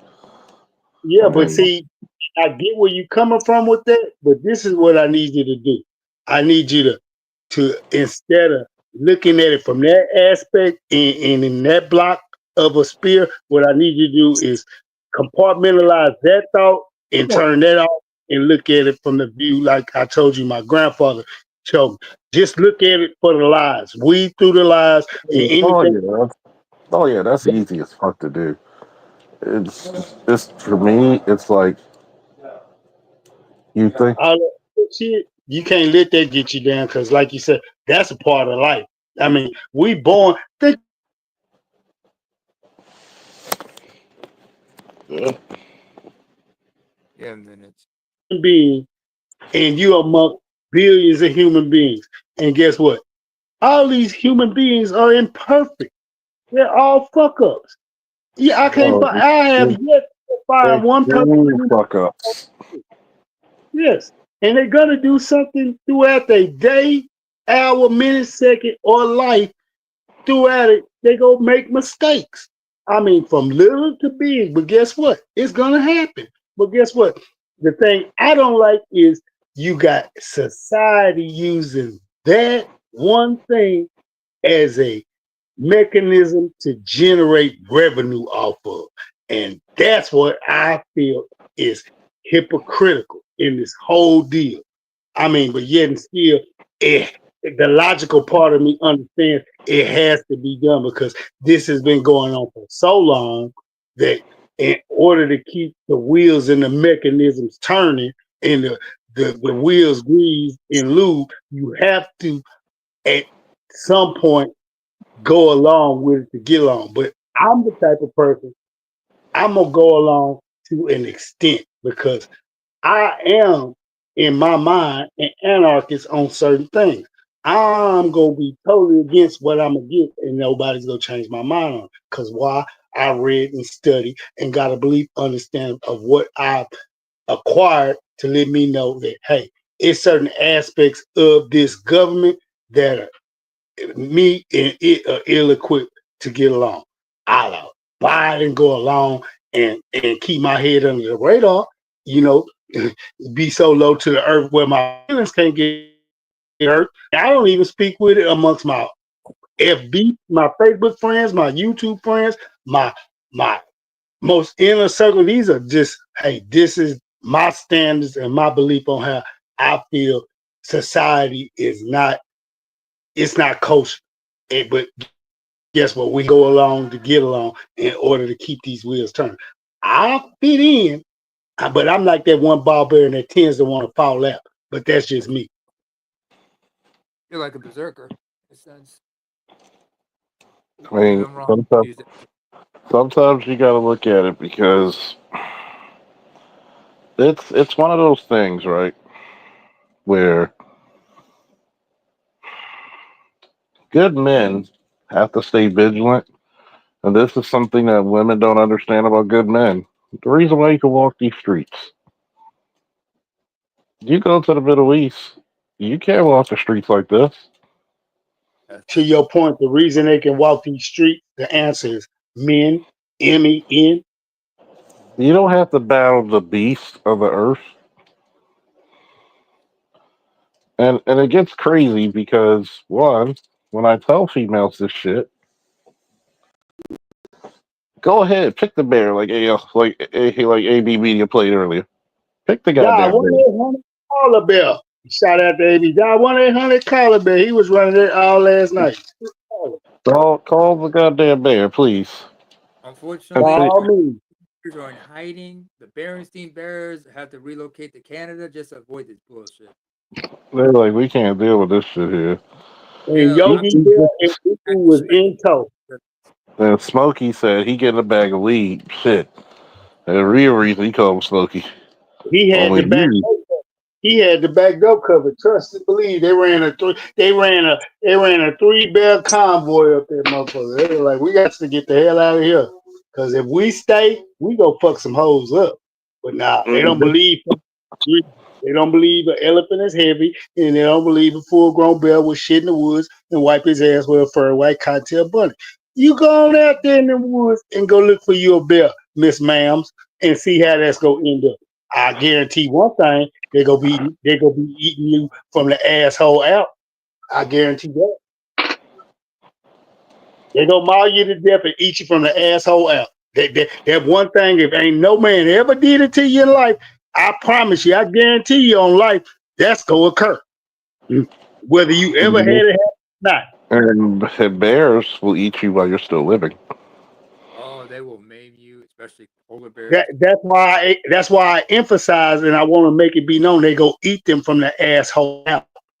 Oh yeah. What's the most meat on a woman? Her ass. What do most animals do? Most carnivores do when they eat from the belly of the ass because it's the softest. And plus, you can't. Or they go for the ass like the hyenas do, and the bears do.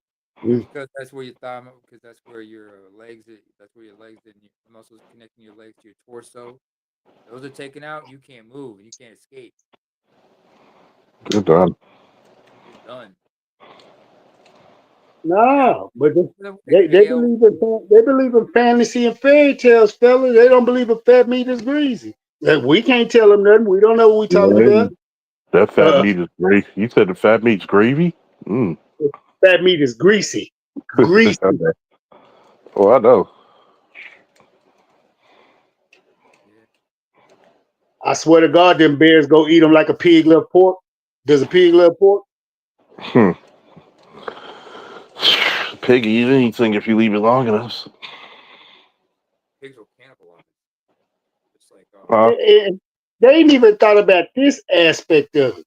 What if we got in a major situation with like Russia, and Russia wanted to pull a stunt like they done before and kill electricity over 3/4 of the country? Do some crazy crypto high intelligence technology like that. Just like we got all these alphabets that can spy and this and that. You think Russia don't got that shit?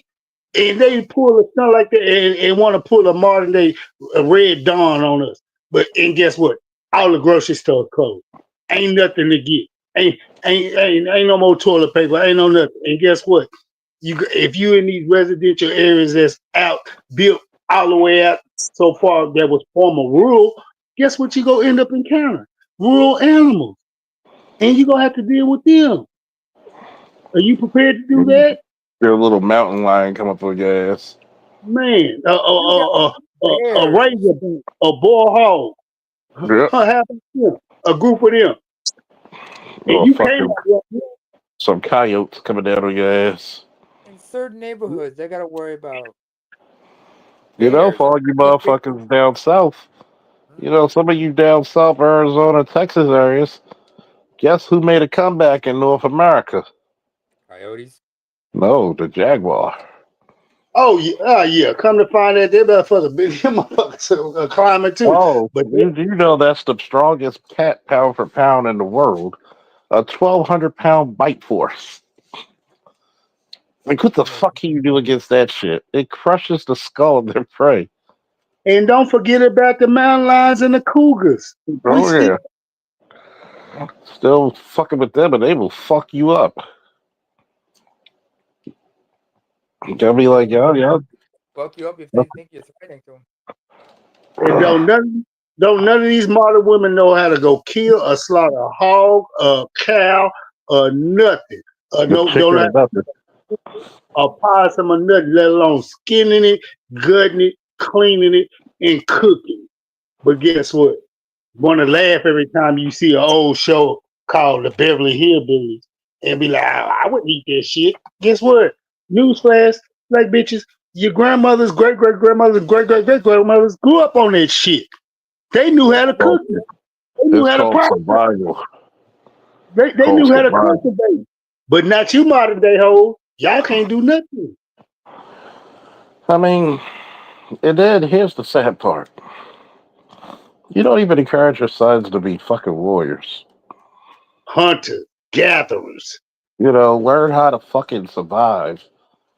You pick men who are just weak. And I'm not even saying I'm the best man for the job. Pick a good man. Pick a good father. Do that for us. Like, Jesus, the only time y'all really into your kids is if he's playing a sport and he might be good enough to get your asses out the hood. Yeah, that's the only way to think about getting out for the most part. That's the only. Y'all remember that movie, The Program? You said a movie, The Program? Yeah, with Bruce Willis. with James Caan.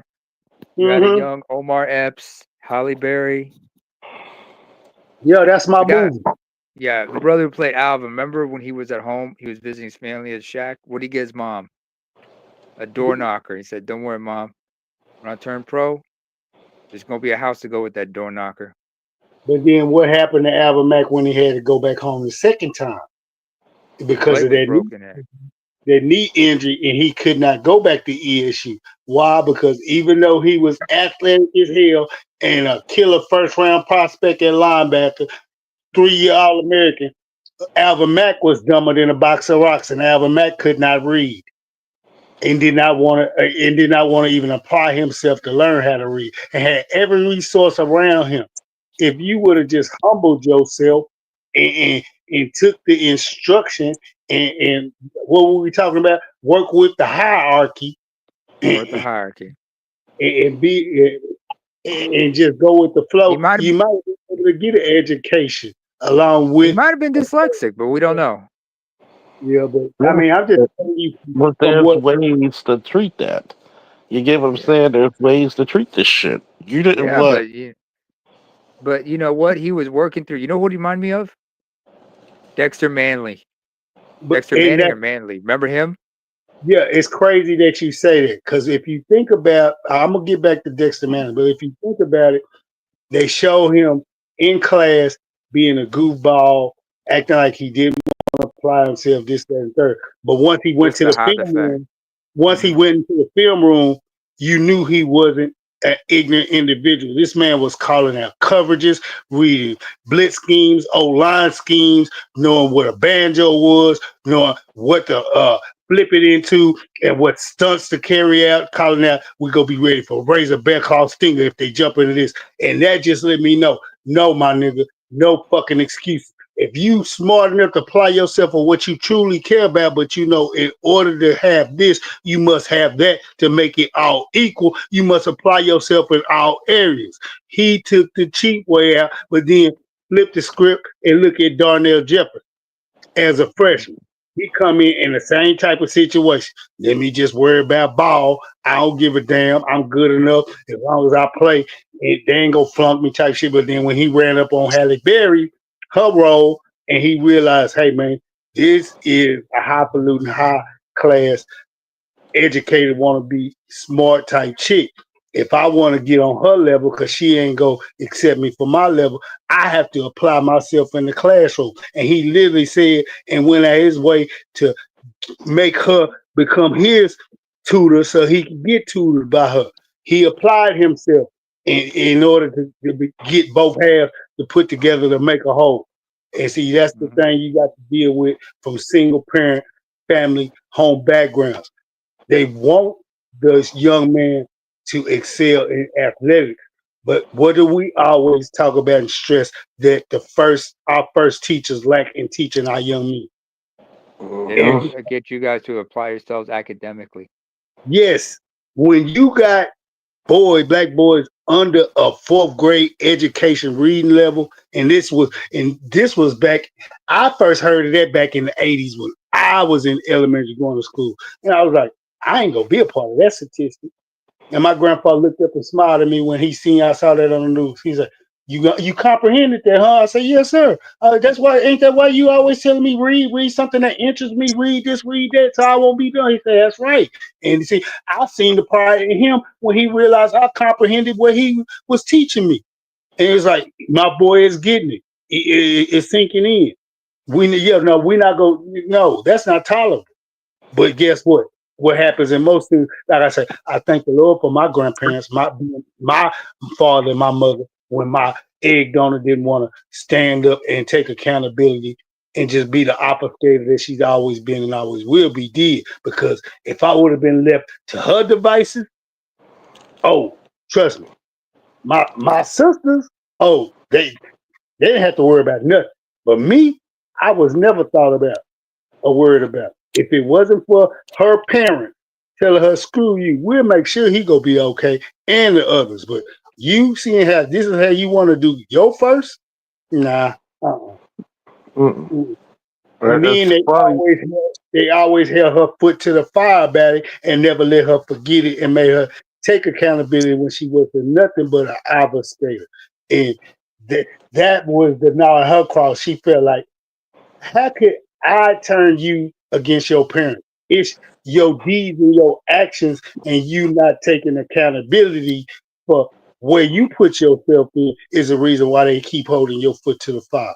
That you got to understand who your parents really were and what they stood for, and know they wasn't gonna let you off the hook, just like they didn't let any other fall off the hook. But you got families like that just look, ooh, he feel like he go be something. Let's put him in this. Let's put him in that. Okay, little Ray, little Jerome, little Jermaine. Oh, okay, you doing good in this.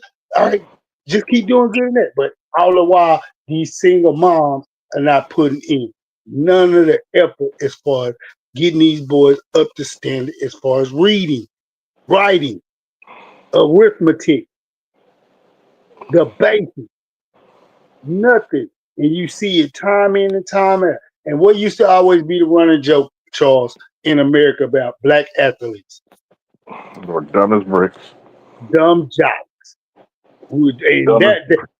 And that used to be, when I realized, when that first dawned on me, how the sports announcer was always using, he's so articulate. And I asked my granddaddy one day, I said, why did he keep saying this guy is articulate? He's saying he speaks well.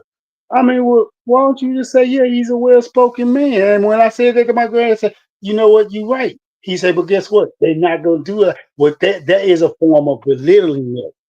That was, he's articulate. Because when they said you're so articulate, they're saying it in a very condescending way. Yes, absolutely. And that used to be a favorite turn off to me when I would have white coaches. Oh, you so articulate. Man, I say, excuse me. I understand I speak the Queen's English, the art of etymology very well. Not good, but very well. So please don't insult my intelligence anymore. And I have white coaches like gasping in there. You see the faces turning red, and where you see the bigotry just trying to ooze out of them because I was the kind of cat. No, nobody's gonna disrespect me. I respect all my elders, all my coaches, whatever. But what you're not gonna do is talk to me like I'm straight off the plantation and you got control over me. No, that's not gonna happen. I'm gonna put you in your place. And that was from 14 all the way to 18, from junior high to high school. When I didn't get my first integration of a white coach till I hit junior high. I had always been coached by black coaches my whole life. My first white coach was Coach Larry Sherpick at Keelan Junior High, and the defensive coach was Carl Brick. He was black.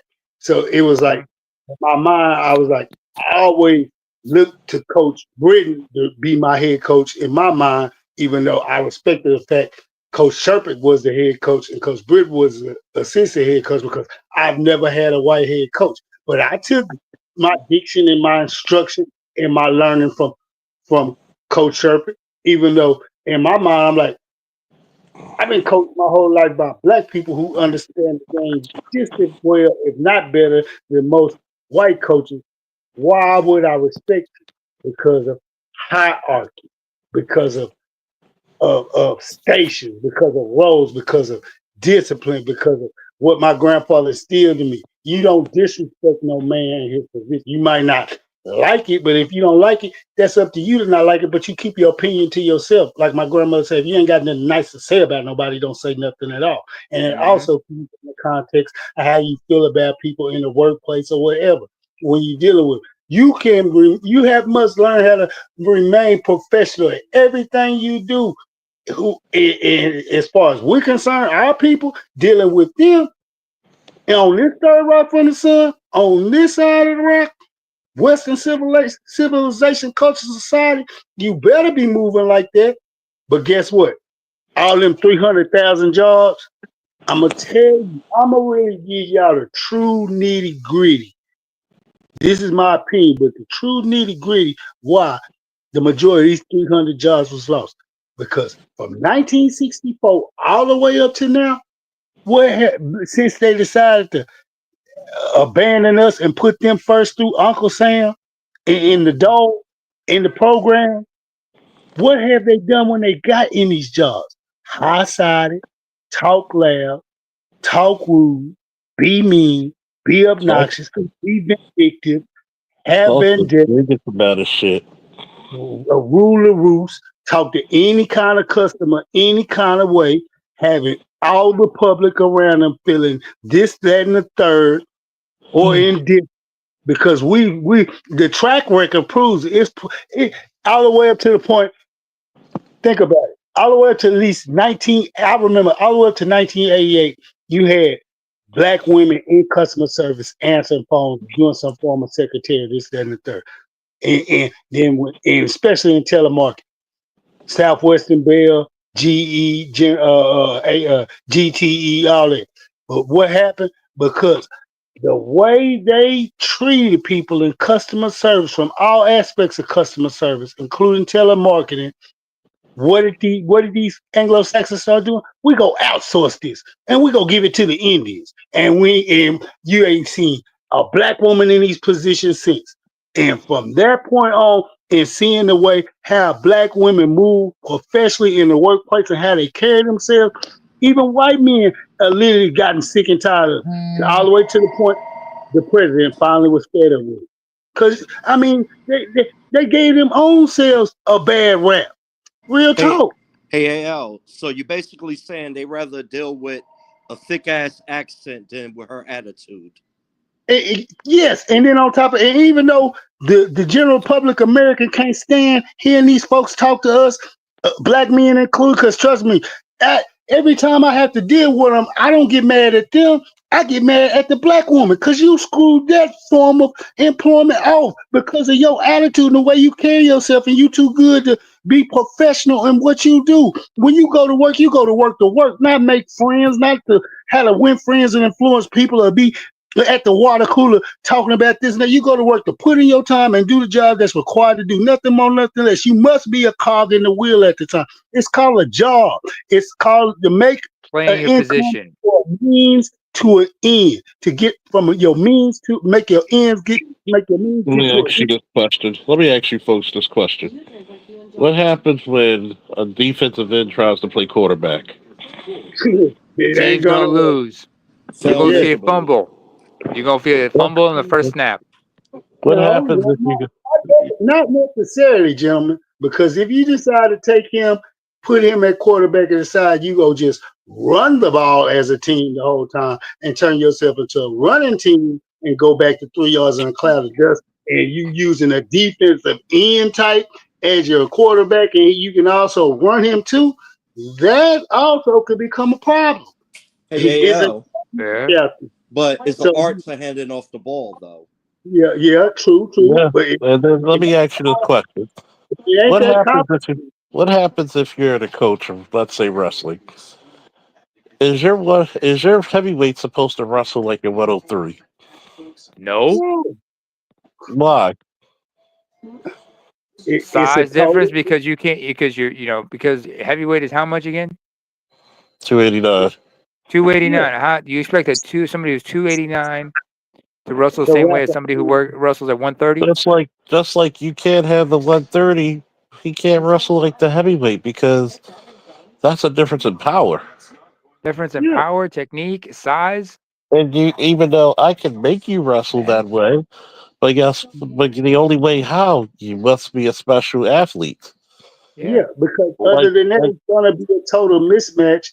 The leagues, the state, the commissions, they all know. That's why we have different rankings and categories. Like you say, hierarchy. That's a hierarchical thing. Like if you have a commandant of the Marine Corps, who outranks the goddamn commandant of the Marine Corps within the Corps? Nobody. Red. Nobody. That's your answer. Nobody. Unless if the Joint Chiefs of Staff is a Marine. Yeah. But that's the only way.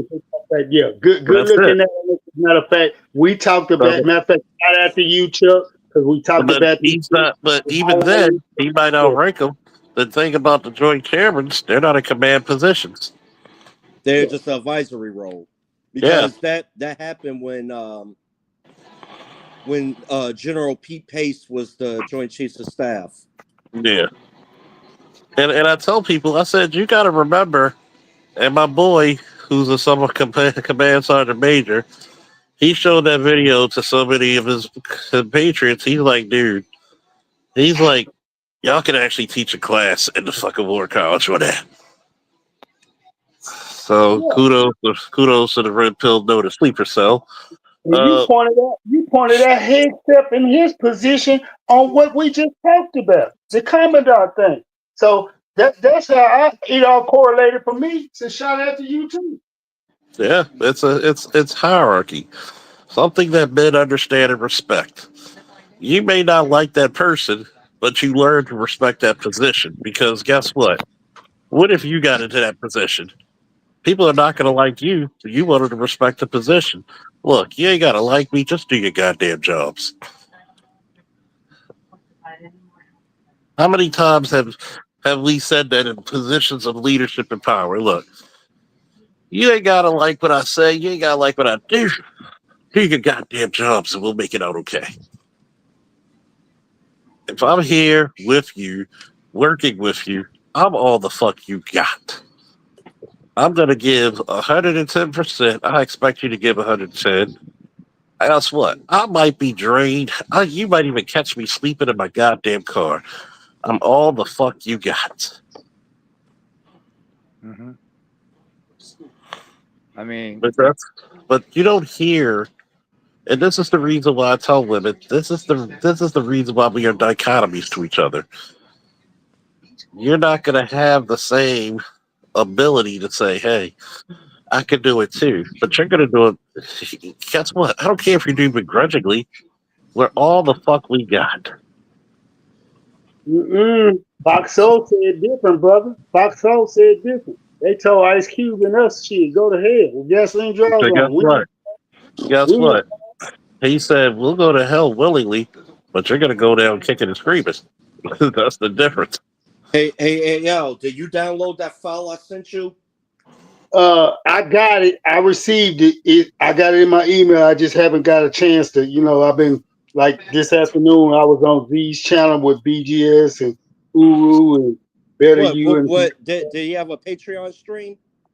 Yeah, but I'm gonna have to get back on it. I got a Patreon though. No, you said you was on today with BGS. Yeah, through Z's channel. I was on Z's show, being a contributor. Oh, okay. Well, if you listen to that file, everybody's going to change their fucking tune. Yeah, that's and I was you talking about that last night. Yeah, Pink Pill and Nicole Michelle. They were talking about the Democratic Party, Republican Party, and everything that's going on. Link. Yeah, and look, like BGS said, the environment is going to make everybody change, and it's happening. Look, 2 years ago, everybody, they were ragging on the space, and everything that's happening, their tune has changed. Mm-hmm. Hey, all that talk and stuff Kevin Samuels was saying, you don't hear none of that, all that hate, all that vitriol that they've been giving them, all that stuff that died there. They think they won off of it. You thought you did, but you didn't. They still dance on his grave. Most of the hatred that comes is what they always complain about is the money that people donated to his streams. Yeah. But they fuck what? Was he entertaining? Was he educating? Was it his intellectual property and his talent that said, hey, donate? Guess what? How many times I go to other people's streams and tell people to donate? Yeah. All the time. I barely, shout out to guys like, Dapper Dons and Electrician 480, who are consistent donators. I've held streams to help other people who are in bad streams. Okay? If I don't force people but I do like my likes and my participation. Thank you very much. But if people are able to do it, thank you, because you don't know, sometimes it's a hard time. But the point, the point is that you had too many niggas trying to fucking or trying to what's the word I'm looking for? They're trying to wallet check, pocket watch. Well, you know that's our biggest one of our biggest weaknesses, because like like when money always get into it, you're gonna have a lot of envy. Once money Oh yeah. and women come to things change. I mean, look at any. I'm not trying to open no old wounds, but let's be for real. A lot of the vitriol and the hatred that came Kevin Samuels' way from people in this space was over him blowing up, and when he was making all that money, that's where a lot of this stuff came from. Yeah, pretty much. That was probably going to be number one. You got to think. I'll give you a perfect example. I'm one of the first, if not the first, people to tell Mr. Z, start your goddamn channel. Mr. Z is getting cash apps and super chats more than Good me for him. because I'm shadow banned, you know. But hey, they can get your money while you can. Yeah. He's averaging about 120, 150 people live. Look how many people I've been getting live. Yes, I have They the bigger still can't subscribers. get off the Everglade wireless. That's the only problem. And the fucked up part is, yes, I have the biggest subscriber count, but why are you shadow banning me still? You literally, and this is what I tell YouTube all the time, you literally sat well with women hoping genocide against black babies. And you sat there for years and did nothing about it. But if I go up there and tell black men to become better agents of themselves, get education, get training, go for opportunities, before you deal with a woman, make sure that you're complete. If you find a good woman who's on your program, see what type of relationship you could build with her. If Hey I say this Charles. shit, I'm the bad guy. But go ahead. Hey, And I'm happy hey, for Z, by the way. hey Charles, you ever thought about starting a second channel? And Oh with yeah. that second channel, start that second channel, and one, don't subscribe or look at any videos that you look at on your first channel, so you Yep. don't mess up your algorithm. Yep. Because a lot of times you got to realize this, man. The message is going to become the message. If you're in this space and you really want to see the betterment of black men and boys, right now I've been here for 10 years, going on 11. Let's tell the truth or shame the devil. We literally had to fight the trenches. A lot of y'all who came to the space, I don't know if you remember when it was myself, Cerulean, BGS, Angry Man, Grinch, and Obsidian, and others who went to other people's channels and debated them and made them look like idiots. Made them look like sure idiots. Are you talking about when the Google Hangout days? Oh yeah. Well, we would go Google Hangouts and all kinds of stuff. We would make it a mission. You want to debate? Okay. Let's see what you got, Pilgrim. There wasn't none of this whole I'm gonna put out your real name, your real information, all this other stuff. No, nigga, if you want to debate, let's see what you got. Stop being a pussy. You said you're intelligent. Let's see what you got.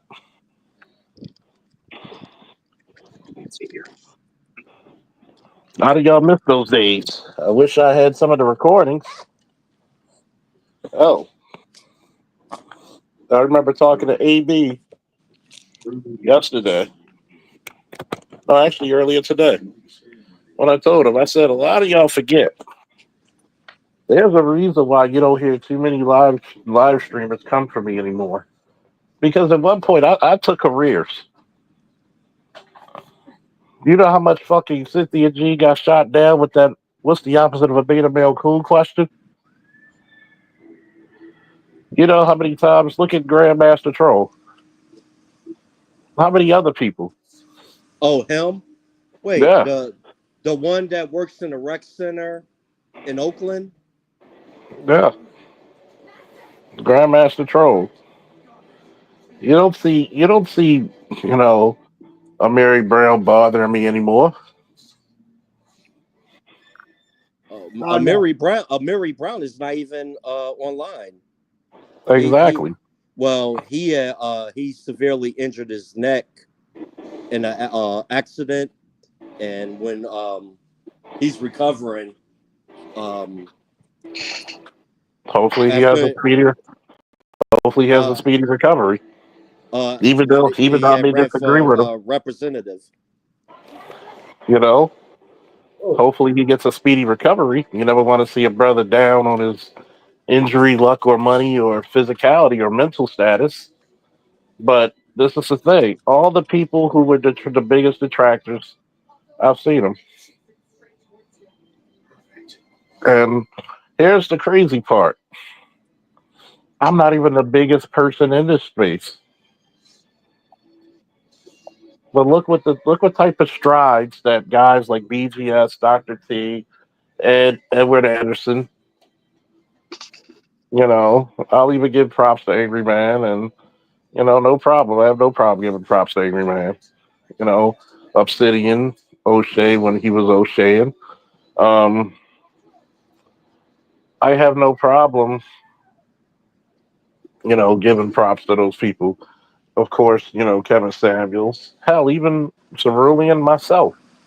When we came up right. with the Great Function Initiative, there's a lot of people who don't understand that. There's a lot of people who don't understand that. That there's a lot of work that pushed its place as far and even further than our even craziest dreams could go. You literally had dudes scared for us to go mainstream. Why? I'm like, they were acting like they were, man, why should we, man? Look at here, man. Like, so, get it, and when it get out, it's going to have its car baby effect, whether you like it or not. Get with the program or get left behind. And that's all we can do. But you know what's funny? The war is over. Oh, With that right now, like, and I said this on AB stream, you don't even have to really bang on these broads because one, that's what they want, and it's going to they want the drama and bring attention to themselves, to their channels or whatever. But all you got to do is just have the wall of indifference. That's all you have to do, and that will hurt them more than insulting them. yeah. It's like I told you the white girl was messing with on and off. Y'all just mad because we ain't checking for you. I said, y'all just mad because we don't care. I said, but you don't hear men. Notice when they keep talking about lonely men. When do you hear men talk about being lonely? We can fellowship on StreamYards and have a good old time. How many times have you streamed playing a game? Yeah. How many times you see me do it? Yeah. I mean, we're cool. But Well, this is the difference, Charles. Some men know deep down and knowingly that they're most likely going to be alone and they realize some of the life choices that they probably made, and they're totally fine with that. It's women that can't handle the fact that they are going to have to deal with their own life choices. A lot of men, like, they just came to, what's the word I'm looking for? They came to the fact that, you know what? I'm a fucked up person, or I did this, and that, and didn't prepare for later on in life. It is what it is. I made my bed and I got to lay in it. Women can't deal with that. You see, nope. I'm the root for her now. I tell people this, man. It goes back to what we talked about earlier, man. It's talking about being content. Being content. I am happy. There's some days I'm gonna fold my clothes, iron my clothes, and there's some days that bitch is gonna stay in a chair. I'm content. There's some days I'm cool, smoking a cigar, having some cognac, and there's some days I'm cool drinking a tall glass of water. What the fuck do I have to prove? Hello. What the fuck do I have to prove? If you look at some of the shit that black men been through when it came to trucking, the military, police, fire, teaching, garnishing education, trade, or whatever, goddamn Superman.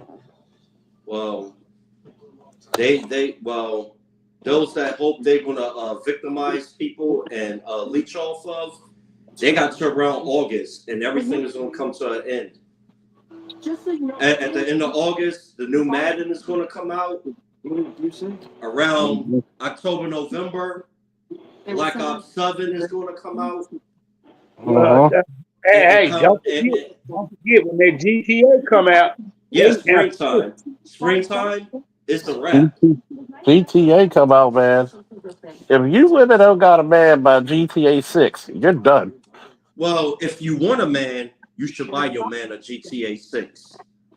Yeah, but I've told these women, I said, look, if you ain't got a man or you don't get him, why? Wow. I tell them, I said, look, y'all gonna need some real skills to prove to everybody that you're worth being around. You got to remember, my cat will play with its toys, and you know what he does? He'll leave his little mouse toy right in front of my room. You know why? Because he wants to prove to me that he's doing his job well. Y'all don't do that to your men. Y'all don't do that to your men. Not all. And then you want to think, you think somebody's gonna kiss your ass? Oh no, what's up with cooking with Kyra? Oh no, what's up with cooking with Kaya? I think she cheated on her man or something. I think.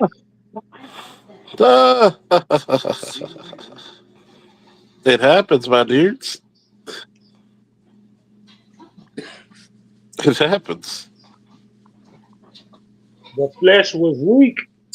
What did everybody tell you? It's not if a chick cheats. It's when. It's when. Ladies and gentlemen, we're joined by a fellow Baltimorean, ABM, aka Every Black Man. How you doing? What's up, brother? What's up? So let me tell you why. Life is so simple for black men. We're already at the fucking bottom. So we look at the stats. We're literally the more desirable men out there.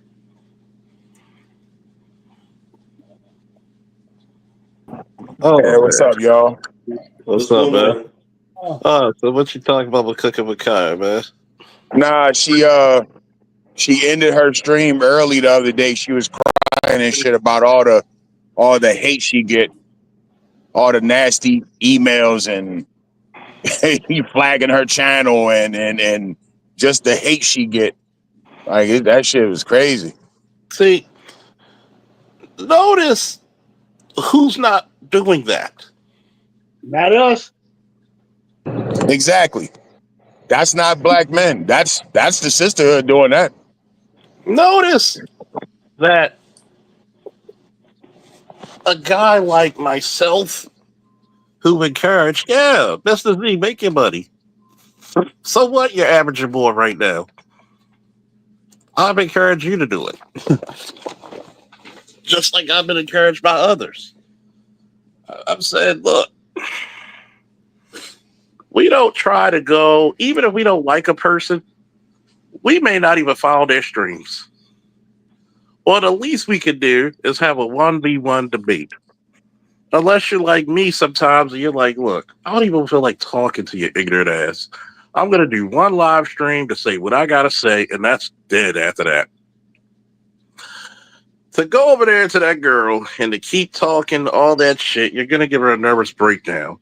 And it's really a bunch of jealous bitches who can't cook. That's it. Basically, in a nutshell, you hit the nail on the head, homie. But look at it. It's like and you could put Cooking with Kaya and the same thing with Kevin Samuels. Is anybody forcing women to watch Cooking with Kaya? Not a damn soul. Is somebody putting a gun to their head saying it's mandatory to watch Cooking with Kaya? No. If her material is not of your taste, do not partake in it. Not watch it. It's simple. Men are simple. There's things I don't watch anymore because I know it's not going to agree with me. To thy own self be what? True. So if I was married or dating a girl and we were in a serious relationship, she wants to go to Beyonce, would I buy her the tickets? Depends how much I love her. And if they're affordable. I'll be like, here, I bought you 2 tickets. Go pick a homegirl to take with you. You wouldn't go with me? No. That's not my soul. I'm sorry. I love you, but I'm not going. Well, you got to be flexible. I am. Because if I wasn't flexible, I wouldn't have bought the damn things in the first place. You're meeting her halfway. Yeah. I said, you got to understand, when I go to the comic book shop, I could take my boys who into comics. I could take my son. When I want to go watch boxing, you may not want to go, or MMA. You may not want to go.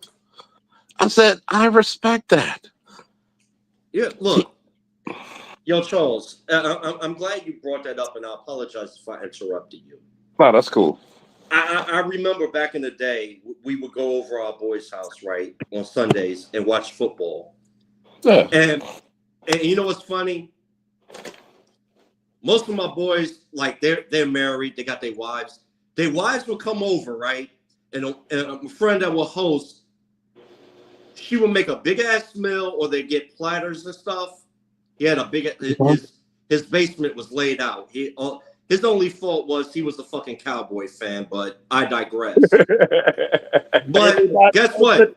The girls and the girlfriends, or the ones that bring their girlfriend or wives, they be upstairs conversing with each other, and all the men are downstairs. And ain't nobody saying, "Oh, why you watching football?" The women will be upstairs talking, and the men will be fellowshipping downstairs. Yeah, and there's times when I did have a living girlfriend, she either do 2 things. One, she might order some food, or she might cook some specialty shit that I like and serve all the men. Me first, of course, but here's your plate. Here's your plate. You're like, okay, or she'll put it on the table, which is nothing wrong with it because I've had some of my best friends' wives. Okay, let me fix you a plate. Oh, thank you. I appreciate that. You don't have to do that. It's instead of making your man or your woman do everything, if they give a beautiful gesture like that, give them the grace to say, hey, I'm not trying to make your time unenjoyable because one, I might not get it the same way you get it. I get it. If me and my son go see WWE, we'll get it. Me and my boy Josh will get it. Why? Because we're into that shit. I don't expect you to know every goddamn character in the DCEU or the MCU, okay? Oh, That's yo, my point. they brought R-Truth back. Oh yeah, I love that. I think they're going to the Ron Killings character. Oh, I think because he was. If they go to that one, boy, you gonna see a different side, boy. The more serious side. I think that's pretty slick.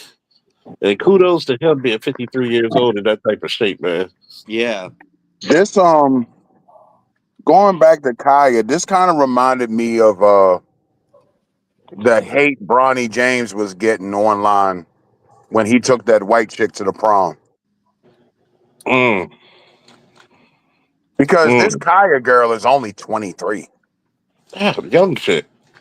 And remember, So you got a bunch of old broads talking shit about a barely off the porch young girl because of what again? Because when I first saw it come across my timeline, I'm like, okay, let me find, because I don't watch Shorty, so I'm like, okay, let me find out what happened. And it's nothing. It's just chicks are just mad at this 23-year-old little girl because she makes her cooking videos and her catchphrase is, "This plate will take your man," or she'll say something like, "Yeah, you better cook for your man before I will." And that's what all the hate is about? Yes, because it's a sign that it's a reminder that they cannot compete. Kaya has something, a skill that they do not have. And they know it. And she's young. And she's pretty. That's what it is. That's what it is, Ayo.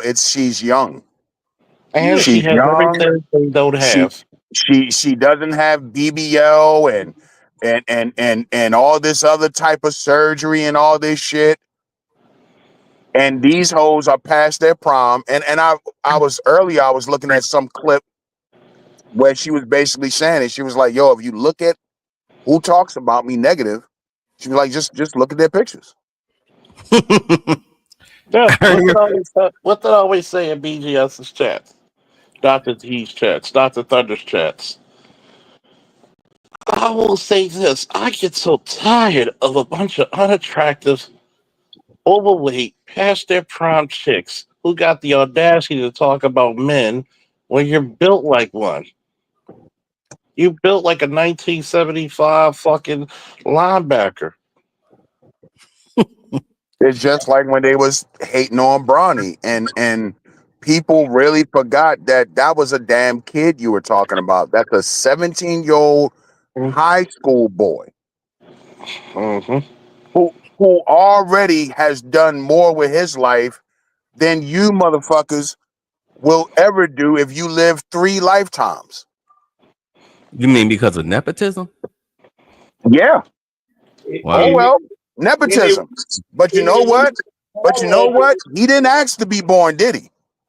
No. He didn't want to play basketball either. I mean, hey, what he does for a living beats what a lot of people do for a living. Yeah. And you're talking shit about a high school kid because his high school prom date is a Caucasian girl. Kids, by the way. You're talking about kids. He lives in Beverly Hills.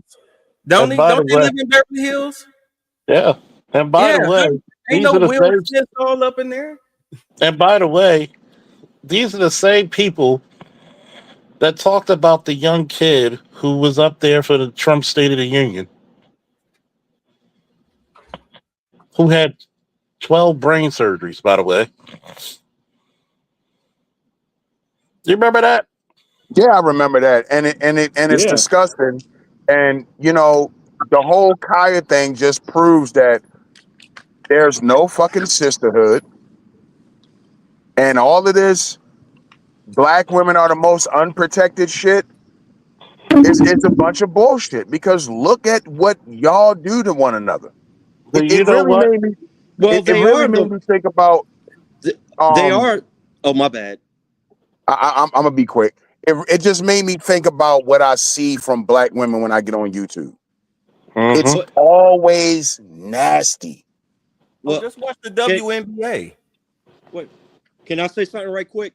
Hey, brother. No, my bad. Hey, brother, what did you say? What black women say again? They're what? Unprotected. The most, right? Right. I agree. They are the most unprotected by choice, by their actions. See, I gotta go further to that if you fellas don't mind. Go ahead. They are the most unprotected because the first people to attack them are themselves. Say it again. They have you ever seen a pit of gators or crocodiles? Mm-hmm. Put a piece of meat in between that pit, and they will snap off each other's limbs. Sharks. Let a shark mess around and get a cut. Yeah, and it's over. going to be a frenzy. That's how black women are in this country. And here's the real kicker. You know what really made her? It's not just that she's cooking. It's not that she's pretty.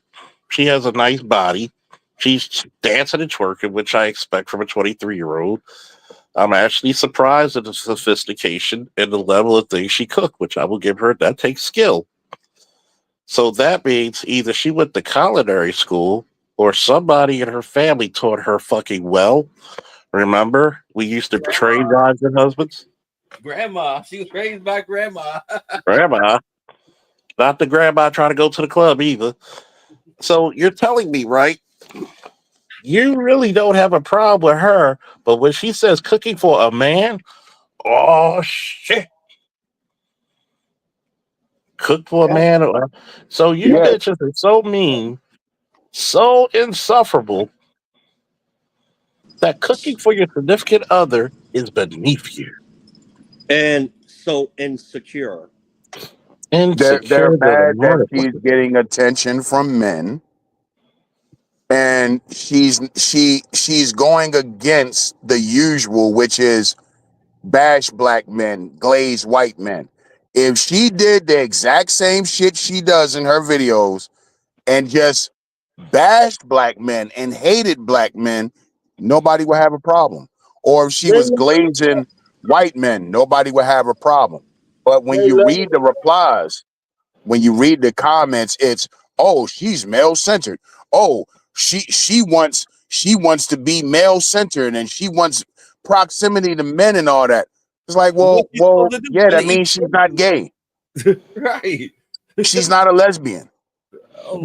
Or if she had her title, Kaya Cooking for Brad, you'll have every black woman on earth supporting her.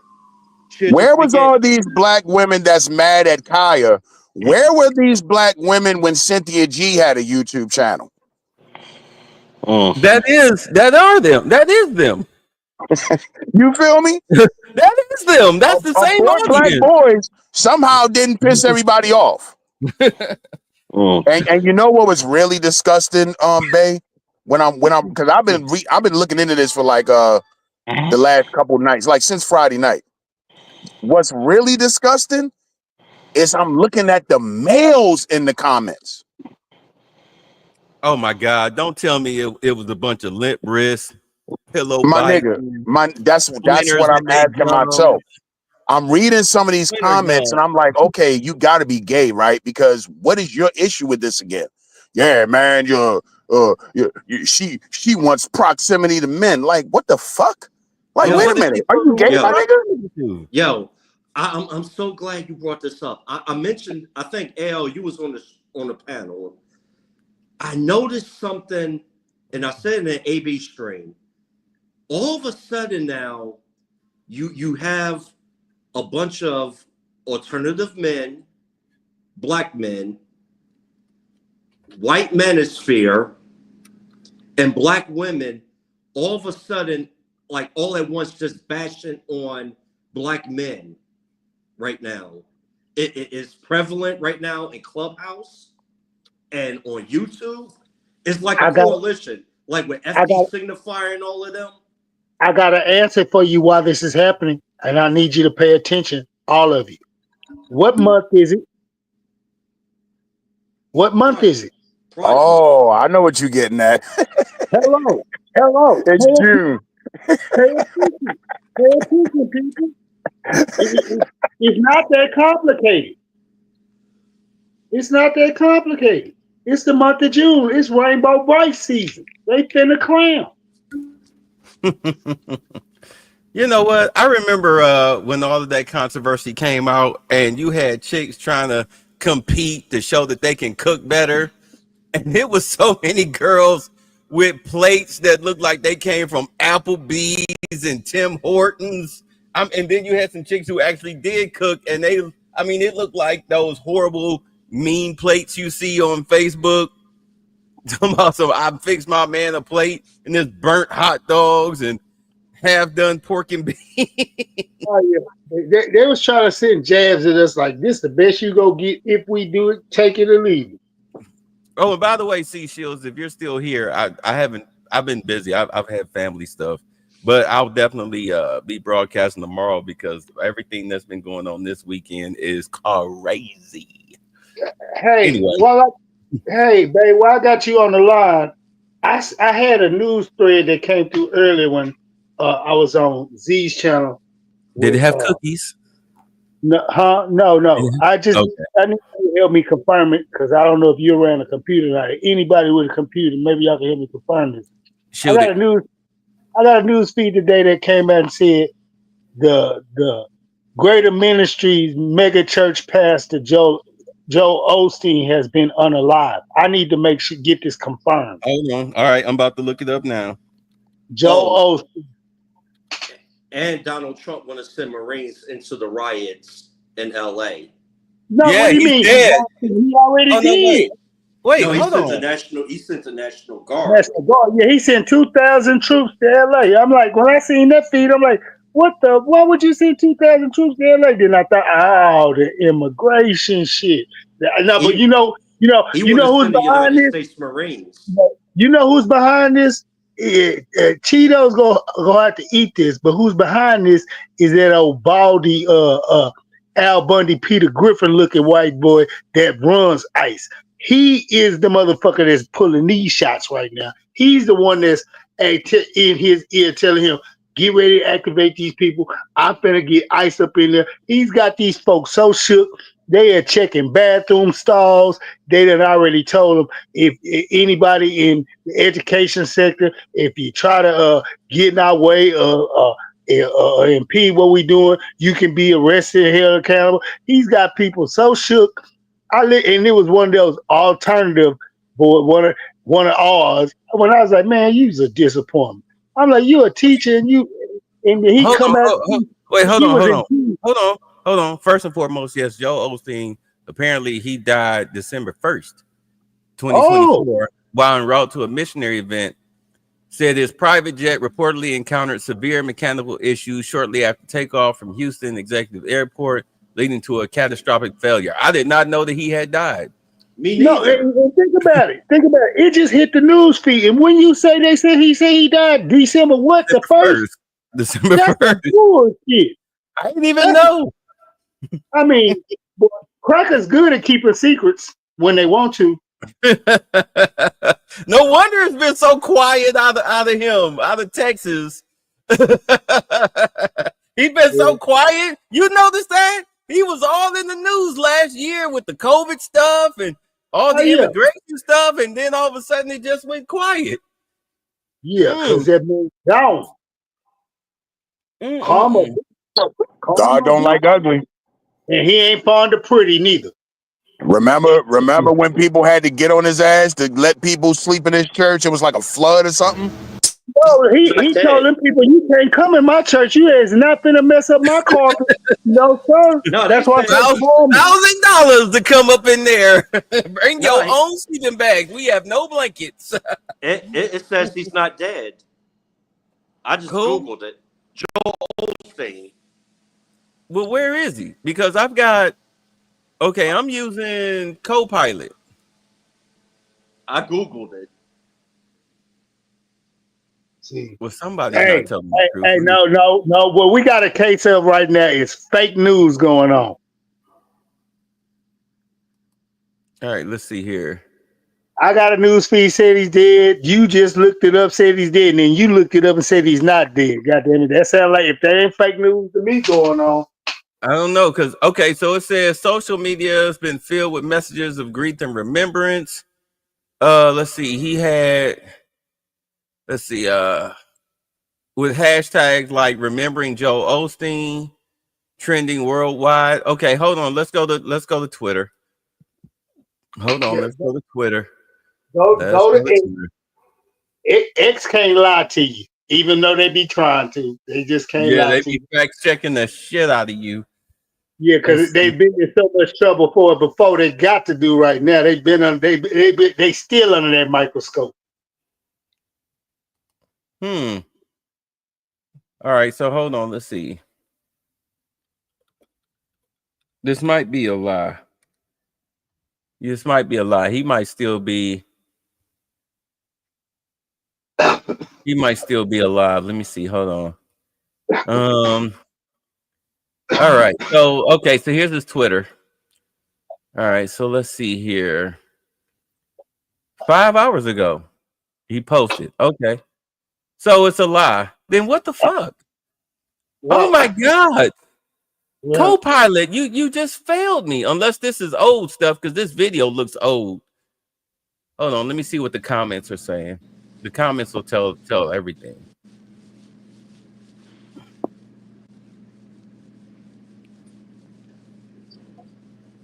No, yeah, he's still. Let's see. It was talking about his aunt who was killed. The investigation is reopened, but not him. Okay. Oh, remember his family must have passed. Okay, yeah, right. Got. Because I don't see any. I don't see anything where people are. I mean, there's posts, but nobody is saying anything about his passing. But at the same time, nobody's confirming that he's still. I don't know. You know what? Fuck it. Anyway, so what were we talking about? Chicken sandwiches? No, the troops in LA and the immigration. You know what? I put it to you like this. These people they're seditionists.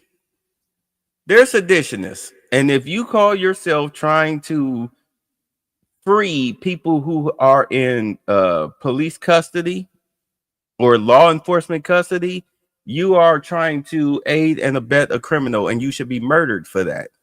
Especially if you call yourself running around with a flag of another nation trying to attack government officials, be they law enforcement or not, in an effort to show your frustration or set free somebody that is in custody. You are a seditionist. You are open to be murdered for that. I mean, at the most, you should be murdered. But instead, because I mean, as much as people talk shit about Donald Trump, I keep saying the dude he's a benevolent dictator, because they can open fire on your ass if they want to, but they're not doing it. They're really treating the idiotic citizens of LA and New York with kid gloves. But it's going to come to a point, like Tom Homan said, somebody's going to get hurt. Somebody's going to get hurt. Trump already said, if you spit, we hit, which I like. That should be a t-shirt. You spit, we hit. But somebody is going to either take a shot at one of those National Guardsmen, or they're going to initiate where a National Guardman was going to have to blow their fucking brains out. And it'll be nobody's fault but the perpetrator and Democratic leaders who sit up here and push this shit. Because you have to understand exactly the chess game that's going on here. You tried to destroy America the past 4 years. It didn't work. Trump won the election. You tried to kill him. You failed. And now he's destroying everything that you tried to build. So now you're trying to take over government control with the illegals, because the more people that you have in a district, that's more seats that you get in Congress. This is why you have a lot of these safe, what they call them, sanctuary cities in Democratic run areas. So if you, let's say like one representative representing 150,000 people. So now you got 300,000 people. That's an extra seat that you get in Congress that is democratically controlled. So therefore, you now control Congress, which is how you can now impeach Trump, stop all of his agendas, whatever, because stuff has to go through Congress and then the Senate before it's passed, correct? Mm-hmm. Right. So what happened when they were trying to stop Doge, Trump took away all their fucking money. When they did the audit of Doge, they found out that they were stealing all this money. So what Trump did, they were trying to get into Social Security. Remember, they were trying to get into Social Security, but the courts ruled that they could only have read-only access. Yeah. Right.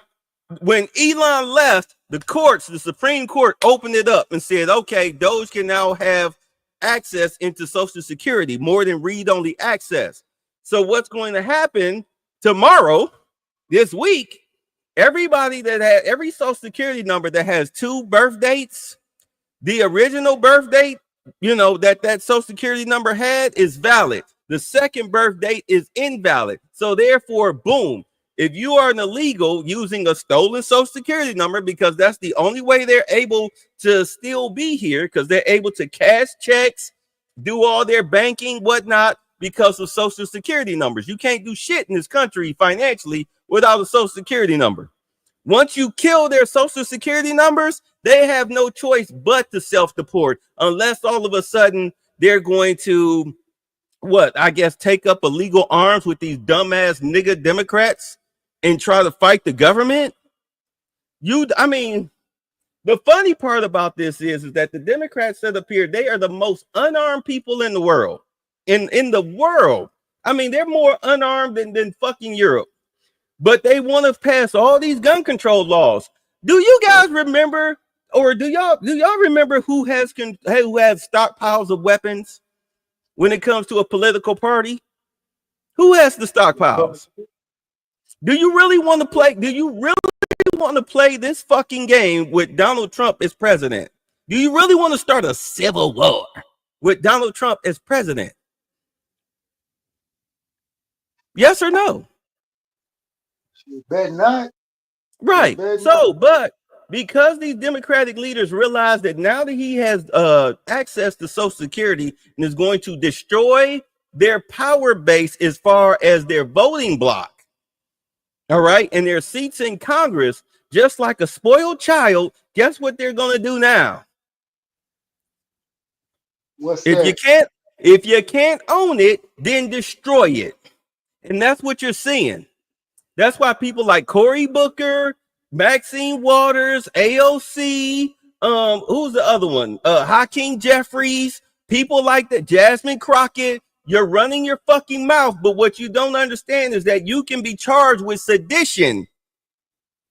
You can be charged with sedition. Gavin Newsom, who's the little bitch mayor out in California, Karen Bass, the little Asian bitch in Boston. What's the little coon ass nigga in Chicago? Brandon Johnson, also Pritzker. You can all be charged with sedition. I don't know why they think, and this is what killed me. So many people think that Trump is not going to do anything. You already see fucking Democrats getting charged with assault. Their court cases haven't come up yet, but they've been charged. Do you understand? Wait until these court cases pop up and you'll see if they get slaps on the wrist. Maxine Waters already lost the court case. She owed $70,000 for campaign fraud, contributions fraud. She already got convicted. Do you understand? They're coming after these people because this is Trump's last go round. You see how fast he's been moving. We're 4 months in? 4 months in, and he's done more than any other president than you've ever seen in your lifetime. It's his last go round. You tried to kill him, you tried to bankrupt him, you tried to jail him. He's not playing nice with you. They don't call him Teflon Don Cheeto for nothing, baby. Right. Yeah, you failed. Even with drug addict Elon Musk getting high and tweeting all crazy stuff, still they fell off of him like water off a duck's back. This dude is not fucking around. And Lewis, you know, I can't always give you credit. You said Zelensky would not last 3 months. You said that, right? Is he still here? I don't know. Oh, he probably on the bus. But No. yeah, I had to renew my black card. I got me 3 piece of Popeyes. So You know, you must have seen that little YouTube short that these niggas been rejecting black cards for the silliest of shit. he got that good stuff. But remember you said that Zelensky probably got about 3 months before they removed him? yeah.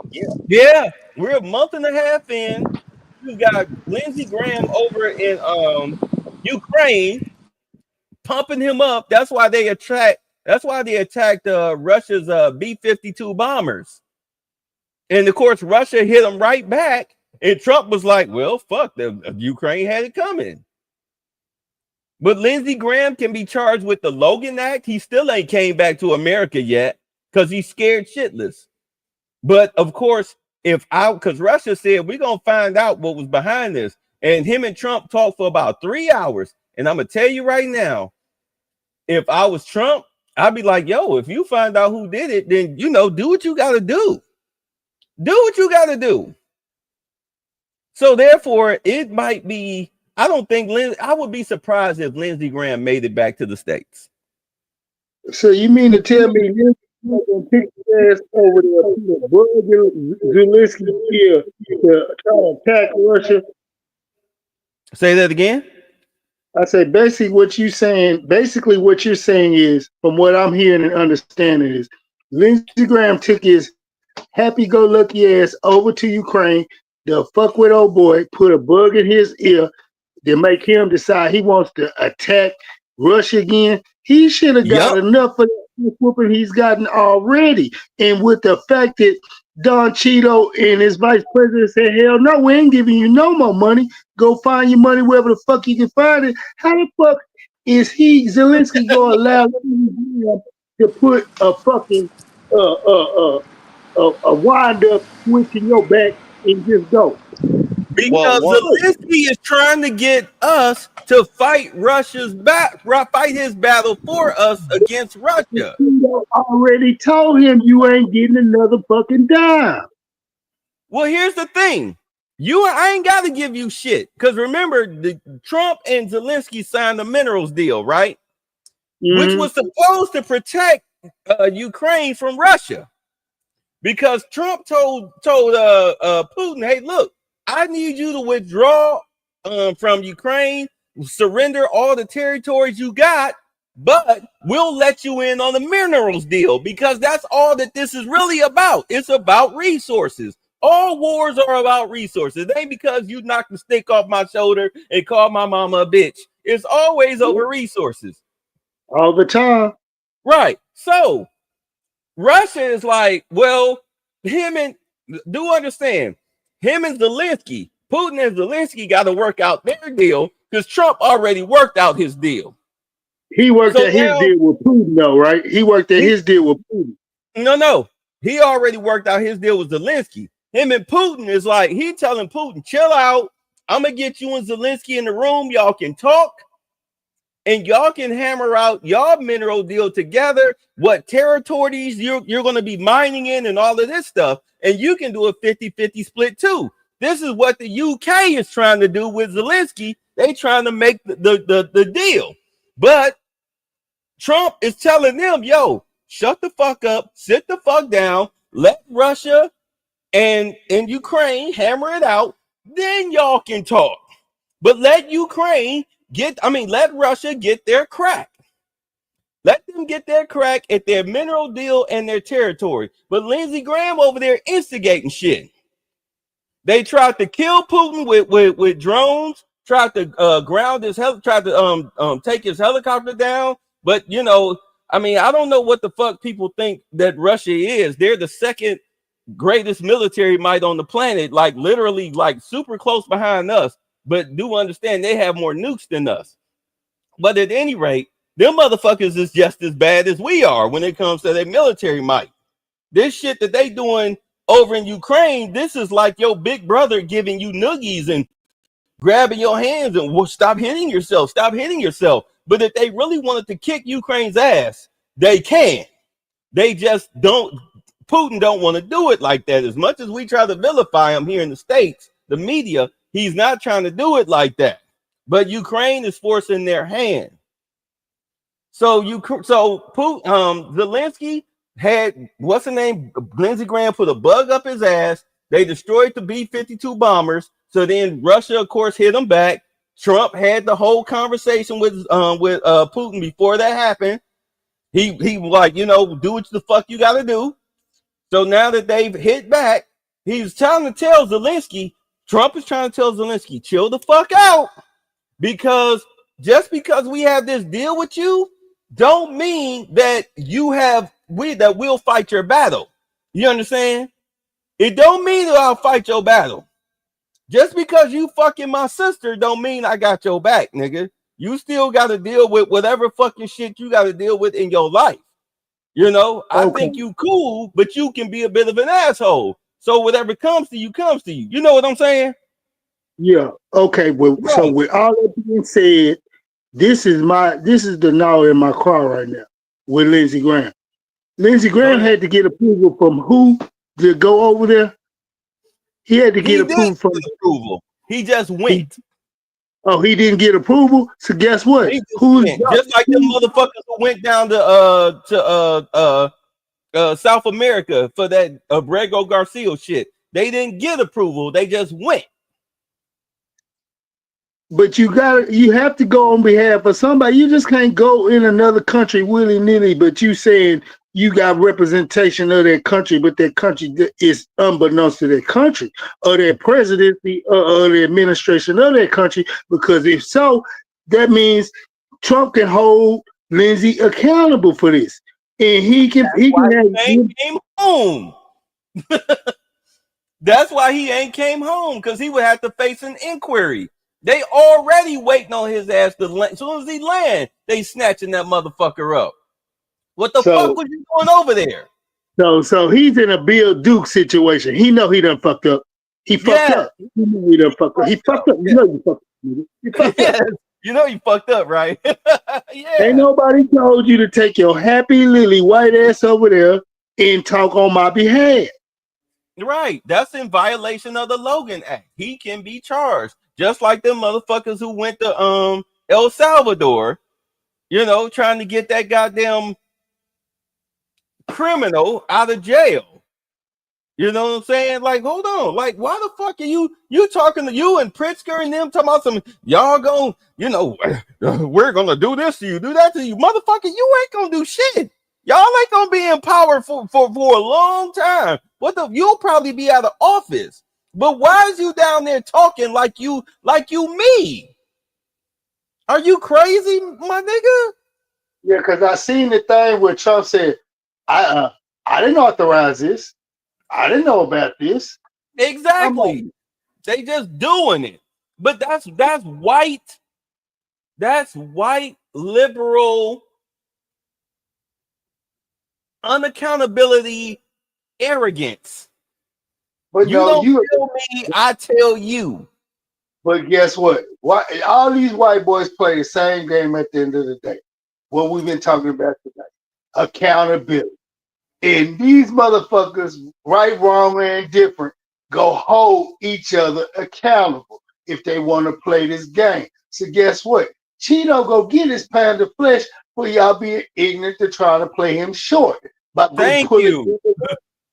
You can't pull no end around on me. And I find out about it and think I'm not going to dig in your ass. And we know, if anybody know anything about Teflon Don Cheeto, he holds grudges. And like you were saying earlier, babe, they tried to kill him. They did. What did we say he was going to do once he got in the power? Go scorch earth on the Democratic Party. Wait till Kash Patel finish this second round of lie detector tests. All right? Because he already did one round. He's on the second round. When he finished this second round, that's when you really gonna see shit hit the fan. Him and what is it? Brandino, his deputy director. They are not fucking around. Everything is really, in all honesty, the Epstein files, the whole Diddy situation, all of this shit is being held up because you've got to have people you can trust in the FBI to do their fucking jobs. Remember, Brandino was saying, when they did an interview with him on Fox, he was saying, and this is why I watch the interviews and not news clips, especially from CNN. He was saying that they found files that were tucked away in a room somewhere off with cobwebs and shit. You know, a spot in the FBI office where don't nobody really go. They found a room full of files and they're combing through these files. This was shit that James Comey called himself, I guess, before he left. You know, you can't just burn the files because that's destroying evidence. You automatically go to jail for some shit like that. So they just tucked the shit away and hid it. Remember where they found the Epstein files. The Epstein files were supposed to be in the goddamn FBI headquarters. Instead, they found them tucked off in a fucking room, a storage room somewhere under a building that the FBI wasn't even associated with in New York. Remember they talked about that? They found the files. You don't remember that? Yeah, I remember it vaguely, but it's just, now that you're bringing this shit up, it just, like I say, this infrastructure, the games the government been playing about this infrastructure, the hierarchy of all of it, from the alphabets to the Senate, the House, the judicial, the branch of government, all the way to, man, y'all got to cut this shit out. This is the reason why we is in hot water and we're in debt like we are, and we all like we are. And see, and they've been real shit. They have been being so quiet about not putting out the latest worldwide credit rating, what our credit rating is. Because you remember, we dropped down from a 5 to a 4, and we ought to be scarily close to 3 right about now, the way these motherfuckers is talking and moving. But they ain't been letting nobody know. I just been laying dead to fight it, because once it hits 3, shit, people start calling it markers if they want to. Other countries call it markers. That's why Trump told dude, hey, you need to lower the interest rates. Lower the interest rates. Like, the money is pouring in. We're now starting to make trillions of dollars because of the Trump gold card and the tariffs that have already been enacted. All right, because now all of them have been enacted. They got until July 8th before Trump reenacts all the tariffs. And if you've been paying attention, you've got all these, like, it's really 18 countries that the U.S. government is worried about, because they're the ones that bring in the other money. Everybody else is getting a little basic little 10% bullshit, you know, because they don't produce nothing. So 10%, but also with that 10%, you have to sell our goods, you know, like sell our cars and our trinkets and all this shit. You know, it's a fair exchange. A fair exchange is no robbery, right? Damn right. So you got 18 countries that you have to worry about. China is really not a concern for the United States, as much as people try to harp on China. You know what China mainly produces and sells to the United States? You know what their biggest export is? What is it? Guess. Just guess. Electronics. Toys. Toys. Christmas trees. Second would be like rice and shit. Right. Garbage. Shit we can get from anywhere. The biggest one was India. Right. The biggest one we had to worry about was India, and we struck the deal with India. The tariffs are now fair with India. They now take our goods as well as we take their goods, and the taxes are even. So become July 8th, everything should be in order, because China is the only one that's still trying to play a little game. All right. But do understand that China, I did it. The whole thing, China Insider, whatnot. They were showing how their factories were shutting down. You had people who owned factories that absconded into the night. They hadn't paid their workers and shit because of the tariffs. They were not making no money. They were talking about a Christmas tree factory. Normally in April, they get their orders. They get like 80 80 to like 120,000 orders for Christmas trees around April.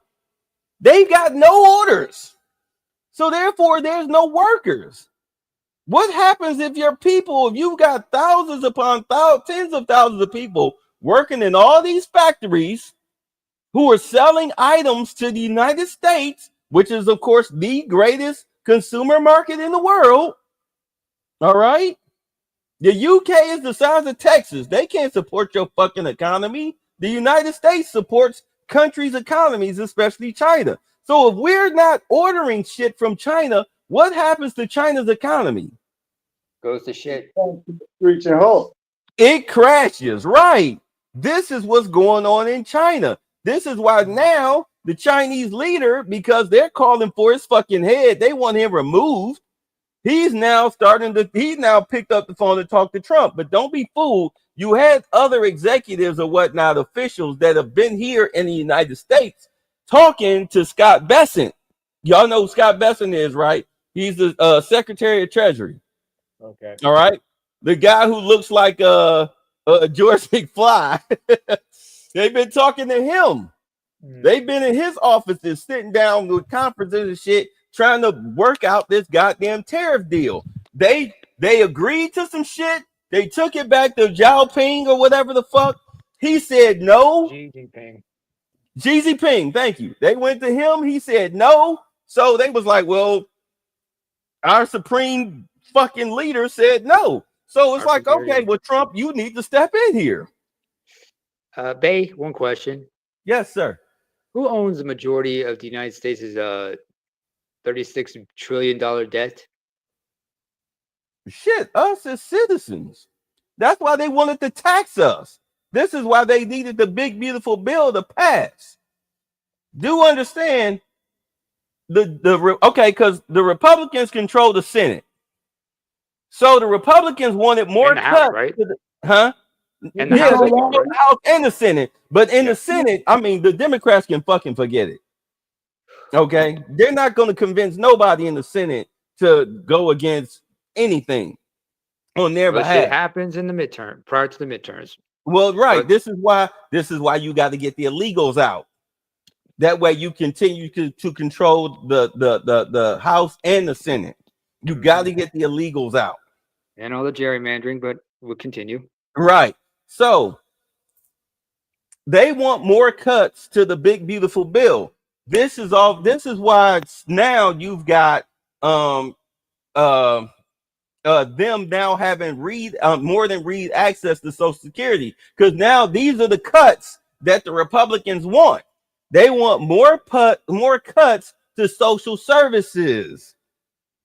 Do you understand? More cuts to social services. Do understand Elon's fucking drug-induced crash out was because they cut his EV contract. He needs that money to fund his mission to Mars. Okay, he give a fuck about them goddamn cars. He's more worried about spaceships.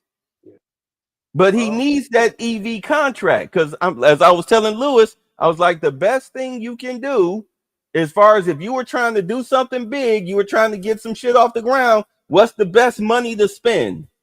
Government money. Yep, other people's money, not your own. OPM. Right. So him losing and some of us fucked him up. And some of us really want this bill to pass because that has the no tax on overtime. No tax on overtime, no tax on tips, and no tax on anybody making less than $200K a year. I already did the math.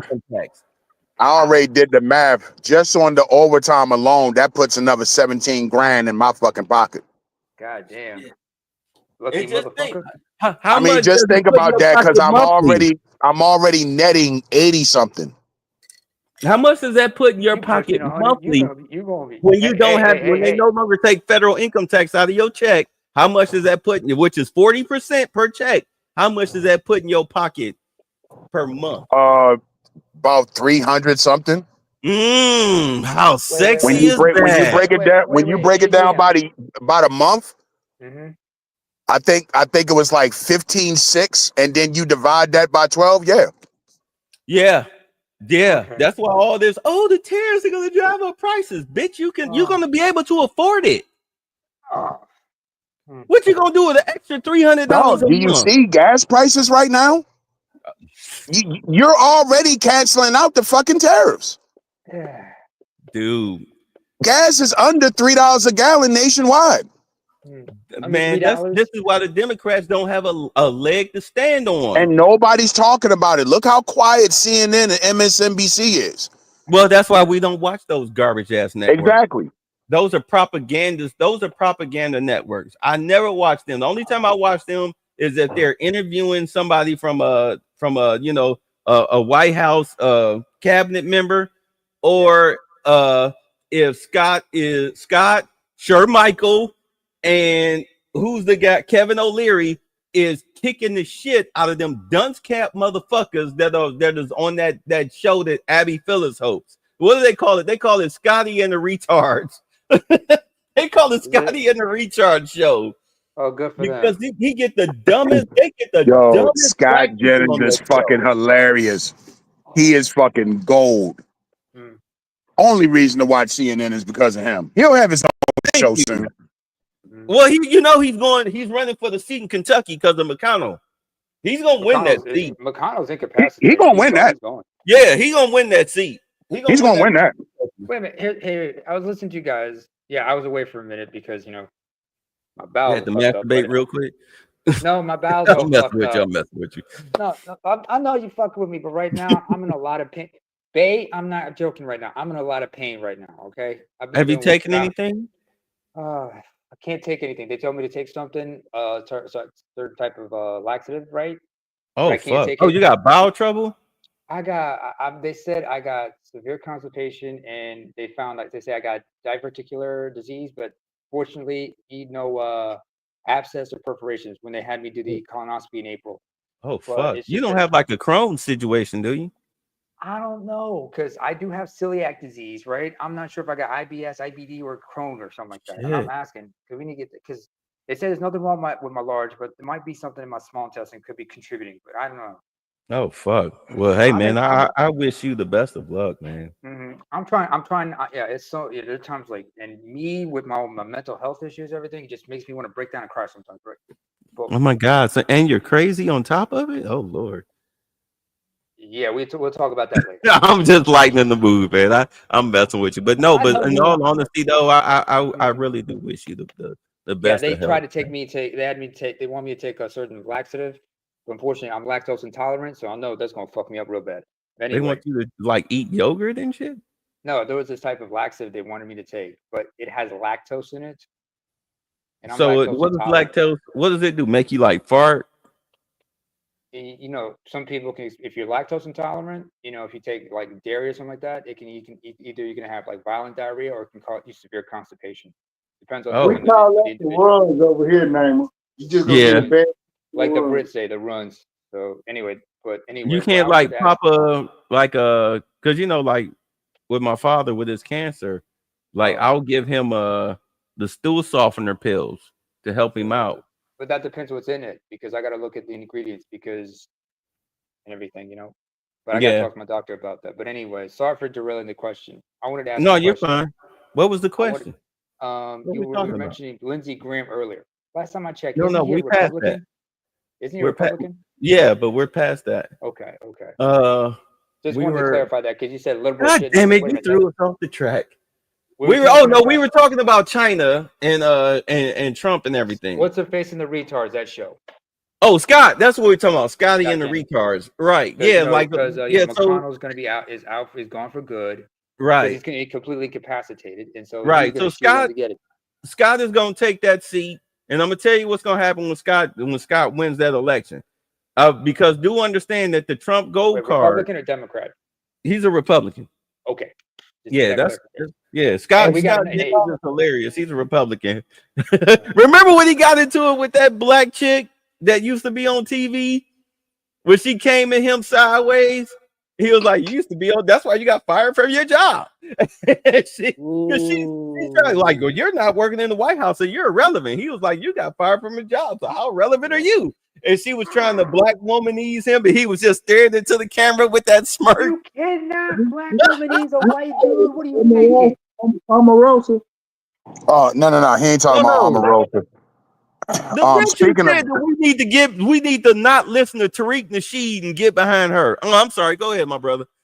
speaking of black women and jobs, Jean Pierre, what's her name? Karine Jean Pierre. Oh, that slimy black Democrat bitch. No Now longer she's not a Democrat. Democrat. She's independent. Oh, give me a break.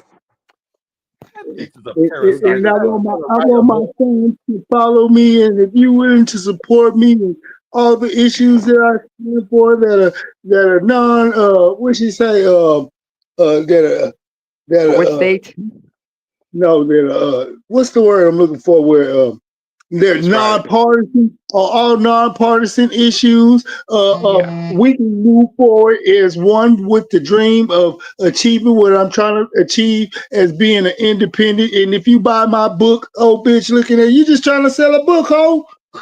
Thank you. Trying to hustle like Donna Brazil. Well, she may not be a Democrat, but she's still going to be a liberal. And speaking of Omarosa, she's doing exactly what Omarosa did. Soon as Omarosa got ousted from the White House, she came out with a book. Now here's this broad coming out with a book. So you sat there for 4 years and covered up for Biden when the whole world knew that this man doesn't have all his senses.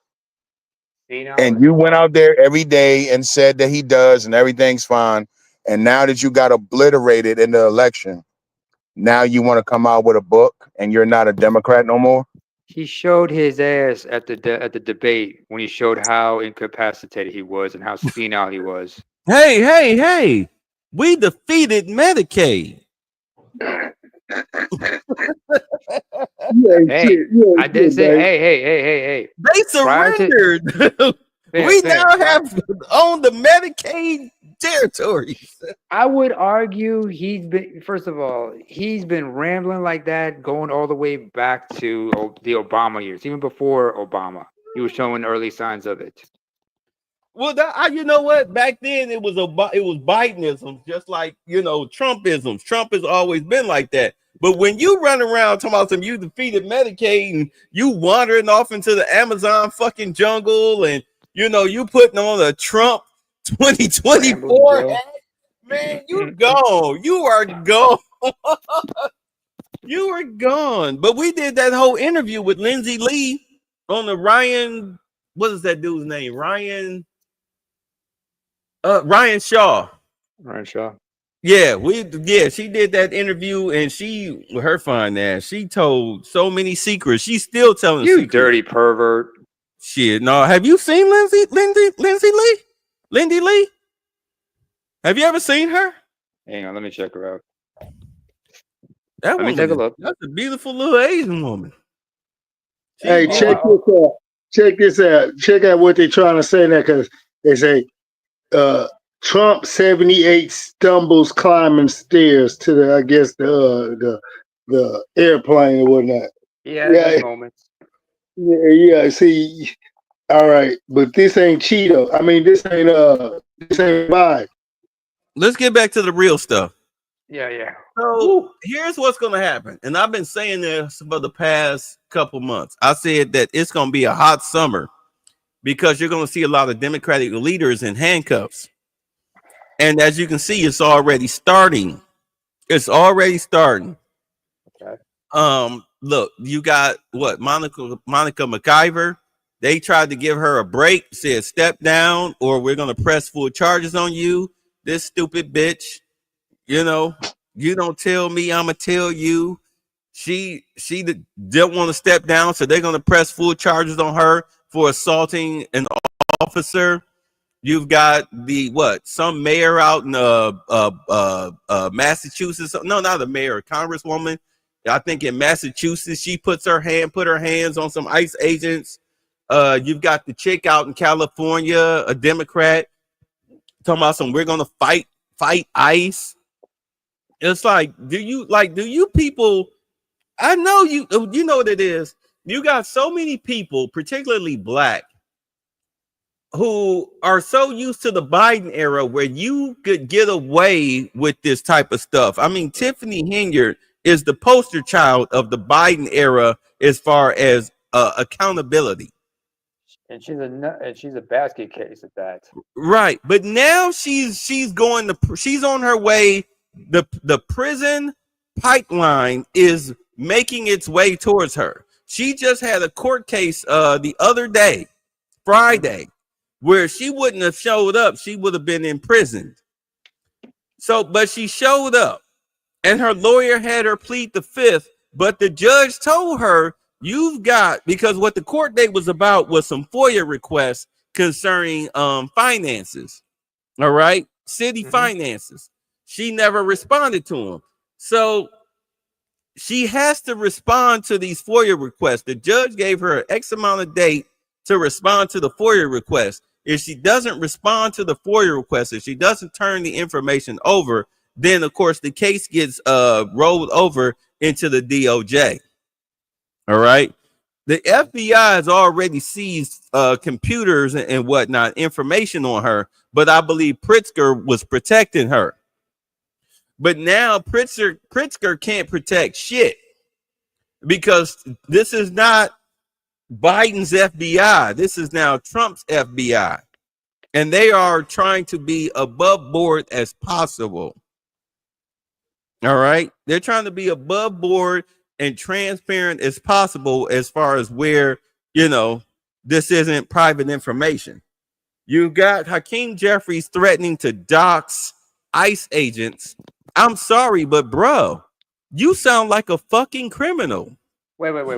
But he can get away with it because he gets a ton of money from AIPAC.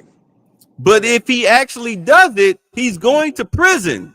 He will be charged. Not with all that small head money. He ain't. That's small. Look, let me tell you something. He's on another level. Let me tell you something. After what happened, when that Hispanic dude shot them 2 Jews, and then what happened out there in Denver, that's why you see, if you notice, ever since those 2 Jews got shot, and then of course, what happened in Denver is just the cherry on the sundae. But ever since them 2 Jews got shot, if you notice, the government stopped getting in Trump's way. The Supreme Court is now weighing in on what's going on with all these federal and district judges that are trying to call themselves blocking Trump's orders, especially after that shit that happened in Denver. Wait till you see what happens come Monday. They already gave them permission to get rid of these fucking illegals through the Social Security system as far as cutting them off. Wait till you see what happens next week with the Supreme Court, because they kept, like you said, if he gets the access and ability to use Social Security to find out these fraudulent numbers from the original, he got it. But go ahead, say what you're gonna say. Spit it out. I want Karen Bass in cuffs. If they can't, that's what I'm looking at. If they can't cash their checks, what's the use of them working? They'd rather go back home. Exactly. That's why Trump, because they knew they were going to get more than access once Elon left. Come on. Let me explain it. It's just like if you're not the manager at your job, right? You're just a common, 9-to-5 worker. The boss tell you, hey, I need you to do X, Y, and Z. And you like, what the fuck? Why? And the boss is like, just do it. I need it done. You've got limited information. So you're going by your limited information. Meanwhile, your manager has sat up there in a meeting that morning and talked to the general manager or whoever they answer to, and understand that the GM got a packet as thick as his as long as his thumb or as long as his pinky finger. He's got a packet of everything that has to be done and why, with detailed explanations. Meanwhile, he'll give the manager maybe a fourth or a half of that information. Do you understand? Your manager will give you a fourth of that information of the half that they already have. But meanwhile, the GM has all 100% of the information coming from upstairs, right? Those of you who have been in management, am I lying? And if shit goes No. south, you Right, exactly. You give your subordinates a sliver of it. This is what you need to know. need to know basis. Just get it done.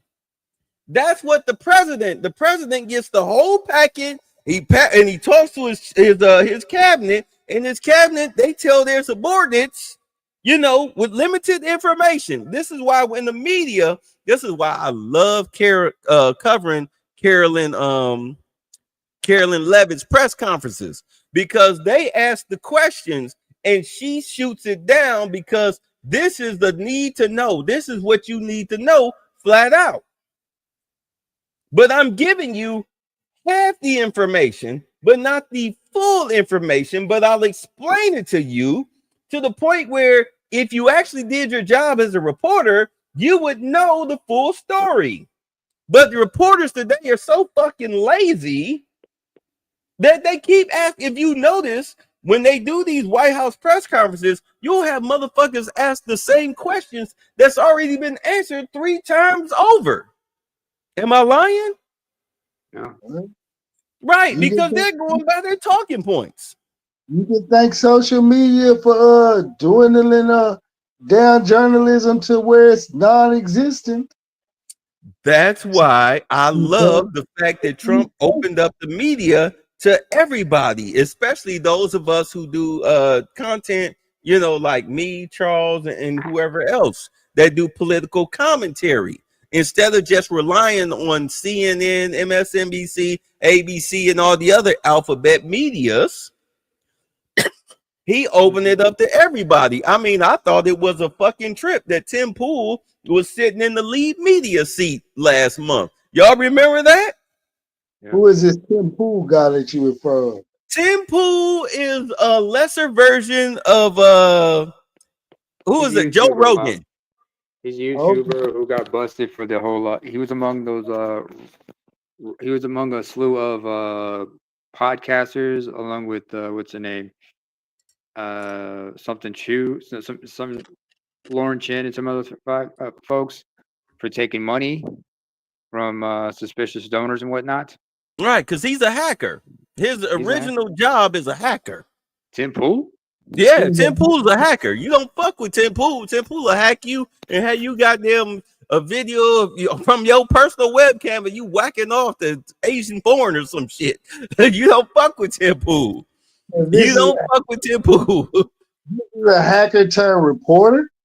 No, he's just a YouTube commentator. Hacker. He's a YouTuber, journalist, supposedly. Right.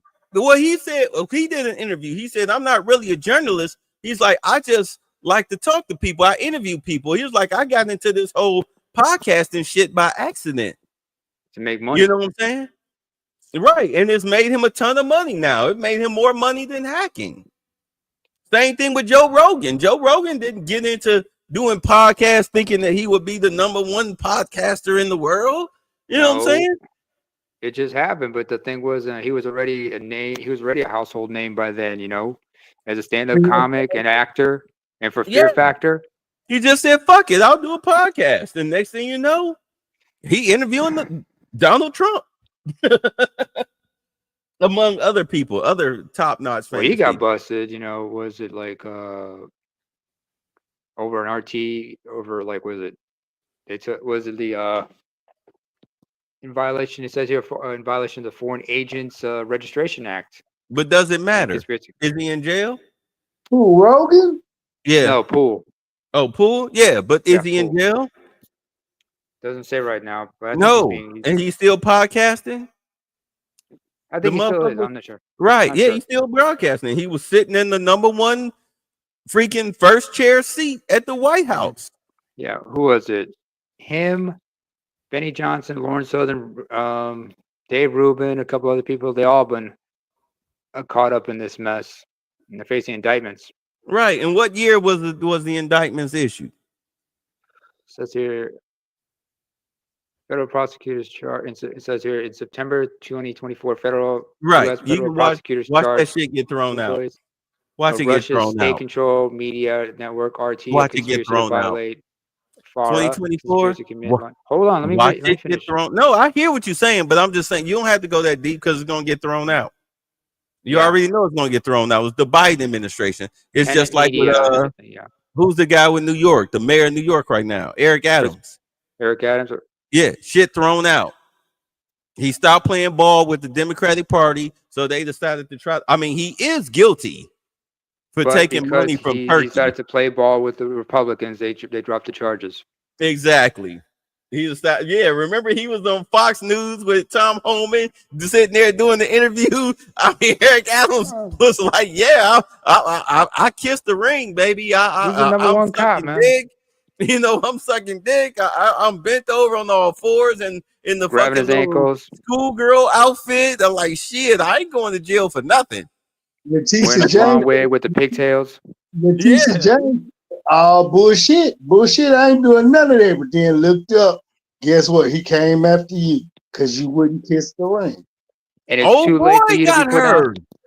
And it's too late for her to put on them knee pads. Yeah, it's way too late. Her ass is going to prison. She's going to prison. They asked Trump about her. He was like, hey, she did what she did. I ain't got nothing to do with that. Your little linebacker girlfriend, bro. Little cockeyed bitch is going to jail. How the fuck you going to try to charge Trump for some shit that you was doing? And they about to hit her with a RICO. She about to get hit with a RICO. What we talking about here? Letitia James. She about to get hit with a RICO because she been doing this shit since the 80s. They was like, this is willful and malicious intent. What about what's her face in Georgia? Gorilla Bonnie? Yeah, Bonnie? Yeah, they about to nail her to the wall too. Stacey too. BGS is gonna be writing letters to her. He's gonna be expecting letters from her from prison. Dear fucked up Toes Willis, I love you. Hey, don't forget about the mayor of New Orleans. He been in some shit too. Oh, Cantrell? Yes. Yeah. All these mayors and gubernatorial running candidates, district attorneys, all these, these brothers are motherfucking competent. You see, what's the name? Shut the fuck up. He been laying low real quiet. He been real quiet. Brandon Scott in Baltimore out there with Charles. That motherfucker been super fucking quiet ever since Trump won the election. He been super quiet. They're not stirring no ways. Better. And that little bastard got off light because first he was saying Baltimore was a sanctuary city. Then he started switching up. I mean, you see, New York ain't a sanctuary city no more. You see, I'll put it to you like this. There are some brothers and sisters who know what side they bread is buttered on. And then you got motherfuckers who really bought into the Kool-Aid and they about to get yeah, you about to get the motherfucking Jim Jones Kool-Aid. Come on, line up, everybody. Come on, there's plenty of Kool-Aid. Everybody drink up. Drink up. Is this shit they drinking the Jim Jones Kool-Aid. I'm sorry, is this orange flavor? I'm allergic to oranges. Well, you guys strawberry. Either drink the orange Kool-Aid or die from lead poisoning. Take your pick. I'll take the lead poisoning. Thank you very much. Shit.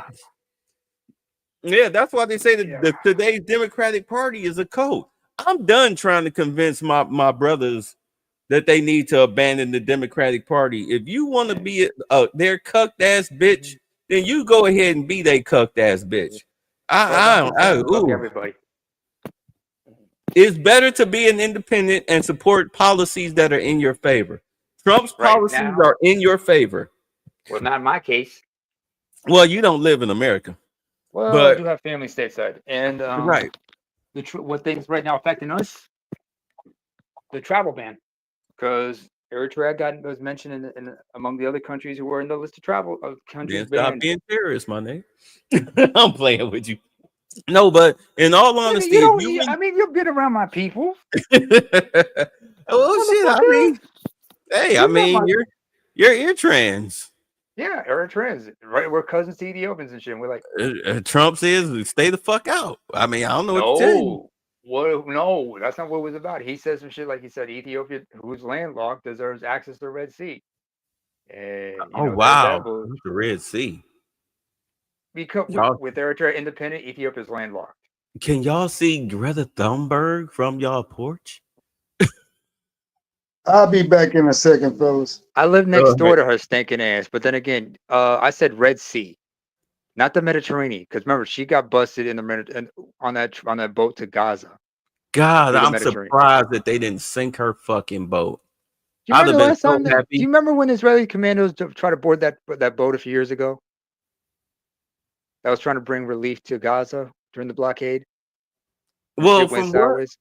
from what I'm understanding with the whole Israel Gaza thing is that they're bringing relief into Gaza for the Gazian people. But the thing about it is that they drop the shit off and leave. But you've got Hamas that comes in, takes over the shit, and they charge people for the supplies because they need to they need to fund their terrorist organizations. And then, of course, when Gazians get murdered by Hamas for trying to get to the food, they blame it on Israel, which is some wild ass shit. But my whole thing is that none of that would have happened if they just would have turned Germany over to the Jews, giving Hitler the total and complete middle finger. But that's not what happened. So, but that's all I have to say about that. But here's my whole here's the whole thing. Go ahead. What Trump is doing, and it's funny because I mean, this is why I when I do my shows and I was telling brothers, stop being Democrat, stop, and I got it. I understand because when I was caught up, when I was in my Democratic life, I'm working 2 jobs. I come home from work, and keep in mind, I mean, when I started paying attention to politics, Bill Clinton was in office. And Bill Clinton, as crooked as he was, I didn't give a shit that Monica Lewinsky was sucking him off. I mean, Wait, was this before or after you found out he was getting head from an intern? Shit, before, during, and after. I didn't give a shit. I didn't give a shit that Monica Lewinsky was sucking him off.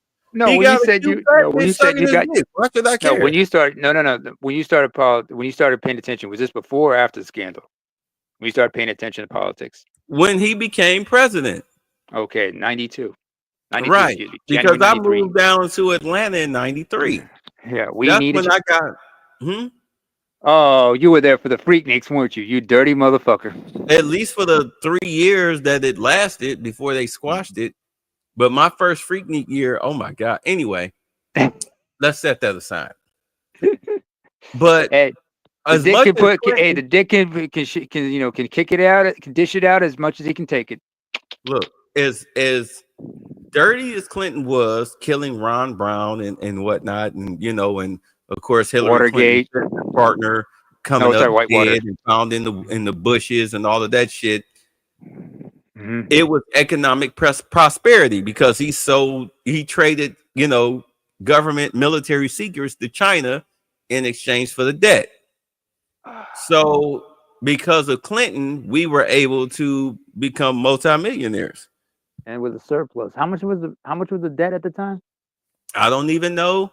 Don't even care. All I know is that I used to fill up those tall U-Haul boxes full of books and video and audio tapes and ship them out to bookstores all across the United States. I mean, I had many a sleepless night. Okay. Trying to have stores get like us. We made a fuck ton of money back in the 90s during Clinton's administration. So I paid attention to politics, and the Republicans at that time, they were more so about war. They were all about obtaining resources through force. So, of course, the Republicans were the enemy because a lot of the countries and whatnot that they were attacking were filled with black and brown people. Mm-hmm. So, yes, they were the enemy, the Bushes. All right, the Bushes. But then, of course, came Obama, who was supposed to be the great black hope. And this motherfucker was nothing but a goddamn white man in brown skin. He was a fucking traitor to black people. Chocolate. He was not even of you, first of all. Right. He was a piece of shit. So I was done with the white mother Republican Party. and a Kenyan father. Right. So I was done with the Republican and the Democratic Party. And then came Trump. And keep in mind, I'm now working 2 jobs and shit. I'm watching CNN and Rachel Maddow. So I believe the lies that they were spewing, especially the one about him calling white supremacists very fine people. That turned out to be a fucking lie. You know, a lot of the stuff that they said about Trump turned out to be a fucking lie. Yeah. A lot of that shit turned out to be a fucking lie. It was because of Trump that a lot of cops were prosecuted for killing black people for breakfast, lunch, and dinner and in between meal snacks. He was prosecuting the shit out of cops. Where or Obama, like the allegations about him calling parts of Africa, or like when the Norwegian Prime Minister Ernest Solberg came to visit, and when an African was, I think, and then when they said like some the delegation from an African country came, he referred to like that part of the world as a shithole, and asking why it probably is a shithole, but who cares? And what? Yeah, I would know. Well, is it a shithole? In certain parts of Africa is a shithole. Certain parts of Europe is a shithole. Certain parts of America is a shithole. Certain parts of Australia is a shithole. You got shithole gloves all over this motherfucker. Okay. You got piss holes, shitholes, and you got cum holes as well. Do I live there? Do I live in those other parts of the country? I don't know. I'm sure there are shitholes in Georgia. What do I know? Lewis said he's in the back, but the thing is that what's the name is gone. Charles is back now. Charles, yeah, bring Lewis up. Can you get up. Louis back? Can you bring Louis up? Yeah, he home now. You know, I mean, these places are shitholes. I don't give a fuck. I don't live there. Be called shitholes. He said those places are shitholes. I mean, I'm tired of dealing with countries that told shitholes. Why can't we get immigrants from Norway? Here's why. Because Norwegians have it a lot better back home in Norway than they do in the U.S. And that should be the truth for every country. You know what I'm saying? Your own country should be better than the U.S., but I guess not. Even when Jens Stoltenberg, who was Prime Minister of Norway before that, when he visited the Obama White House, he even said the U.S. dream, the American dream, is gone. Because if they want to live, if they want to have some semblance of, if Americans want to have some semblance of it, they might as well immigrate to Norway. Why do you think? It's a lot easier. This is why I support Trump's policies. I'm not a Trump fan. I mean, I get it. He's been a pop culture icon, especially in Black society, since the 80s. But I'm not a. Yeah, I used to watch The Apprentice, not faithfully. Maybe like I've watched like half a season. You're fired. I mean, yeah, that shit is funny. It's a pop culture, entertainment. Right, you're fired. Everybody knows you're fired. You're fired. Everybody knows that shit. You know what I'm saying? Everybody. It sounds better. It sounds better when Vince McMahon says it. That's just my opinion. I guess, but you get it. But the thing is that you work in 2 jobs. You're brought up to be Democrat because you're black, because the Democrats gave your mama, your grandmama welfare, So, you vote Democrat. You're a Democrat because everybody else that's black are Democrats. And then you call black people that are Republicans, you call them coons, but you don't know the history that if it wasn't for the Republicans, a lot of the shit that you enjoy today as a black person, they're the reasons why you have it. They're the reasons why you have it. And the reason why you live in poverty is because of the Democrats. Black people are at the very economic bottom, the very bottom rung of the economic ladder in the United States because of the Democrats. It was the Democrats that burned down Tulsa, Oklahoma, and Rosewood, and all of those other little cities and towns that black people had. Peoria, That was Illinois. because of the Democrats. It wasn't because of the Republicans. Mhm. Because the Republicans didn't give a fuck. They were all about free enterprise. You discovered that. So now here I sit here in ever since the Biden administration. Mhm. And when I had the Embrace Villainy channel, I was covering the news. And it was, I had that channel for a year and a half. And it got to the point where I was getting headaches. Because don't misunderstand, I love my people, but my people are the dumbest motherfuckers in the history of dumb motherfuckers in this country. Hey, To where, frustratingly true. Hey. yes, Hey, frustratingly I understand your true. frustration. It's frustrating. It's frustrating. Right. I'm getting headaches. I'm yelling and screaming and shit because I'm watching black and blue and purple in the face.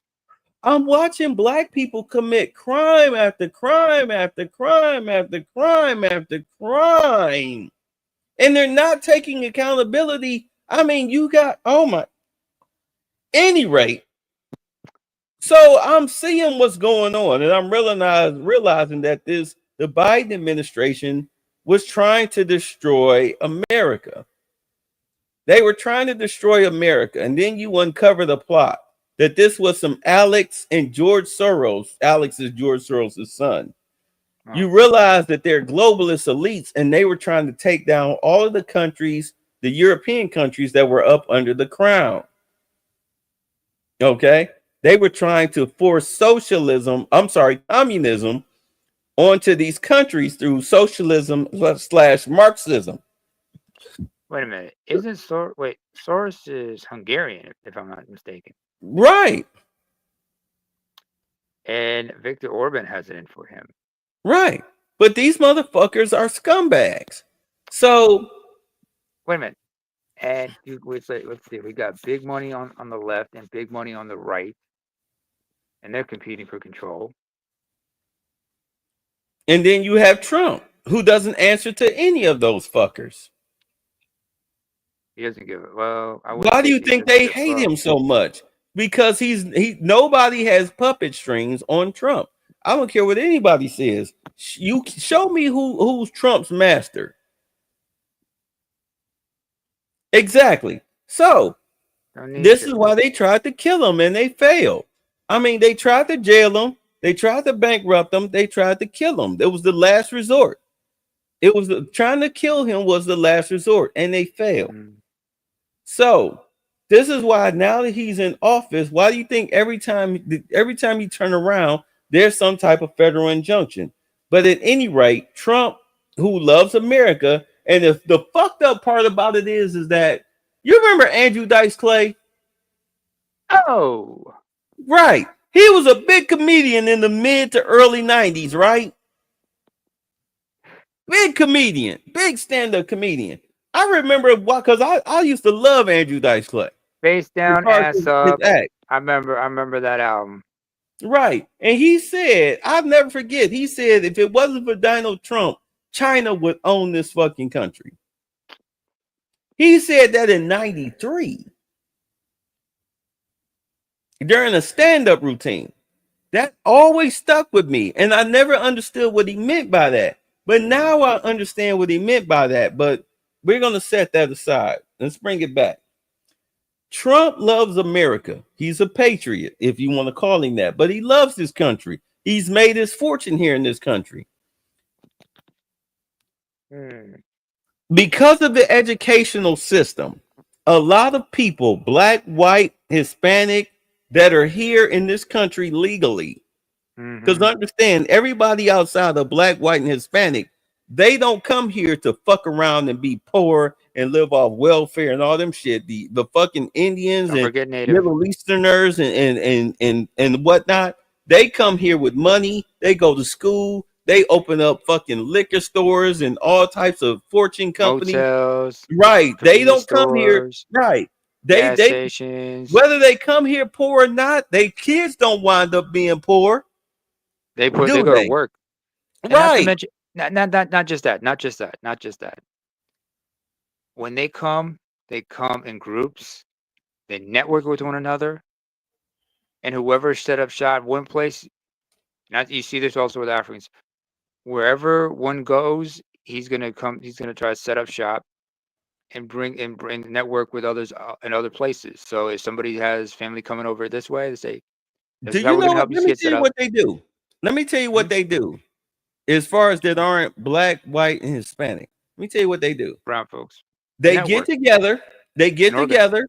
They open up a business, and what happens is they all pay money into a pot, and they help each other open up a business somewhere. So therefore, it's not a loan per se, but it's a favor.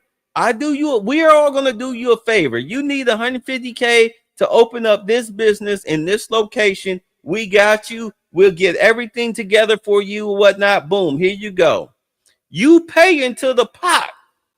So then when somebody else comes along, hey, I need to open up this business over here. They dip into the pot. They all continue to pay into a pot. It's like nationwide insurance. You're a national. Here's the insurance. Do you understand what I'm saying? Yeah, you're putting up putting in a pot. It's a mutual fund that everybody can use. Exactly. And help each other. They all borrow money from each other and they pay into it for life. And they help each other's families out. Exactly. They help each other out. We don't do that. Hispanics don't do that. Whites used to do that. Well, at least whites who are conscious about their money, they do that. So that way you don't have to go through a bank to do it. Do you understand? They don't trust the banks. They don't trust the banks. They don't trust certain institutes. Remember, some of these people they trust each other because many of them come from honor-based societies. They don't have faith in institutions like that where they come from. Thank you. Because they come from countries where you can't trust their banking system too much. It's an honor-based. It's honor-based. It's faith and it's trust and honor, not trust in institutions. Right. So at any rate, what you see what Trump is doing with the whole tariff situation, and this is why people don't understand what's going on. I'm gonna explain the whole tariff situation. Trump, when he first started doing the whole illegal immigrant thing, and Charles, you throw up the link, my brother, so you can bring people up. AB and Louis are in the back. They're waiting on Charles to let him in. Yeah, Charles probably got it up, but he probably sleep. Anyway, from Mongo. When you look at it, he put up the gold card before he did the tariffs. He put up the Trump gold card, $5 million buy-in for corporations and citizens. Of course, you get vetted, but it's $5 million buy-in. Scott Bessent said you had this was like the first month in which Trump put up the gold card, and he was saying, hey, we're going to do these tariffs. You had over 1,000 companies that bought into the gold card. Okay. You're talking about the crypto thing? Is it the crypto thing you're talking about? No. Listen.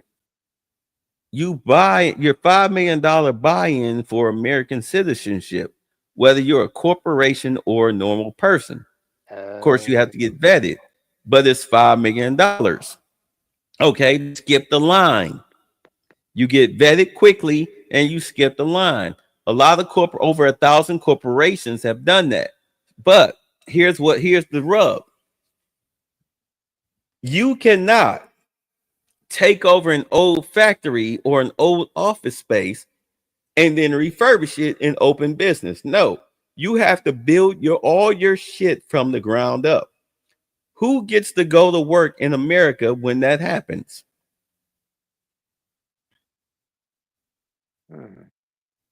Come on, as much as you've been talking, you don't know who gets to go to work? If a foreign company has to come in and build their factories and their office spaces from ground zero, who gets the average job? Americans. Exactly. You average American construction companies gets those jobs. Because in order to have them build them, you have to have they say you have to use American crews. Right. This is why U.S. Steel has been recession proof.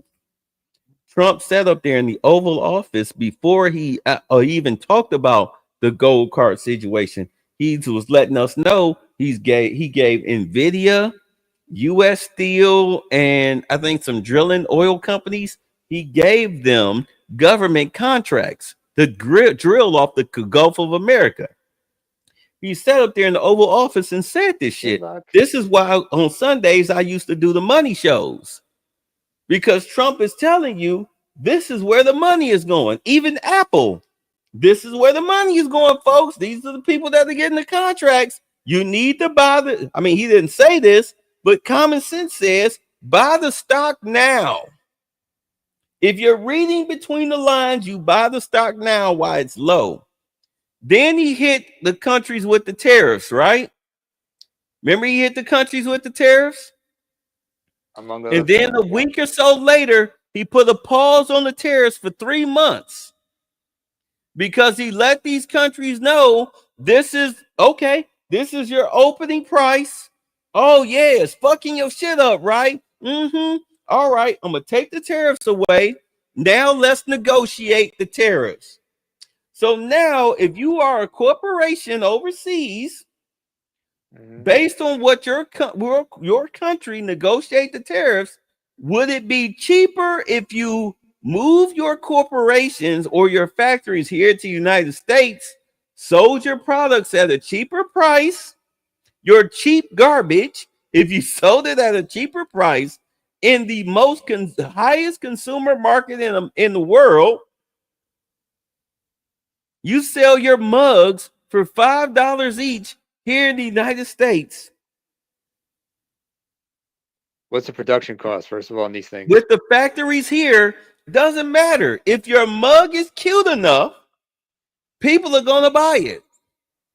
Prime example. Let's say, okay, Americans love Absolute Vodka, right? Yeah. Okay, let's say they had a factory overseas.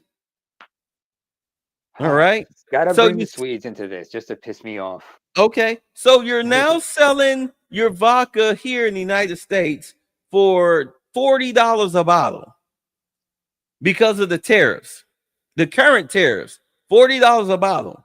But now with the new tariffs, you're going to have to raise it up to $80 a bottle. Would it be cheaper? I'm just saying, would it be cheaper for you to open up a vodka factory, vodka producing factory here in the United States and sell it at a cheaper price?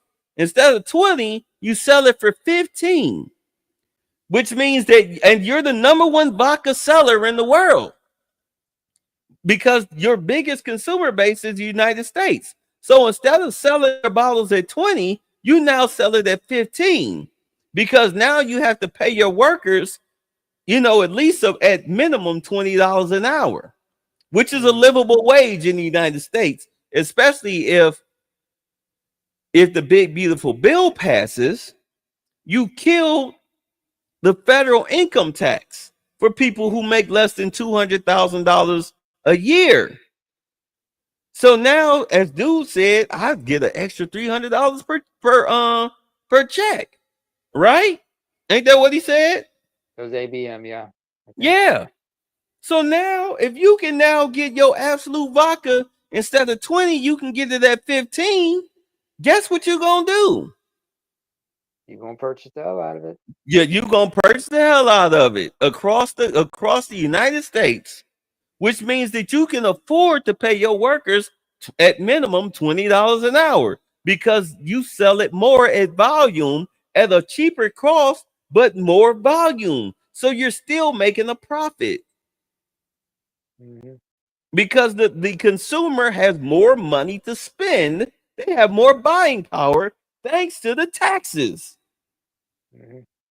So would it be easier for you to move your vodka producing factory here to the United States or keep it overseas where you have to raise your prices on your vodka and now people are not buying it because somebody who opened up a vodka plant in the United States is selling it for at least $25 cheaper than what you're charging?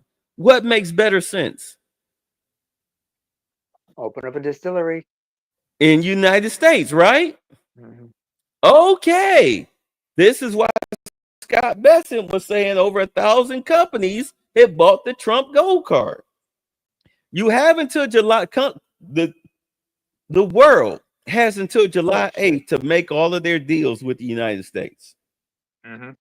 Corporations have been pouring their businesses, building their factories here in the United States. You as a black person, and I'm saying you as, you know, as in general, you are at the very economic bottom of the United States as far as annual household income at $50,000 a year, which sounds good here in the United States. Oh, $50K? I can work with that. Yeah, but you're at the very bottom of the economic ladder. You piss poor motherfucker, you. Wouldn't you rather make 150K, 200K, etc.? Wouldn't you want to be more than that? Do you really want to be at the very economic bottom? No. So I tell you what, here's how you can stop starving. The reason why you annually make 50K a year, and that's at the very bottom, is because a lot of you are uneducated pieces of shit. So here's the trick bag. We will defund the Department of Education, which doesn't educate you on shit. We'll turn it over to the states. Therefore, you as individual parents can vote on what curriculums you want in your school systems per state, per capita. Meanwhile, I'm bringing factory jobs back into the American society by the thousands. What type of skill do you have to work in a factory? Excuse me. Can you repeat that question? What type of skill do you have to work in the factory? To be a picker or a forklift driver or somebody that loads pallets into the back of a truck? What type of skill you need for that? Driving skills first and foremost. Everybody knows how to drive. Forklift. Basically, technical. You're unskilled labor. Factories hire a lot of unskilled laborers. If you are a man with a strong back that can at least lift 40 pounds, 80 pounds, you got a job, motherfucker. You got a job. You know how many uneducated, unskilled labor motherfuckers are running around this country right now simply because of the piss poor educational system? You know what? You're familiar with a man named Mike Rowe? No. He has a show. He used to have a show on Discovery Channel called Dirty Jobs. Oh, I remember Dirty Jobs. Okay, I remember the show. Okay, Dan Carlin, who has a show called Hardcore History, he was on his Hardcore History Addendum. They had a conversation, and Rowe said, like, first of all, he's not down with the partisanism. He'll talk to both Republican, Democrat, conservative, liberal, whatever entities, if they're willing to help donate to his organizations, that because he's trying to make it cool to have blue collar jobs, trade work. Shit, you ain't got no choice if you're an unskilled laborer. He's trying to get this. He said it makes absolutely no sense that there's 7 million men sitting idly, and now you're bringing these jobs in. Yeah, or how many men are going to be sitting idly by now? If you got jobs pouring in by the thousands. Truck drivers, forklift operators, pickers, loaders, unpackers, people that stock shelves at Walmart at 11 p.m. to 6 a.m.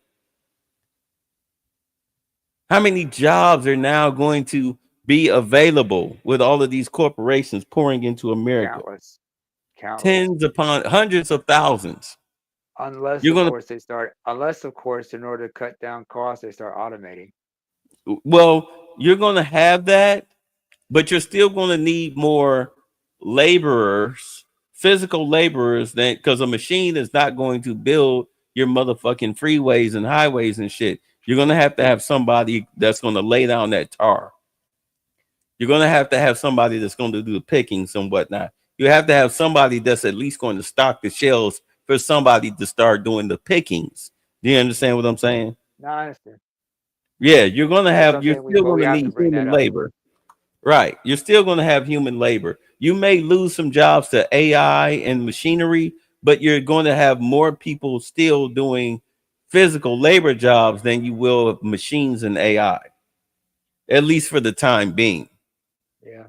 But at any rate, this is why, and this is why I say, because I have these conversations with Lewis all the time. It doesn't matter. If you're tired, let me know. I can let you go. I don't want to drag it out for you. Nah, it's not that I'm tired. It's just I'm listening. You can keep going because you're right about what you're saying. Hey, Okay, welcome well, back, y'all. Welcome back, y'all. welcome back. Yeah, I've been listening the whole time.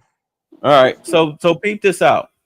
This is why I swear to God, people do not see the plan, and I've been talking about this plan when I do my shows, and I've gotten to the point where I tell myself, I tell my listeners, I sound like a broken record.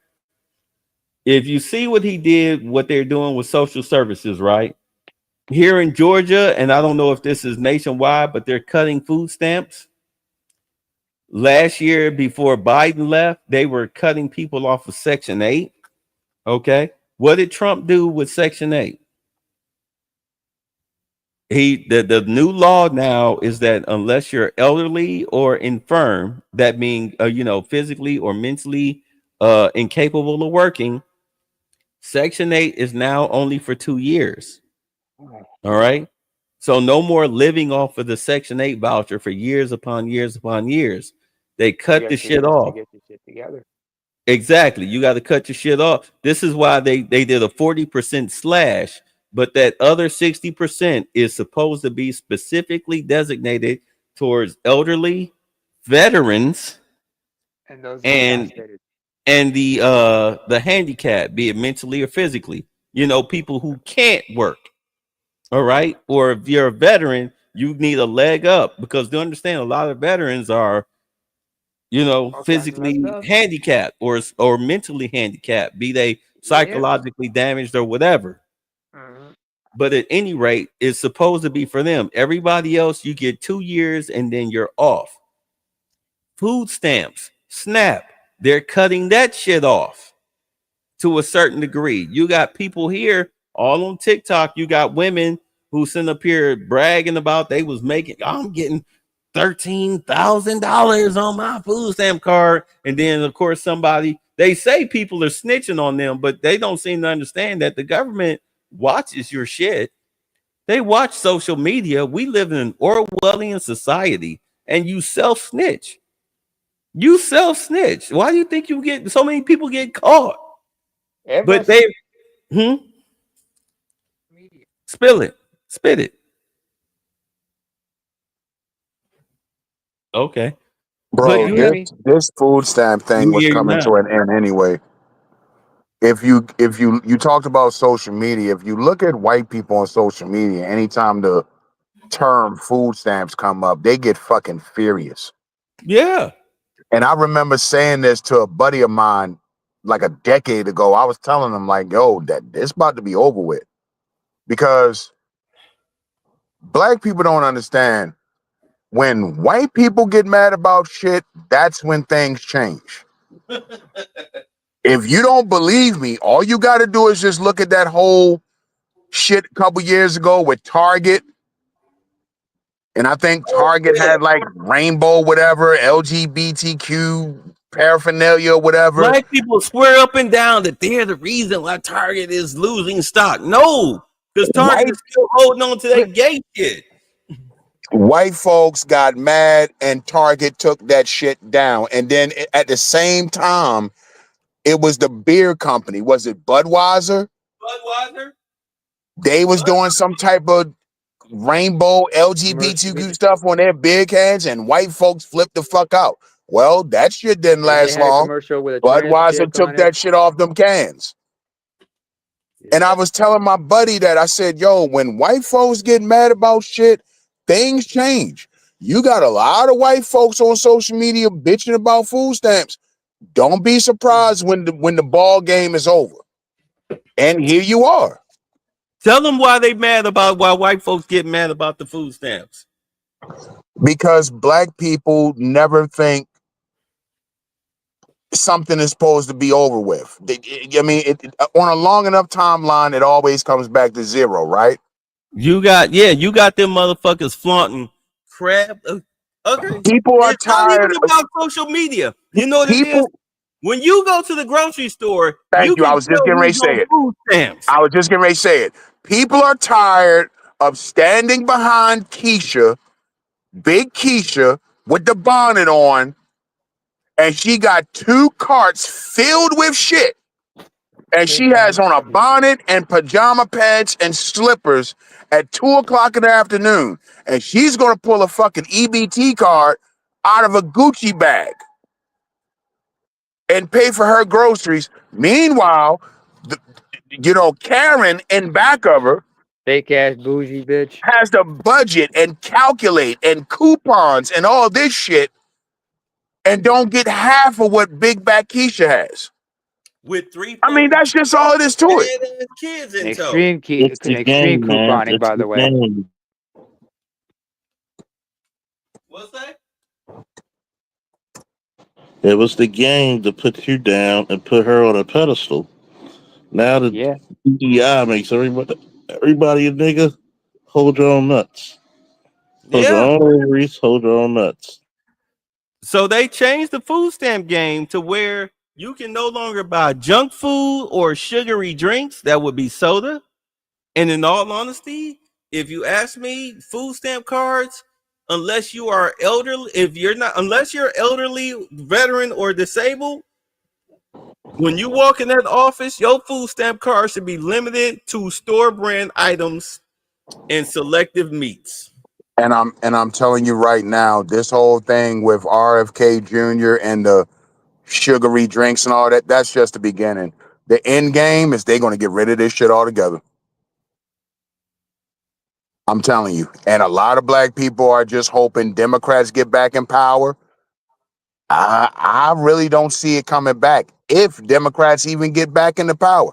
I don't think Democrats going to do anything come midterms. And I don't think they're going to do anything for the presidency in 4 years. If Democrats get back in power in 8 years, I don't know. There'll be a whole different party come 8 years. They won't be trying to put fags in. They won't be trying to put fags in women's spaces, and they're going to get more censored. Yeah, and all that shit. They need a whole new messaging system, which is and look. Let me say this. I don't mean to cut you off. I'm sorry. If I cut you off, go ahead. Finish your point. No, go ahead. Let me tell you, this is where the Democrats, if they really want to regain the American public's trust and get back in the good graces of society, first and foremost, they need to tell people, look, take your asses home. Like, yes, like we made a mistake. These people need to go home. We're sorry.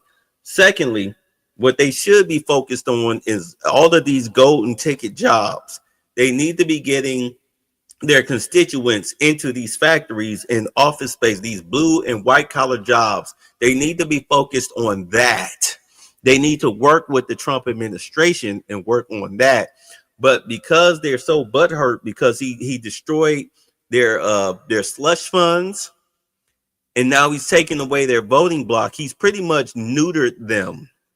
Let's just be honest. He neutered them, and they're so fucking childishly pissed off at that they are totally destroying their own party. My homeboy Moss was like, well, we got to have a 2-party system. And it's like, you know what? I agree. But what's happening right now with the Democrats, where they're making it a 1-party system, is it's because of their own hubris. It's not Trump doing this to them. It's them doing it to themselves. They're shooting themselves in the foot and blaming other people, blaming Trump for their failures. Tell me I'm lying. Am I lying? Not at all. But getting back to, I'm sorry, let me finish this point. I'll turn it over. With them cutting the food stamps and the Section 8, it won't be long before they start making cuts to welfare, which I think they're waiting until after the primaries to do it, because you don't want to lose the votes. If you're on Truth Social, which I am, Trump owns Truth Social. I'm on Truth Social. This guy has been promoting Republicans in Democratic areas. Hey, vote for this person, vote for that person. And this whole MAGA movement, these people are strong. They're strong. The Republican leaders aren't strong, but the boots on the ground people are strong. Okay, they're strong. So they're seeing who Trump is promoting in these blue cities. And people are going to vote for these people. He's stumping for these people. Once they get rid of the illegals, the Democrats are fucked. They are truly fucked. And do understand that not every Democrat is drinking the Kool-Aid. You have a bunch of them that they're not pushing. They agree with what Trump is doing. They are American first. Okay, this is why you had David Hogg trying to challenge seats. Y'all remember that? Or are y'all familiar with that? David Hogg, the DNC vice chair? Yeah. He's trying to get rid of the Democratic leadership that's been in power for the longest, because the message that they're pushing is outdated. It's like, dude, you fucking lost. People don't want men and women's spaces. They don't want illegals here. Okay? They don't, the shit that you guys are talking about, they are not for that. So therefore, we need to get rid of you in order to get fresh faces in it. But unfortunately, David Hogg, he's half right. This stupid fucking nigger, and I call that to white people. Charles, you know I said that. So do Lewis. White people are the original niggers. Is trying to push Jasmine Crockett as the new face of the Democratic Party. And it's like, dude, how fucking dumb are you? Black people don't, you know who resonates with Jasmine Crockett? Illiterate, dumb, goofy, coon-ass black folks resonate with Jasmine Crockett. And you're trying to push her, and now you're trying to adopt her talk, the way that she talks. You're losing. That chick is a loser, and you're losing. This is why they're trying to get rid of him. But if you want to win the primaries through votes, through the American people, you, be it the Democratic Party, the Green Party, the Blue Party, the Libertarian Party, the polka dot cheese sandwich party, what you need to do, you need to find out through the Republicans what companies are coming here and what are their needs. Get in, help me. Hey, introduce me to who's, the liaison to the Chicamaca company. Introduce me to their liaison. Hey, yes, let me show you what's going on here in, my county. This is the land area that you guys can use. We can go, I'll hook you up with the top rated construction company. We'll get you a deal, because understand, these corporations are getting tax breaks. Remember how they were saying, oh, Trump's giving tax breaks to his billionaire friends. They're not his fucking friends. And these tax breaks are for billionaire owners who own companies to build their corporations here at a tax break. What the fuck do you think that they're going to do with the tax break, you stupid motherfucker, if they're building corporations here? Do you really think that they're just going to take the tax break and pocket it and not build shit? No, you stupid motherfucker. That's part of the deal. You have to bring jobs into the country. This is the tax break. You hire Americans. That's the tax break.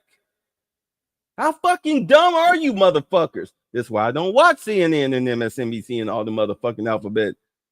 I watch the press conferences. You bring They're these people, they're even being hurt. I just watched an interview with some tranny talking about how these corporations are not putting up the money that they was putting up for these pride events and shit like they was during the Biden administration. Yeah, because fuck that shit. They were being held hostage by the presidency, by the Biden administration, not Biden. In other words, the party's over. Right, the party's over. But at any rate, what I'm getting at is that with them killing Section 8 They're killing the food stamps. They're gonna fucking fuck up. They're gonna fuck shit up for people who are on welfare. You understand? Legislation is going to force all of these women that motherfuckers make 10, 12 fucking hour shows about bitching, moaning, and complaining about. And it's going to take 2 generations. It's going to force these bitches to get jobs. No more sugar daddy shit as far as sugar zaddy. No more living off the government. You see that these bitches are complaining about, what, my 7-year-old gonna have to get a job because Trump made the dependency age from 18 to 7. What these stupid bitches don't seem to understand because they watch CNN is that you're no longer a government dependent after the age of 7, which means that you cannot get government assistance for a child over the age of 7. Get your lazy bitch ass out there and get to work. Or better yet, how about you find his real baby daddy and go for child support? Because the government is no longer going to supplement your income simply because you had a baby by a deadbeat nigga and you want to live off of Section 8 welfare and food stamps up until the child is 18. And then do understand, when you look at the eviction rate of women, it's majority women. Last I looked was at 6.3%, with the second highest eviction rate being white women at 3.6%. And then below them was Hispanic women at 1.8%, because you're living off of the government's teat. Once that child, and do understand the starting age of black women who get evicted starts at 40. Wow. How old is a child if a woman is 40? How old is her youngest child? Usually about 18, right? Not the youngest. That would be the oldest right there. Youngest, probably. These bitches be getting pregnant at 16, 17, 18 years old. Mm-hmm. Yeah. By the time you turn 40, your oldest child is 18 years old. You're done. You're kicked off of the government programs. This is why you get evicted, because you no longer get government subsidies. So Trump cut it down to the age of 7. He cut it down to the age of 7 because you're getting off of government subsidies. We will no longer fund your lifestyle. Get your ass out there and get a job. There are hundreds of thousands of jobs now out here for your unskilled labor ass, or your most educated with your Bolivian ballroom dancing master's degree. Get your ass out here and learn how to type and do filing, because we're no longer going to support you. Although at the same time, they're offering $5,000 to mothers for each newborn. You get $5K plus food stamp benefits. But all of that shit ends after the age of 7. But you can only be on Section 8 for 2 years. Are you understanding now what the plan is? Are you getting it? Are you guys getting it? Hello? Bueller? Yep, you're basically forcing them back to the table. Exactly. You're putting these bitches to work. You're paying them per child, because you need to, the birth rate. Right. The birth rates around the world have declined because the Earth's magnetic fields has sped up. People who are non-melanated, especially the men, it's affected their sperm. Not to mention the economy plays into it as well. Understand that South Korea, they had to close 150 elementary schools. You know how many students in elementary school holds? And now you had to close 150 of them? 150. That's a lot of fucking kids not being born just in one society. Right. But you also know with also Korea, them dumb bitches over there talking that 3B movement. Yeah. And they don't realize you're an authoritarian country. they'll replace you. They'll give Vietnamese women. Shit. That's They'll why get poor women from Japan and China. they welcome foreign men into their countries because they know what you come there to do. You come there to fuck their bitches. And they don't care. And they like, look, you could try that shit. This ain't America. We'll starve you out. Like, yeah, like you understand, no welfare over here. We don't have what's a welfare system? No, there's a factory down the street. Here's the application. And by the way, don't be surprised that they're doing more to incentivize two-parent households. That's exactly what the new plan is. If the men are going to make adult money starting at the lowest, I would say, let's say on average at the lowest, $20 an hour. With prices, home prices and everything dropping now. Because if those type of jobs, try 27. Okay, let's say 27. Factory job at $27 an hour. You a picker. You making 27 an hour. Home prices are dropping. Home prices are dropping. Food prices are dropping. Energy prices are dropping. So you as a man, now you've got a 401k. You've got your health and, dental benefits, all of that shit. Meanwhile, these bitches ain't making hardly next to nothing unless they working upstairs in the office building, starting at least what, 20-something an hour to be a goddamn secretary. You understand? You're gonna force bitches back to the table. Exactly. And guess what? Because we take your benefits away, guess what you're gonna have to do? You're gonna have to say, "Oh, that's my man." Exactly. You want the government to help you? You're gonna have to be with a man. 2 generations before bitches, for a click in the mind. Okay, Republican bitches already understand. Democrat bitches, they may be lost. Right. They have a prostitute mentality. It's gonna take 2 generations to get rid of that prostitute mentality because the government is not feeding you. You can no longer fall back on the government to,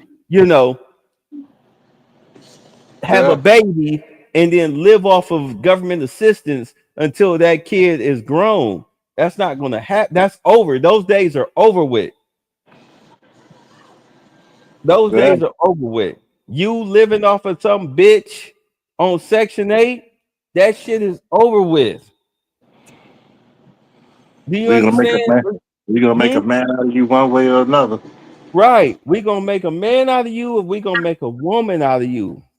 We're going to make a wife out of you. It's either going to be one or the other. And we're going to put your kids through some rigorous shit because we need competitors against China to stay afloat. I would not be surprised that after the primaries, not only do they go after the welfare system, I mean, they've already attacked the educational system, but they go after the welfare system. And I would not be surprised at all if they went after the divorce courts, marriage courts, and all that shit. They're gonna go and they're gonna attack. It's in Project 2025. They're gonna this is Project 2025. We're saying yes. Then, by the way, you gotta be the most liberal, God-hating person if you hated 2025. You must hate heterosexual families. You must hate strong country, strong you. It just lets you know they hate a lot of things that are traditional. Think about it. When men were in control, before we lost our damn minds about shit, guess what happened? You had children whose reading and writing were on par with anybody. Look at black children. Mm-hmm. Even though back in the day you didn't have all the technological shit because of separate but equal, you were much better educated. The destruction of manhood has come to a halt. Mm-hmm. Because let's understand that that's what the Democrats And I mean, I hate to say it, but the global elites, the Soros, this is what it was all about. It was all in order for you to destroy a society, you had to destroy the men. You had to weaken the men. This Oh is yeah. why they were trying to teach little kids in elementary school, teach little boys how to suck dick and get fucked in their ass, and teaching the little girls that they're boys and get their breasts cut off because they were trying to destroy manhood. Mm-hmm. They were And then trying they to were gonna, destroy manhood, and they failed. and you were gonna bastardize women. And think about this, right? Go ahead. Even the most liberal men did not want to see women in fucking men in women's sports. Because men knows, depending on the sport, you're gonna get fucked up. Not just losing, but fucked up physically. Volleyball, when the bitch spiked the ball into the bitch's head, gave her a concussion. Permanent brain damage. That girl got permanent brain damage. You keep disrespecting the abilities of men, and you're going to keep disrespecting the abilities and the differences in strength of men, you're going to get a lot of people fucking hurt.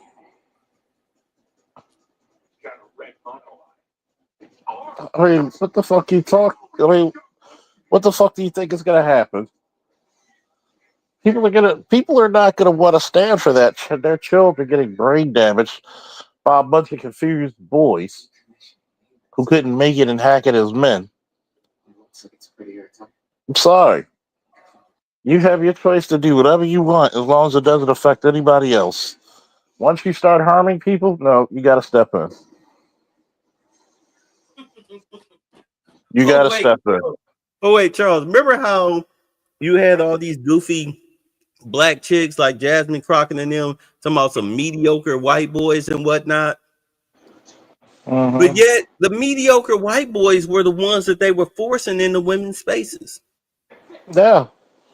The mediocre white boys were the ones you were championing. Oh, they are so brave. How am I brave taking on a lesser challenger? Riddle me that, Batman. What are you saying? So you're telling me first and foremost, you're telling me that men once again came out to protect you, even in your own stupidity.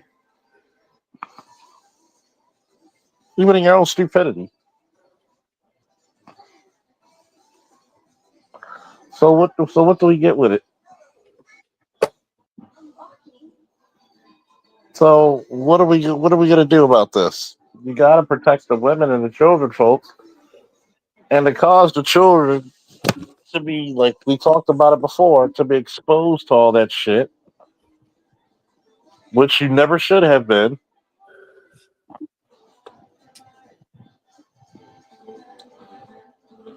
You literally suffocated how many generations because of this shit? Because notice the people who supports these pride things. I got nothing personal against people of the LGBT. Notice who's been supporting these pride things. It's always the people who want population control. Right. Ask your brother, why is he a Democrat? Go ahead. No, that's it. Ask your brother, why are you a Democrat? Everything that's going on with that they're doing, why do you support the Democratic Party? I'm not saying you can be a Republican. You can be an independent, but ask yourself, why are you a Democrat? So you support pedophiles in women's spaces. You support illegal immigrants that rape and murder little girls for sport, sell fentanyl, kill people, sex traffickers, all of this stuff. This is what you support. You support Democrat leaders stealing taxpayer money. This is what you support. Especially a black man, because the only time the Democrats have anything to say to you is 2 weeks before the election. And the last time they had anything to say to you, they offered you weed and a finger up your ass in the form of prostate exam. The only time they even spoke directly to you, no voting, no fucking. I want you to think about that. They still think of you as the sexual deviant buck that we could actually, if needed, we could just control them, saying, "But no, don't give up any sex unless they vote our way."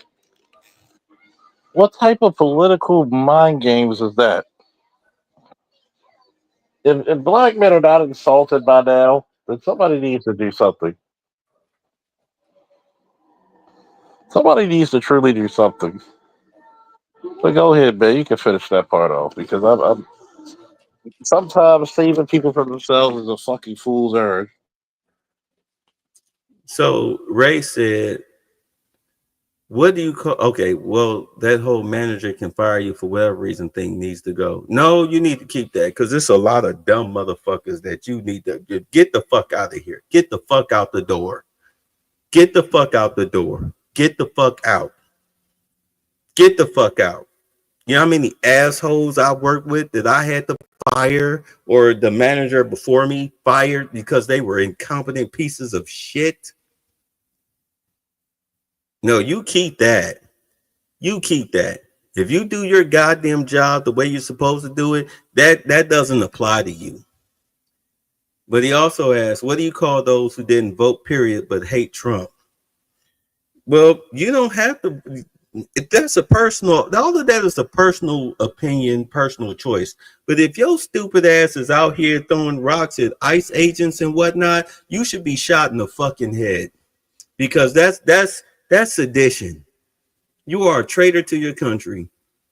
You ain't got to respect Trump, but you got to respect the office. And just like the African dude, I've seen a couple of people, you know, they talking to these white folks who sitting up here protesting and shit, protesting against their own interests. And especially the black guy, the guy from Africa, he was like, look, if America falls, I can go back home. Where you going? Where you going? If all of a sudden this shit, the government falls and you've got a whole civil war, the grids go down and, you know, people are shooting at you indiscriminately and shit. Well, I'm sorry. What country are you escaping to? As an American, where you going? Africa. We gonna go to Africa and all that shit. You gonna go to a place where you can't get a fucking gun?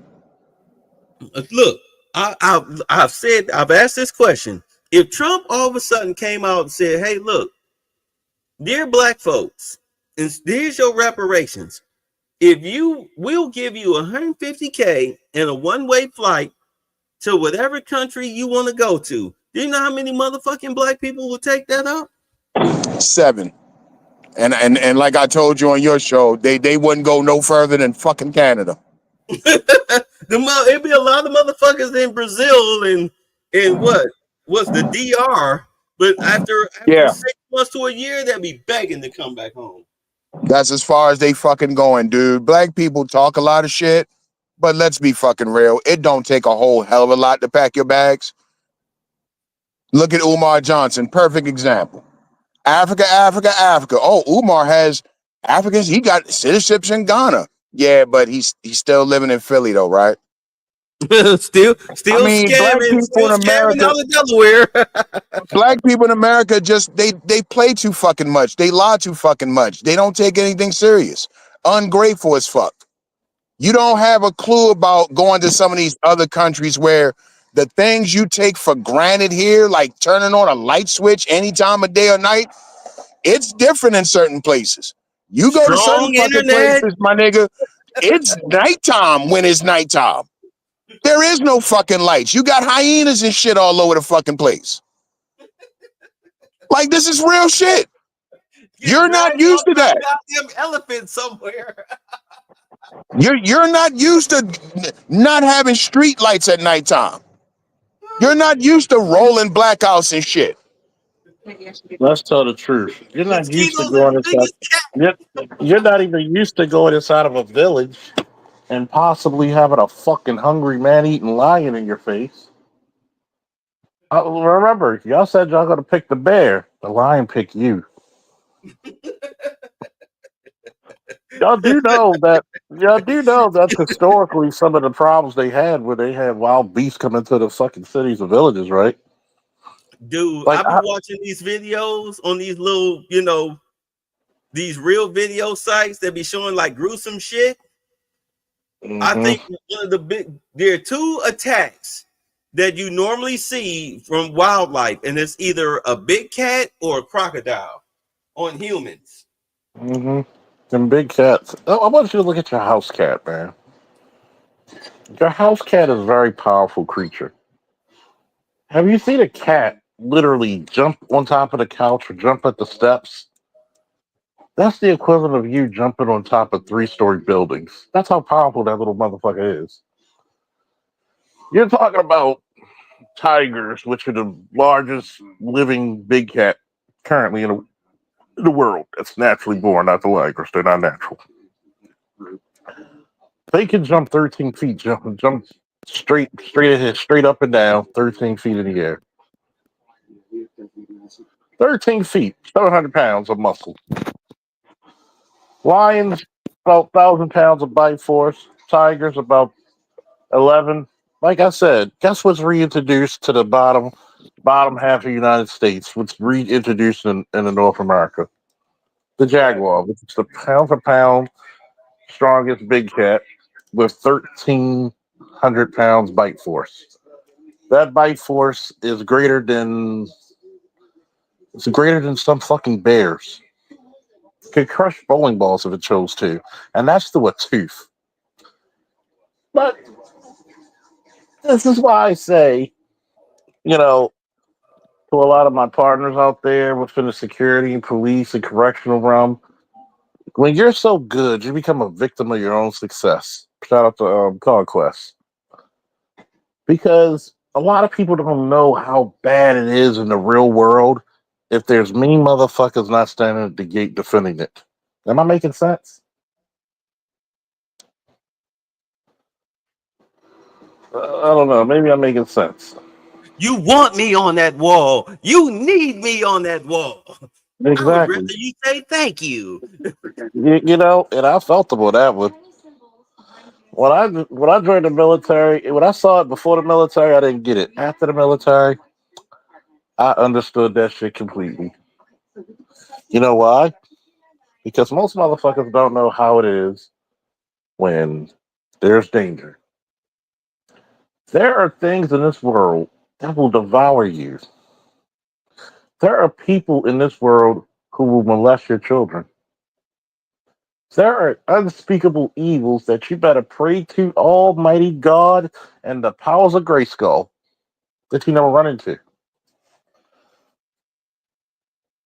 When that whole hubris of human beings jumped in, and what happened? What happened to a lot of LA County? And they got bears in California, right? Yeah.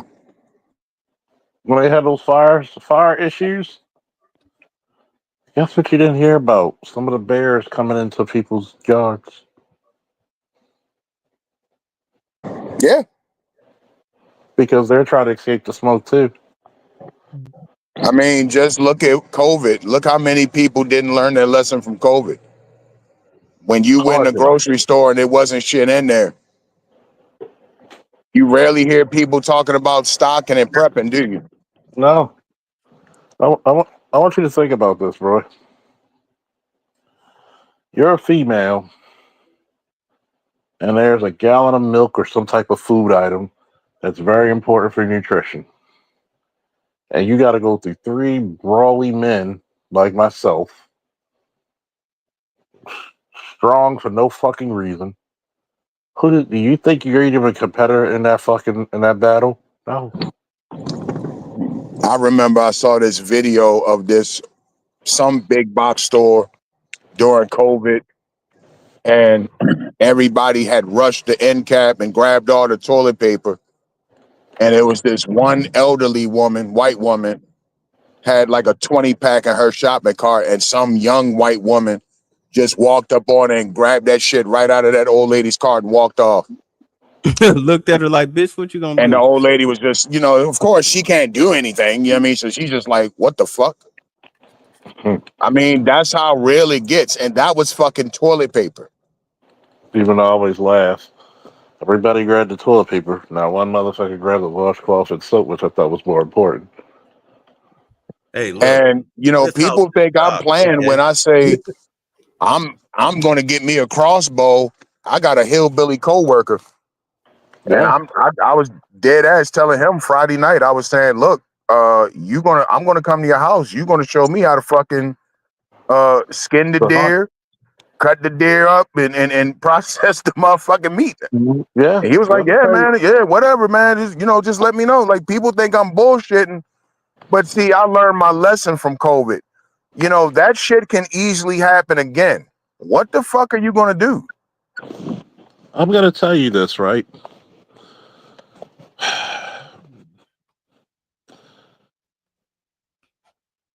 Sooner or later, I'm gonna switch my channel back to more survival shit, like me and Bay originally did before we went to news. And there were some scary things I brought up to people, and I told women, what's the one thing that combat sports teach you? They teach you roughness and perseverance. They teach you how to be durable and to have inner strength and outer strength. But the most important part is they teach you how to impose your will on another motherfucker in an instant, correct? Facts. Yeah. And I Because told psychological is one of the biggest advantages that you can have next to physicality. Yeah. And I told a lot of women this. You never felt the joys of physically imposing your will on another human being who's supposed to be equal in strength and sometimes stronger, sometimes faster, but not always better. And I said, you never felt that. And I remember this one chick, my boy, the same one with the 3 kids, the cop, 3 kids, 3 different men. And she's trying to like wrestle and roughhouse with me. And the first time she tried to do that one day, I'm moving on her. And she couldn't even touch me. And I'm just jabbing her to the stomach. The second time she did it, it was like, remember that scene in Man of Steel when the trucker tried to go against Clark and it was like he couldn't even budge him? Same shit. She tried to push me from the side. Scene, I love that scene. Dude was And like, like, yeah, you kind of you eat your oats, don't you, boy? And she tried, and she couldn't push me. So you know what I did? Because she was getting irritating, I gently put my hand up and pushed her back. My buddy was sitting in his car. She went longer than the length of his car. 10% power. I said, that's 10%, shorty. Would you like to see 25? Because I doubt if I really want to turn it up, you won't even live if I put it up to 50. And I said, you whoever your baby daddies are, whatever men you dated, and this is not me bragging, so when people think I'm making bragging statements, I'm not. I don't give a fuck what type of statements people think I make. I make very truthful ones. Have you noticed? Niggas don't debate me because they can't back up their argument, not defeat mine. Get that right. If I can lift over 500 pounds on my back and I can lift over 280 something pounds overhead, is that very common for men to do? On average, no. So basically, let's do the math, right? Somebody get your calculator out. The average man bench presses what, 135 pounds. The average man is untrained and benches 135 pounds. Divide 135 into 500. And what's your answer? My phone is nowhere near me. Somebody do that. But do understand that men can play in women's sports. Yeah. So that means, well, let me see. All right. So apparently, to answer the question that was asked hours ago, yeah, Joe Osteen is still alive. Yeah. So that means for hooker by crook, I'm at least 3, maybe close to 4 times stronger than the average human being, average male. We're just going off of what? Pure numbers and statistics, right? If the average male is fucking you up, what can you do to me if I really want to take your fucking head? And then think about it. I'm the guy who's the protector, right? What if you're dealing with a bastard who's just as trained in both firearms and combat sports, just as strong, just as durable, but he's playing for the other side, the bad guys, and he saw you in your short skirt, and he's not taking you out for a date. He says, fuck that, cut the middleman. I want what you want. I want what you got. Give it to me willingly, or I'll take it. Is it Thursday already? You know?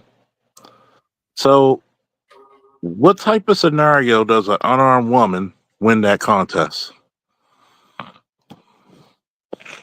None.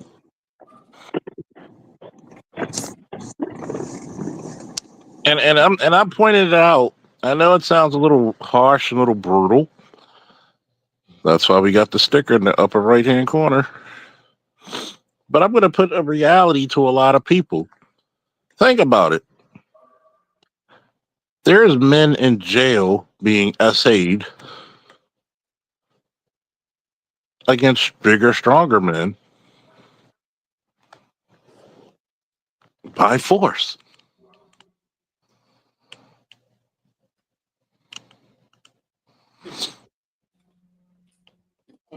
So you're going against motherfuckers that you think are the super soldier serum. And if he could do that to grown men, where do you fall? Well, I'm gonna go get my gun. You better not miss.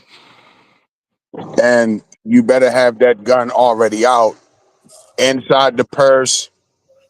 That's not going to cut it. You hear Inside the- Maxine Waters say that stupid shit to the National Guard? What you gonna do? Shoot me? If you take a shot at me, you bet not miss. Like, you old ass bitch. Shoot a bullet near your direction, you'll die of a fucking heart attack. Shut up. I tell women all the time, when you get your fucking firearm, damn the rules. You have that shit out already. So your job say, oh, you can't have a firearm. Fuck that. You should have that shit. And when you walk down those steps, have that gun ready. That's where a lot of those rapes happen. That's what's going on with that case where that chick killed that pastor. Mm-hmm. He was fucking with her at a bar. I'm sorry. Go ahead. Go ahead. Finish your statement. He was fucking with her outside of a bar because he wanted to fuck. She didn't want nothing to do with him. So she decided to leave. He called himself leaving. He called himself going to the truck. He jumped out of his car and walked up on her. And she warned him several times, yo, get the fuck away from me. Get the fuck away from me. But he kept approaching her in an aggressive manner. Everybody's already saying that he was acting crazy around her because he drunk. And she popped his ass. She killed him. And now they're trying to figure out whether or not she should face charges or not. But if you ask me, no. Case dismissed. No. I say shoot first and worry about the aftermath later. Yeah. If you honestly feel like this is a threat, you put that nigga down. Yeah. And I'm gonna tell you what. You take your chances in court. He was the aggressor. Yeah, he was. They got video evidence because everybody got to film everything. The woman had her cell phone out and was warning himself, "Hey, get away from me! Get away from me!" He taking swipes at her and shit, so she popped his ass. I'm gonna tell you, even with your gun, carry a knife. Because if they grab your knife, if they grab your gun and you're fighting over the gun, you grab that knife and you shish kebab a motherfucker. Bear mace, something. Yep, I was about to say mace. Mace should be your first go-to. Get you some bear mace. It depends. Because if I'm in a deadly force situation, fuck mace. If you got a knife or a gun, fuck that mace. I've told a lot of people this shit before. There's an equation out there that we need to remember. Y'all ready for that equation? Let's go.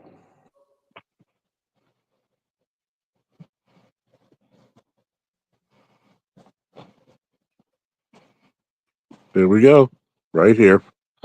Right here before your lovely eyes, fellas. What does that say?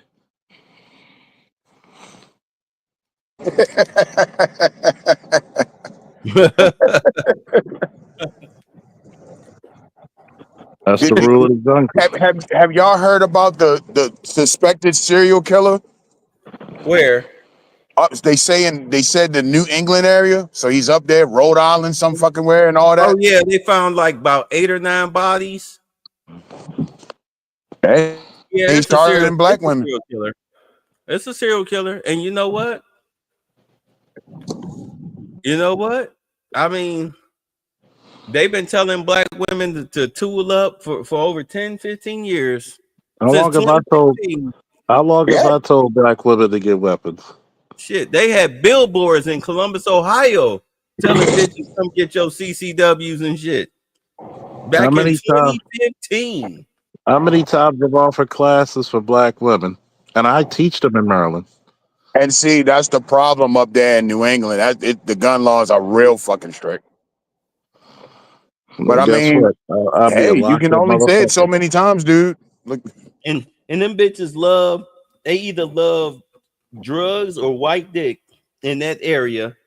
Mm-hmm. I mean, think about the women that came up missing or dead before all this shit popped off, just from fentanyl and shit. The one chick that got cut up. Remember the black chick that got cut up? Where was she at? Remember the equation, fellas. Fuck around equals what? Finding out. You keep thinking that, oh, well, the white man treats you better. But this is the thing about white men. You cross them, you may be missing. She went for a jog, Your Honor. I didn't ever see her. She left her purse behind, her purse, her cell phone, her keys. She just, I need to clear my head. Never came home. You forget.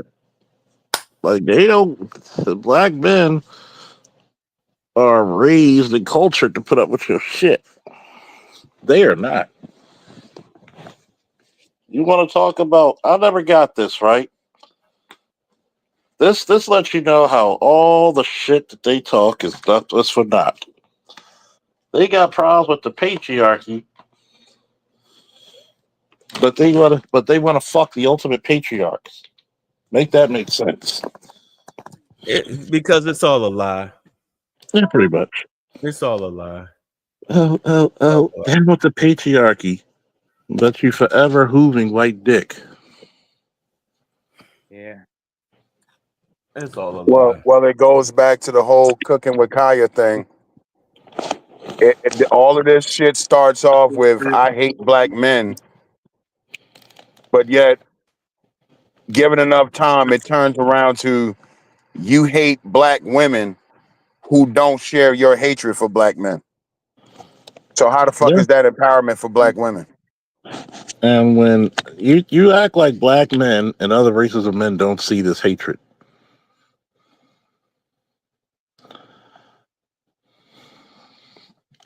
Fucking ridiculous.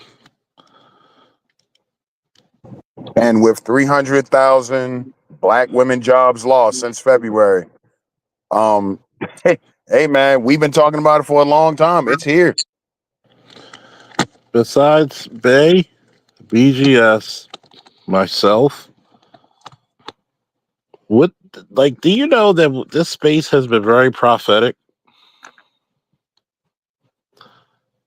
When I say get your guns, there's some shit that's coming up there. Y'all do know I was speaking in code, right?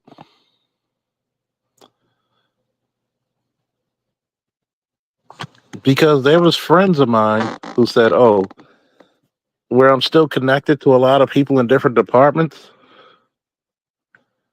you do know we just let a lot of motherfuckers from the MS-13s and other fucking Latino and Hispanic gangs come over, right?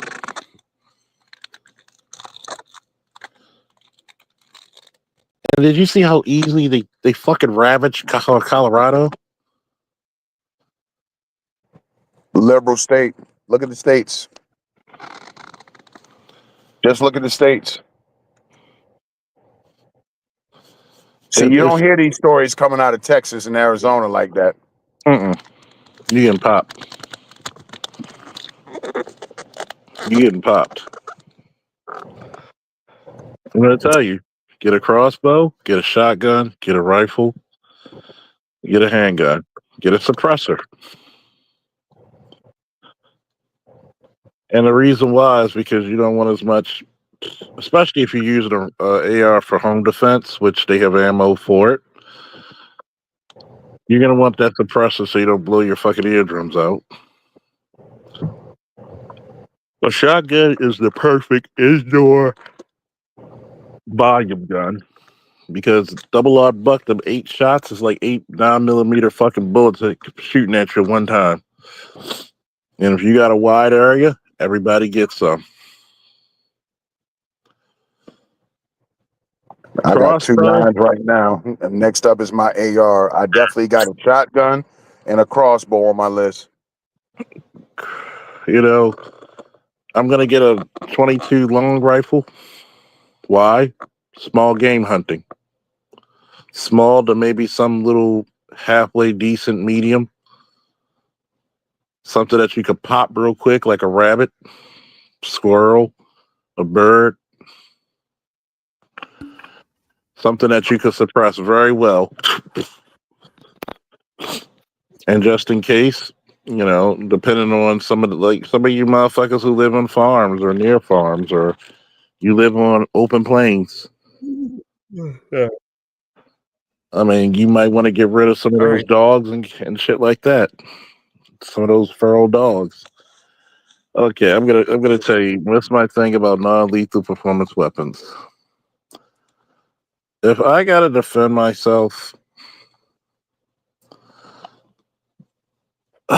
it really determines on the terms because the terms get quick and they quickly change. Okay, it's like a pro wrestling or boxing, you know, card scheduled to change. If I'm walking down the street, and I tell people this, especially women, why don't you have your keys in your hand and ball the fist?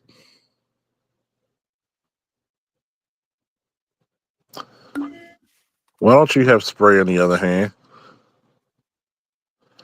If I'm going down the street, because some of you chicks want to go down, walking down later, some of you dudes too, I'm sorry, my gun might be in my hand already. What I say a minute ago. Mm-hmm. You're a chick. You're getting off work. It's October. It's November. The sun had already went down at fucking 4:30. You got to go in a parking lot, dark, by yourself. Get you a little compact 9. Get you a fucking 38 or something. You can have that shit in your pocket with your hand on it. Nobody knows. Your little 380. Yeah. Something. You know what? I used to when I worked third shift, this was back in the 90s. I used to walk some of like the girls that work front desk or whatnot. I used to walk them to their cars if security wasn't around because they would, like here in Atlanta, like, you know, the parking lots or underground parking facilities or whatnot, you know, plenty of opportunity, time, space, and opportunity. So I would walk them to their cars at night. But fellas, before I get up out of here, because I'm tired. I was at the VA from 3 till 11. Yeah, I felt you. Yeah, I just went to the VA a couple of days ago for this really bad, you can still hear it, sinus infection. Oh yeah, good Lord. You know what I laugh about, Charles? When motherfuckers be freaking out after I've been waiting 3 hours. I'm like, 3? The average wait is 5. Are you new? And I'm just so glad when I went. Guess how long I stayed? An hour. Oh Lord. Oh, you got it. And you went to the emergency room? Yeah. Was nobody there? There was 3 people in front of me. Oh, okay. Yeah, all right. Yeah, And then but normal. Go ahead. Normally, it could be away to the VA, but this new system they got more rooms, more beds. They're a lot more efficient. Bada bing, bada boom. What I've And noticed is that they call at least about 3 to 5 people every time a nurse comes out. I'm sorry. Go ahead. And I tell people, wait a minute, you're about to shut down myself. There's a lot of shit that people need to realize. You got really, I got to give kudos to Bay, BGS and others, even myself. Wink, wink, nod, nod. We've been giving you niggas pretty much free because a lot of us don't charge the information we give you. We just ask for likes, supports, and shares for the most part. We've been giving out basically free information, even though I do appreciate and love anybody who supports me monetarily. I will never say no, but I will never force. That's why I'm always humble. I want you to think about this. When Bay first asked me to talk about survival shit, I said, okay, cool. I'll tell people scenarios what to do, or most likely what will happen. Those white boy channels will get over 100,000 views. First take. 100,000 subs. Second take. Million plus subs within a year or 6 months. YouTube will not fuck with them, and they can shoot all the bullets and guns they want.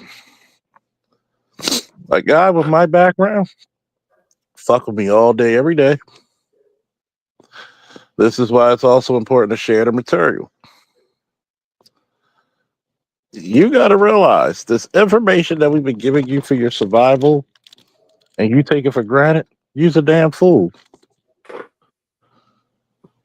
If you're not thinking about, okay, do I have a knife on me? Do I have pepper spray? Do I have the gun?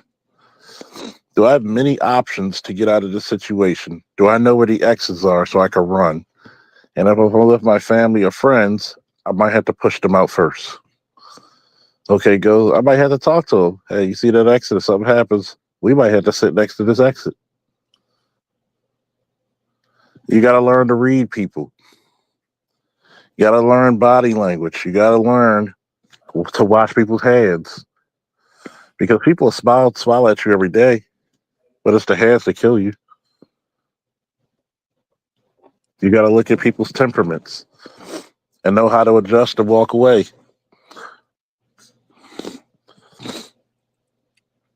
Don't fall for the trap that many of these liberal motherfuckers do. Always have a plan of escape. You're not there for a prolonged fight. You're there to get the fuck out of there. So the next time you get into an altercation, look for a way to get the fuck out. If those people, and here's my thing, a lot of you, just like Angry Black Man said, a lot of you need to go pay your redneck country relatives or white boys a visit. Your old veteran uncles and cousins, pay them a visit. They got skills that you need. The Walking Dead, I'm going to tell you this with us. The Walking Dead lied to you folks. Not too many people are built to work in small units. One of the most difficult things to do. Too many chiefs, not enough Indians. Exactly. You know what? Before I go, I'm gonna say this. Those of you who know me for over at least a year and a half, y'all remember when I had the Embrace Villainy channel? I was stocking up food, I was stocking up water, stocking up toilet tissue. I was stocking up my propane. I'm now stocking up the gas. And then come to find out, once Trump got in office, we found out that we were on the verge of economic collapse, Mm-hmm. being in soup and bread lines. Also stocking up, most importantly, my weaponry. Charles, you've seen the pictures. Hey, you seen mine, haven't you? Yeah. You seen the shit I've inherited from my grandfather. I'm out here buying police gear. And I'm glad you said that. Didn't I just say that the last stream, Charles? Yeah. I'm looking at body armor now, man. I'm not playing with these dudes.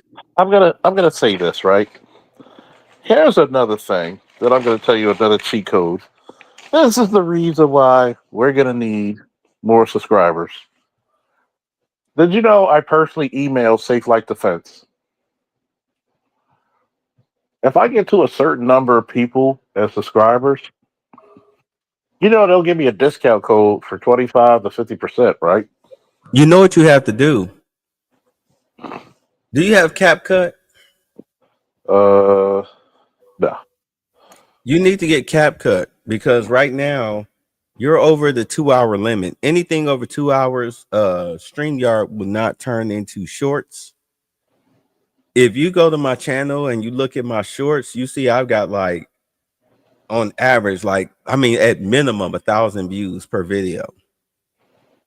Okay. Some of them have like 10,000 views or whatnot. That's where the new subscribers that I got are coming from. They're not coming from streams, making my live stream videos. They're coming from the shorts. Oh yeah, that's where I got over a million views off of the one Batman short. Right. You've got to make more shorts. You need CapCut to do that. So that way you can trim your videos down, and then CapCut will turn them into shorts, and you can upload them to your YouTube channel through CapCut. And people will see it. If they like it, they'll sub to you. All right. That's how you grow. In all honesty, in today's day and age, that's how you grow your channel. Yeah. You know, I've tried to go different routes, but I'm, you get met with opposition because you got a lot of people that's still stuck in a democratic mentality. But once you go shorts, because of the algorithm, what's being said in the short, the people that normally watch that type of material, it'll go out to them. Do you understand? Mm-hmm. It'll go out to them, and then they make the choice of whether they want to sub and watch more of your content or not. So the shorts have been a godsend. All right. But getting back to it, my thing is that now we are at an age where it looks like there's a slim, maybe a 35 to 40% chance that we might have a civil war. All right. We were talking about this at the VA. Them veterans are not on the sides of the Democrats. They think what the Democrats are doing and these protesters, they think these people are stupid. I say it's disrespectful. Right. I say a seditionist should be executed because you're a seditionist. A seditionist is literally a traitor. You're a traitor. You're a seditious traitor. You should be executed for that. It won't be long, and Tom Homan said this, it will not be long before either a government law enforcement official or a protester gets hurt, and that will be the powder keg that's going to set everything off. Now, I'm here in Atlanta. I don't know how dumb these niggas are out here, but they're not that dumb. But you never know. You cannot judge the stupidity of people because you're not a mind reader. But in case it reaches your area, you need to be prepared. You need to be prepared, and you need to, I hate to say it, just like in the movie Civil War and then The Walking Dead with Rick, where they ask the 3 questions or whatnot, you need to know who the fuck you're dealing with, because now you're going to be at a point, if we get to that point, this is going to be a matter of survival. Race, have you ever killed a walker? Right. Race have you ever might killed a human? Right. And Why? Yeah, and why? You're going to get to a point, or what type of American are you? You're going to get to a point where you might actually fall into that situation, and you're going to have to make a split decision because you really have no idea just how far this shit might fall. I know, I mean, you have a lot of people who think that, well, ain't nothing gonna happen to these Democrats that are out here committing crimes. Like, I'm sorry, these motherfuckers have already been arrested. They're just waiting for their court dates. You have no idea how far this will go. Every day, some crazy new shit jumps off. You have no clue. It's better to be safe than sorry. I would rather waste thousands of dollars in survival gear than the shit hit the fan and not have a damn thing. Yeah, exactly. I was telling people on Twitter, this was the summer before the election. I was like, you know, if MAGA lose this might get ugly. I was telling people, you might want to get fucking, you know, basic shit, flashlights, batteries. Get you a handheld crank radio, so if you got to hunker down for a few days, you can at least hear the emergency broadcast on the airwaves. Some fucking walkie-talkies, long-range walkie-talkies. Stock up on food. You feel me? And of course, you know, guns. You know, if you got to make a run for it, if you got to get mobile, do you have a place to go? Can you read maps? Can you read a compass? Can you ride a bike? You understand what I'm saying? You got motherfuckers talking about they ready for a race war and shit. I'm mad. Like, nigga, what are you talking about? Out of here. You're fat. You're diabetic. You got an alcohol problem. You're not ready for a fucking war. You can't even go a day without smoking weed. Shut up. I mean, you got to think about it, right? Ain't got enough bullets to last you in one firefight. You got to think about it, right? You're spending money on pussy and name brand clothes and trying to one up your buddy. $600 off-white sneakers and shit. That's what you niggas is doing. You look at some of these fucking preppers out here. You look at some of these hillbilly redneck types. These hardcore motherfuckers, man, they got thousands and upon thousands of rounds. Yeah. And they practice. Here it is, right? This is the part where the black manosphere has to become more of a network, more of a, I hate to say, like, what's the word? An alumni, and not just an alumni, but also similar to the Divine Nine, but not as wild. And we're not saying that's all Divine Nine that are wild, but some places are. You got to realize that you got a lot of resources. I never hear that, hey, I need firearms training. Show me how to use a rifle. Show me how to hit this target. Show me how to be consistent. I never hear anybody says, hey, we need some medical training. A lot of you need to go take some of your money, go to some TAC Med. The Red Cross, $30. They got courses, trauma courses, CPR courses, how to patch up stab wounds, how to treat bullet wounds. All of that shit is on the Red Cross website. Defibrillators, first aid kits, you know, the good shit. Not that little bullshit $20 shit you can get from Walmart.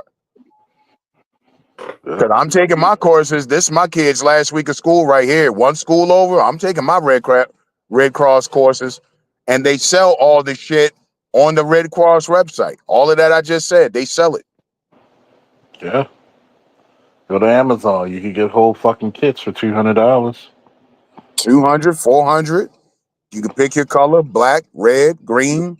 Yeah, I tell people, depending on the circumstances, you want to be subdued as color as you want. Maybe when it's bright. The craziest part about it is that a lot of people don't even want to. A lot of people don't even want to actually say, "Hey, what's going on? What's my weakness?" But once again,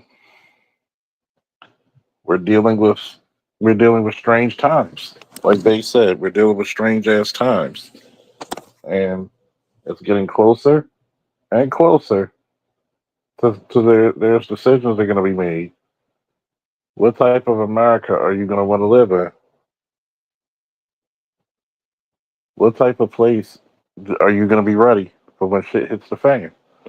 And that's what they actually call those segments. Shit hits the fan. Shit is getting fucking critical. I'm sorry. Go Yeah, ahead. you're right. It is critical because right now you're going to have to make a decision, and it's not just your weaponry. Can you literally put a bullet in somebody's head if necessary? A lot of people can. Not there's certain instances you may not be able to. Shit. I am so emotionally detached. Yeah. But that comes from betrayal. Betrayal and trauma will make you emotionally detached. I will shoot. Come here.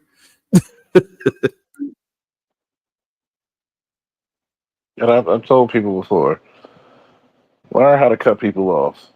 If that chick, like I told you, this one chick tried to demand me. Well, I'm busy. Well, I said, I guess we're both busy. Then she says, well, I said what I said. Save the sarcasm. I said, oh no, what we both do is that. Have a good life and goodbye. I blocked her. I don't take nobody bullshit. So what you saying with this one conversation, what you saying is that when I tell you I need something done, you're gonna defy me or you're gonna try to outman me. Nope, don't need you. Don't need you. And I'm sorry. Some of the people I know, yes, some of you can be big major simps.